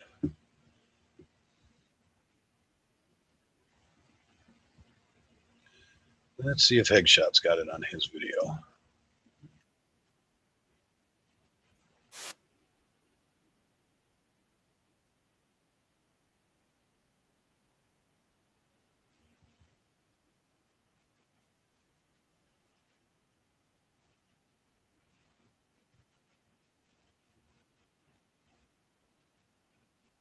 I know Spike has it. Sorry, guys. I can't find the actual commercial. I know Spike had it on his video.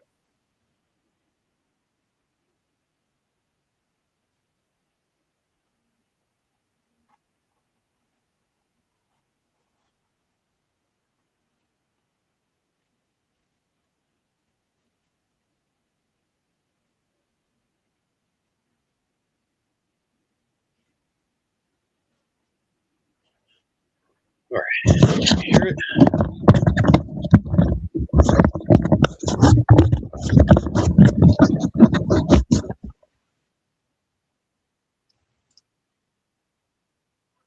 All right. Spirit Lake, Iowa. They chased political trends. We back the people who matter. Since 1901. Why are you not playing? Let's pause this.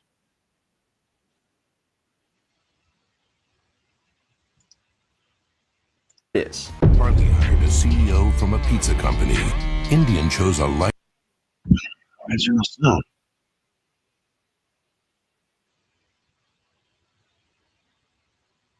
lifetime industry veteran and avid motorcycle rider. They chased electric bikes and moved production to Thailand. We built Power Plus engines and American bikes right here in Spirit Lake, Iowa. They chased political trends. We back the people who matter. Since 1901, Indian Motorcycle has been American-made, built by riders for riders, uncompromised. Indian Motorcycle. Harley hired a pizza man. They moved production to Thailand. DEI. There's only one way we're gonna solve this problem. Billy, get in the truck. We're going to get me an Indian. I mean, that's more or less the point of this ad. It's designed to elicit some kind of emotional response because it's functionally a political attack ad. It follows all of the basic principles. John Jackson likes ketchup on his hot dog. Jack Johnson knows that the only appropriate way to have a hot dog is with mustard and relish, as the good Lord intended. Repeat this structure two more times. Hot button cultural to further drive home the impact, and then finish by saying, Jack Johnson thinks it's time to stand up and say, I'm against those things that everybody hates, except adulation and uproarious applause. The problem is the claims that you're making.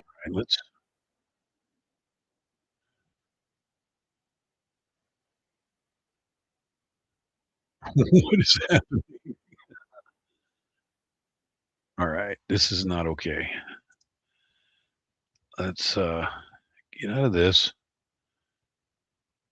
The video was yelling at you. You guys can hear it? I don't know why I can't hear it. I do know why, because I have that plugged in. Oh, I'm an idiot. Okay, never mind. I screwed up, guys.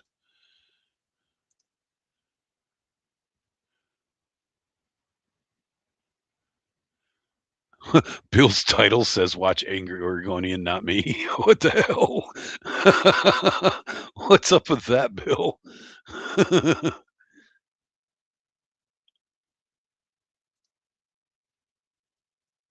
Okay. Indian Motorcycle ad. That's new. We want new.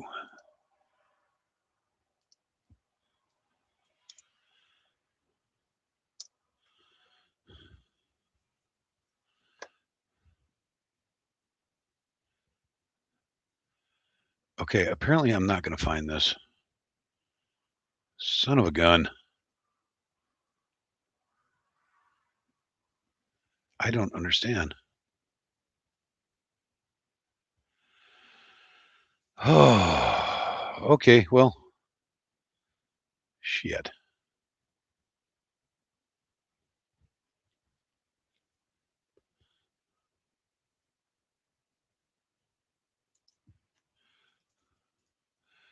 Now I'm on a mission.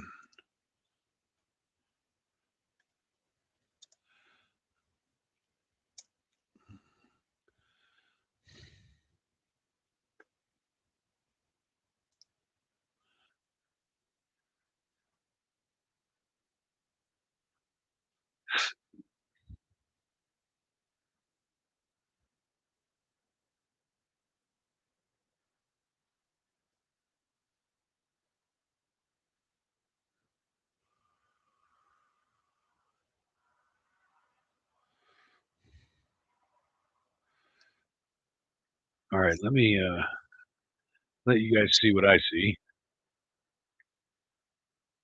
before everybody leaves.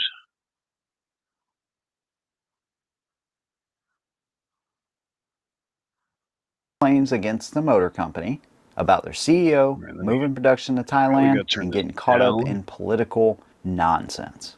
All of which is true. But here's the very first thing I thought of when I saw this. Oh, these companies All right, is that a are good level, battling guys? it out for Is that a us good sound once level? again.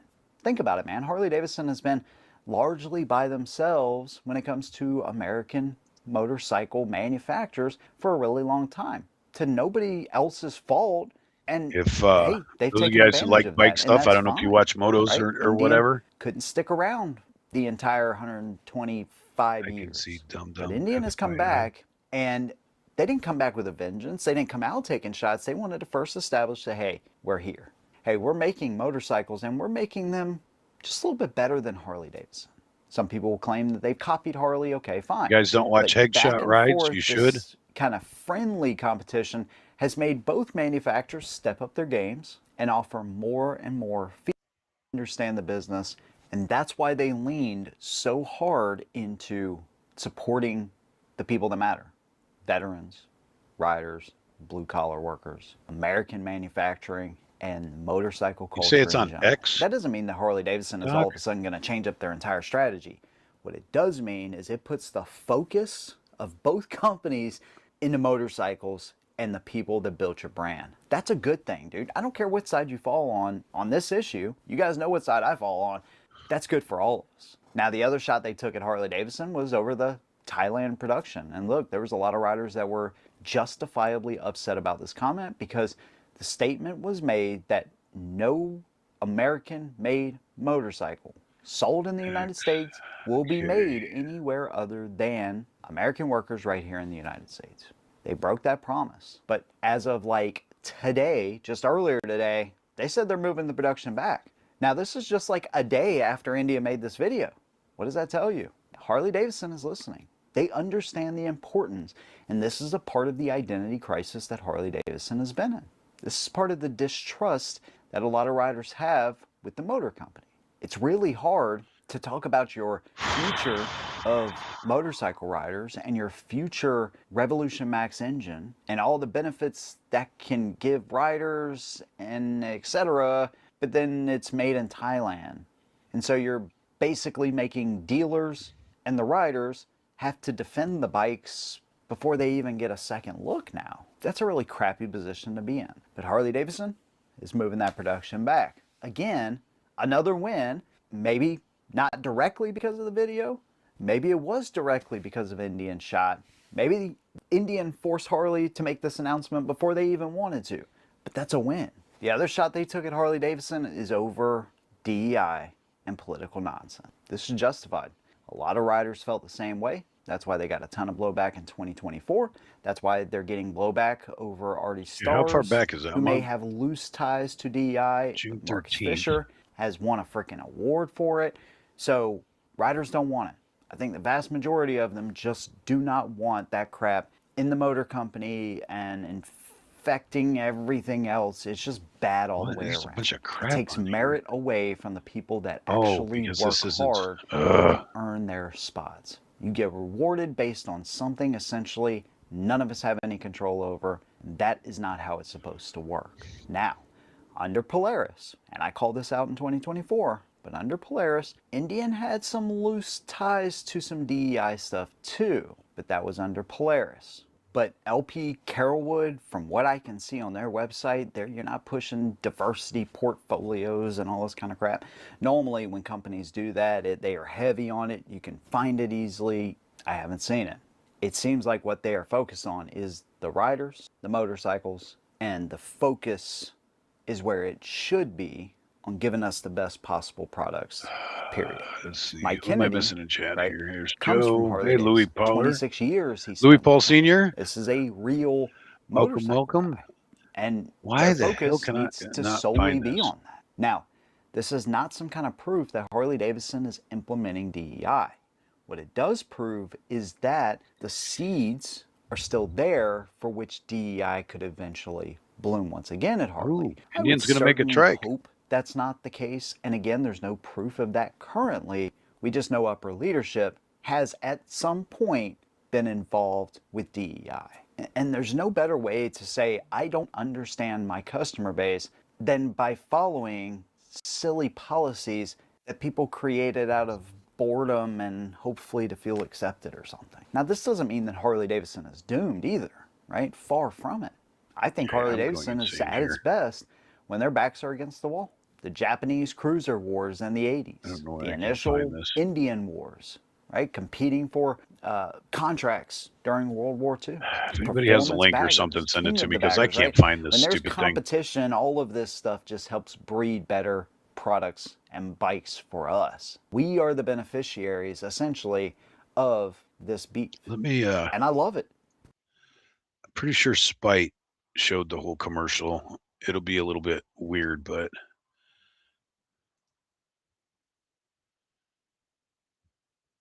I know we'll be able to see it. Claims that you're making have to have this. Harley hired a CEO from a pizza company. Indian chose a lifetime industry veteran and avid motorcycle rider. They chased electric bikes and moved production to Thailand. We built Power Plus engines and American bikes right here in Spirit Lake, Iowa. They chased political trends. We backed the people who matter. Since 1901, Indian Motorcycle has been American-made, built by riders for riders, uncompromised. Indian Motorcycle. Harley hired a pizza man. Yeah, Ed Eagle, that was Headshot Rides. He also has a Pew Pew channel on there too. He does motorcycles and toys that go bang. So that's Hegshot, Hegshot, Hegshot Rides. Look him up, dude. I love that channel. I love that channel.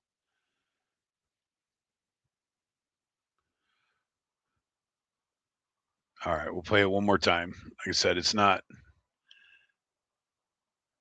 What's happening? Oh, I didn't get to pay attention. I'm too busy, too focused on trying to make sure it worked here. Harley hired a CEO from a pizza company. Indian chose a lifetime industry veteran and avid motorcycle rider. They chased electric bikes and moved production to Thailand. We built Power Plus engines and American bikes right here in Spirit Lake, Iowa. They chased political trends. We backed the people who matter.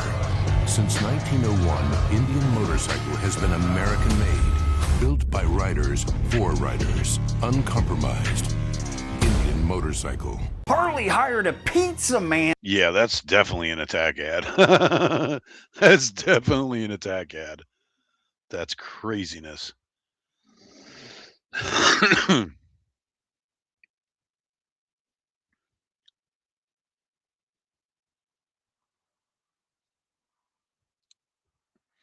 But it's a really bad place to stop on Spite, isn't it?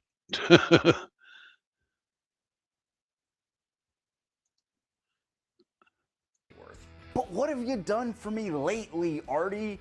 Well, he and Harley Davidson have now announced the Back to Bricks strategy, where they're going to be focusing on more affordable models bringing people into the brand, getting some new blood into Harley-Davidson. They're doing that with the Sprint model, which they haven't completely announced yet. I mean, we know it's happening, we just don't know the details. And they're bringing back the Sportster at under 10 grand. Not to mention their brand new Super Glide, which is a limited edition model, is only 16,000 bucks. And sure, I have a lot of problems with that motorcycle based on the specs, but it is so much cheaper than their previous CVO Double R Special Edition motorcycle, which was $110,000.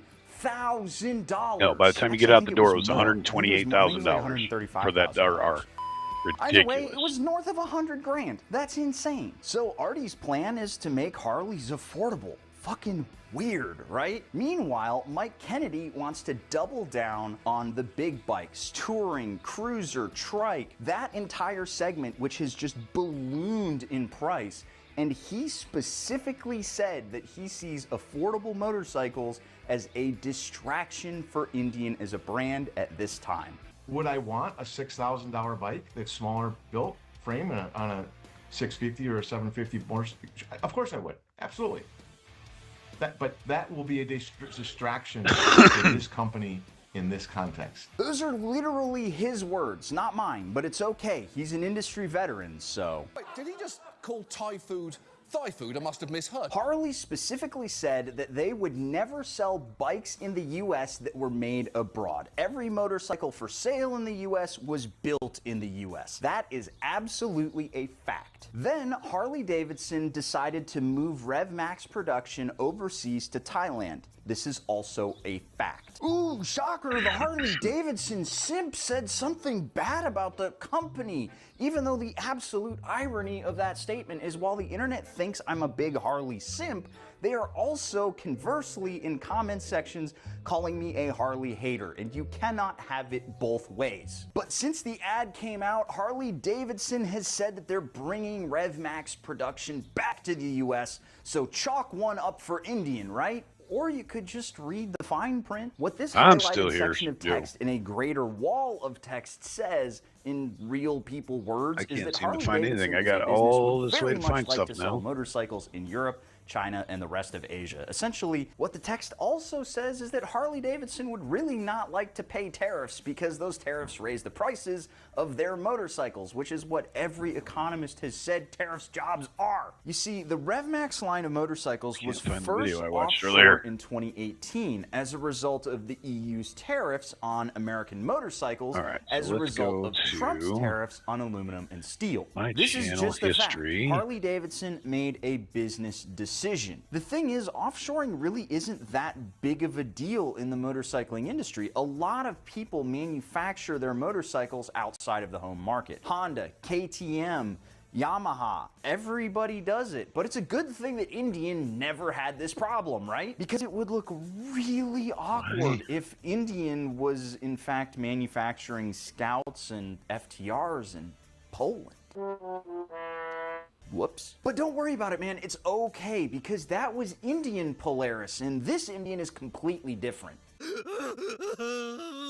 Indian Motorcycle is officially America's oldest and their newest motorcycle brand. Indian did exist a full 2 years before Harley-Davidson. Another fact is that Indian shut its doors in 1953 and was liquidated. Oh, is Share Bear in here? Damn near 50 years in some sort of limbo, being bought and sold upwards of 11 times. Just watched the video this morning and now I can't find it. They were introduced under the Polaris umbrella in 2011, and then in 2025, they were sold off by Polaris to Carolwood LP after they were determined to be a money-losing brand. Let's broad stroke the Harley history so people don't accuse me of being biased. Harley started in 1903. They had money troubles in the 50s and 60s, and they were then bought by AMF. You guys probably want to look at something other than motorcycle stuff. In 1981 and have since been running the show. They never shut their doors. All right, let's go make fun of Bill for a minute. Let's go make fun of Bill. Since he's got my name on his feed. Oh, Manny's live. I could put him in a corner.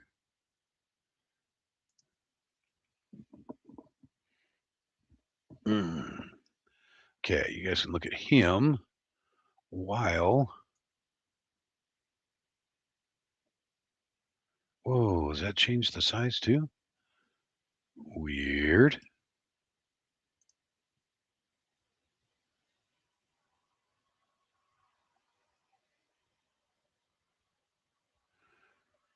All right, well, let's just. Oh, I don't know how to make this bigger without screwing everything else up. Oh, there we go. That worked. Is there no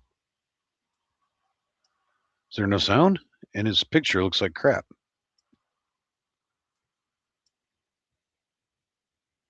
I don't know what's going on with Manny's feed, but it's not very good right now.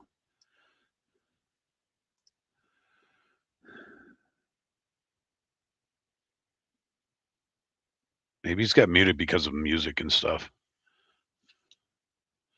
Is there something going on in the United? Are you being silly, Joe? Check out your DM. Okay. Hold on, guys. I'm trying to.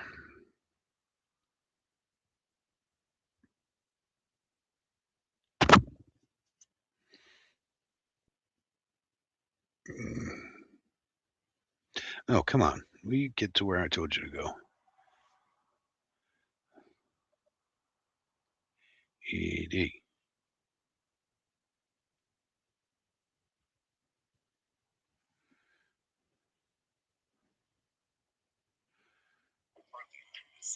All right. Yeah. Well, thank you. I'm not sure that's a different name on here, so I'm not sure who that is, but thank you for the. I'm trying to give you a heart, but it's not letting me.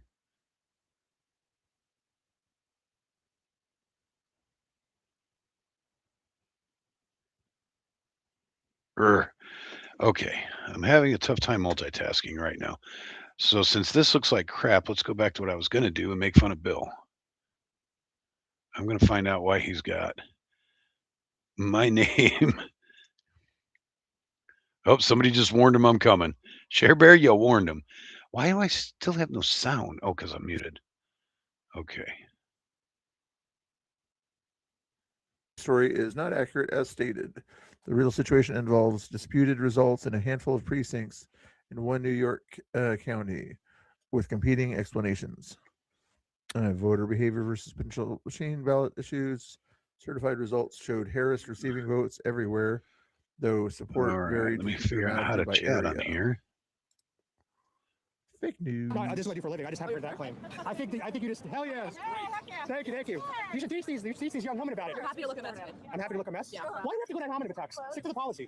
Stick to the policy. Why don't you have my appearance? You're literally a minority and a woman. Why are you? I'm a minority. Oh, and she's a woman. Yeah. I thought you just called me a trans man or something. You're not All a right, let's woman. make this bigger so I can see. You know what a woman is. Yeah. You're right.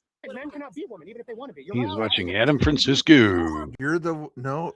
You just said he can't be a woman. He's not paying attention to chat. A consistency check. Pushing Do you it. think men can be? I was watching you for a second. I was listening to you, not watching you, but let's see. Over here.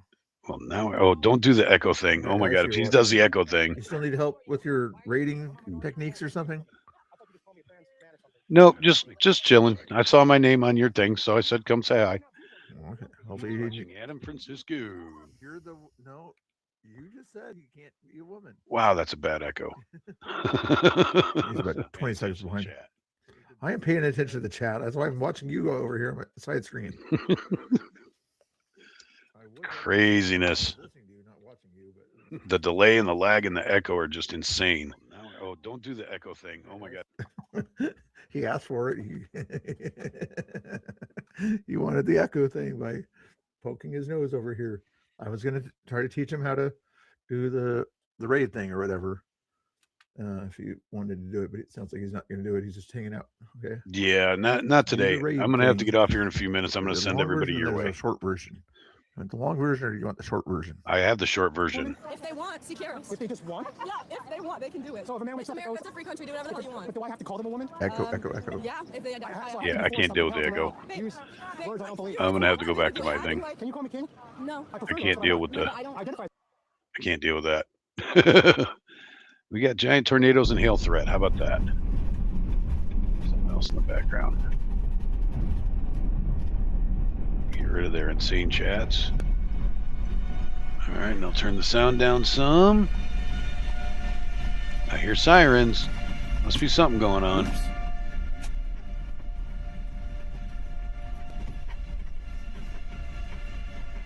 All right, let's get back to what we were doing. Later, Ed. Thanks for stopping in. Can't be in 2 chats at once. Once I choose a chat, I settle down. Instead, 6 hours in MDG changed my life, man. All right. Yeah, I'm wasting daylight here. Well, not wasting. I'm chilling with you guys, so it's not total waste. But I got to eat.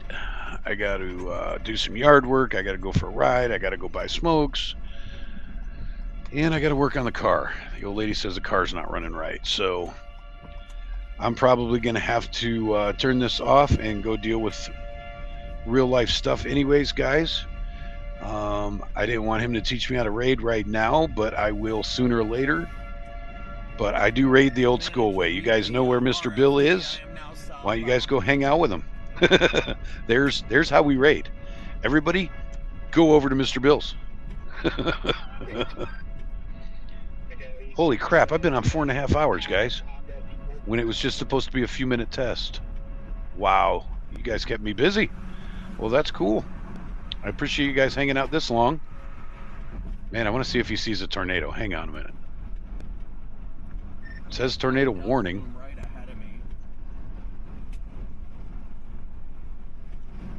I think he's on one. I think he's got one on the line, guys. Boy, that is a crazy looking storm. Ghetto raid. Yeah, that's exactly what it is, Unfiltered. I do the ghetto raid. I'm going to watch this for a few more minutes, but yeah, I'll probably just turn this off and watch it on TV because I got to get some other stuff done. I've been on here for 4.5 hours. You guys have definitely kept me entertained and kept me busy, and I am grateful for that. I appreciate you guys. Like I said, I'm going to go out later. I'm going to talk to Lady A about it and see if we can live stream or film any of it. If we do, then I will see you guys later when we're out having fun. How about that? And maybe I'll get more than a dozen people on if we're doing some entertaining stuff, right? Pass the word. I'll tell you what, if we do decide that we can go on live later, I will talk to the host about it, and if possible, I will put a what do you call it? An advertisement. I'll promote it. One of those things that says I'm going to be on later. Well, put your link in there then, Bill. I can't do it on this program. I don't have the capability of that you have of being on multiple things at one time, apparently. I was starting to get frustrated. So I'm going to watch NATO's. NATO's always calmed me down. Put your link in there, Bill. All these guys know where you are already anyways, but put your link in there and they can just pop on over. Because I'm ending anyhow, so that's cool. Share Bear, you just woke up. Go play with Mr. Bill. I hate to disappoint you because we're getting off right when you get in here, but go play with Mr. Bill. What time? I haven't worked that out yet, actually. Probably won't be until evening. Probably like 8 or 9 o'clock-ish, if that. Haven't worked it out. I still got to figure it out. Throw my phone at. But like I said, if we do decide we're going to go live while we're doing it, then I will put a upcoming notice on my channel for you guys. That way you know, and you can watch us go out and have some fun tonight, if that's what you so choose to watch. So in the meantime, I'm having a hard time multitasking, and my phone's starting to ring and all of that. So I'm going to bid you guys adieu. I'll say it one more time. You guys head on over to Mr. Bill's. Go hang out with him for a while. He will appreciate more company, just like I have for the last 4.5 hours. That's blowing my mind. I've been on here for this long. You guys rock. In the meantime, be good to each other, and Patriot on.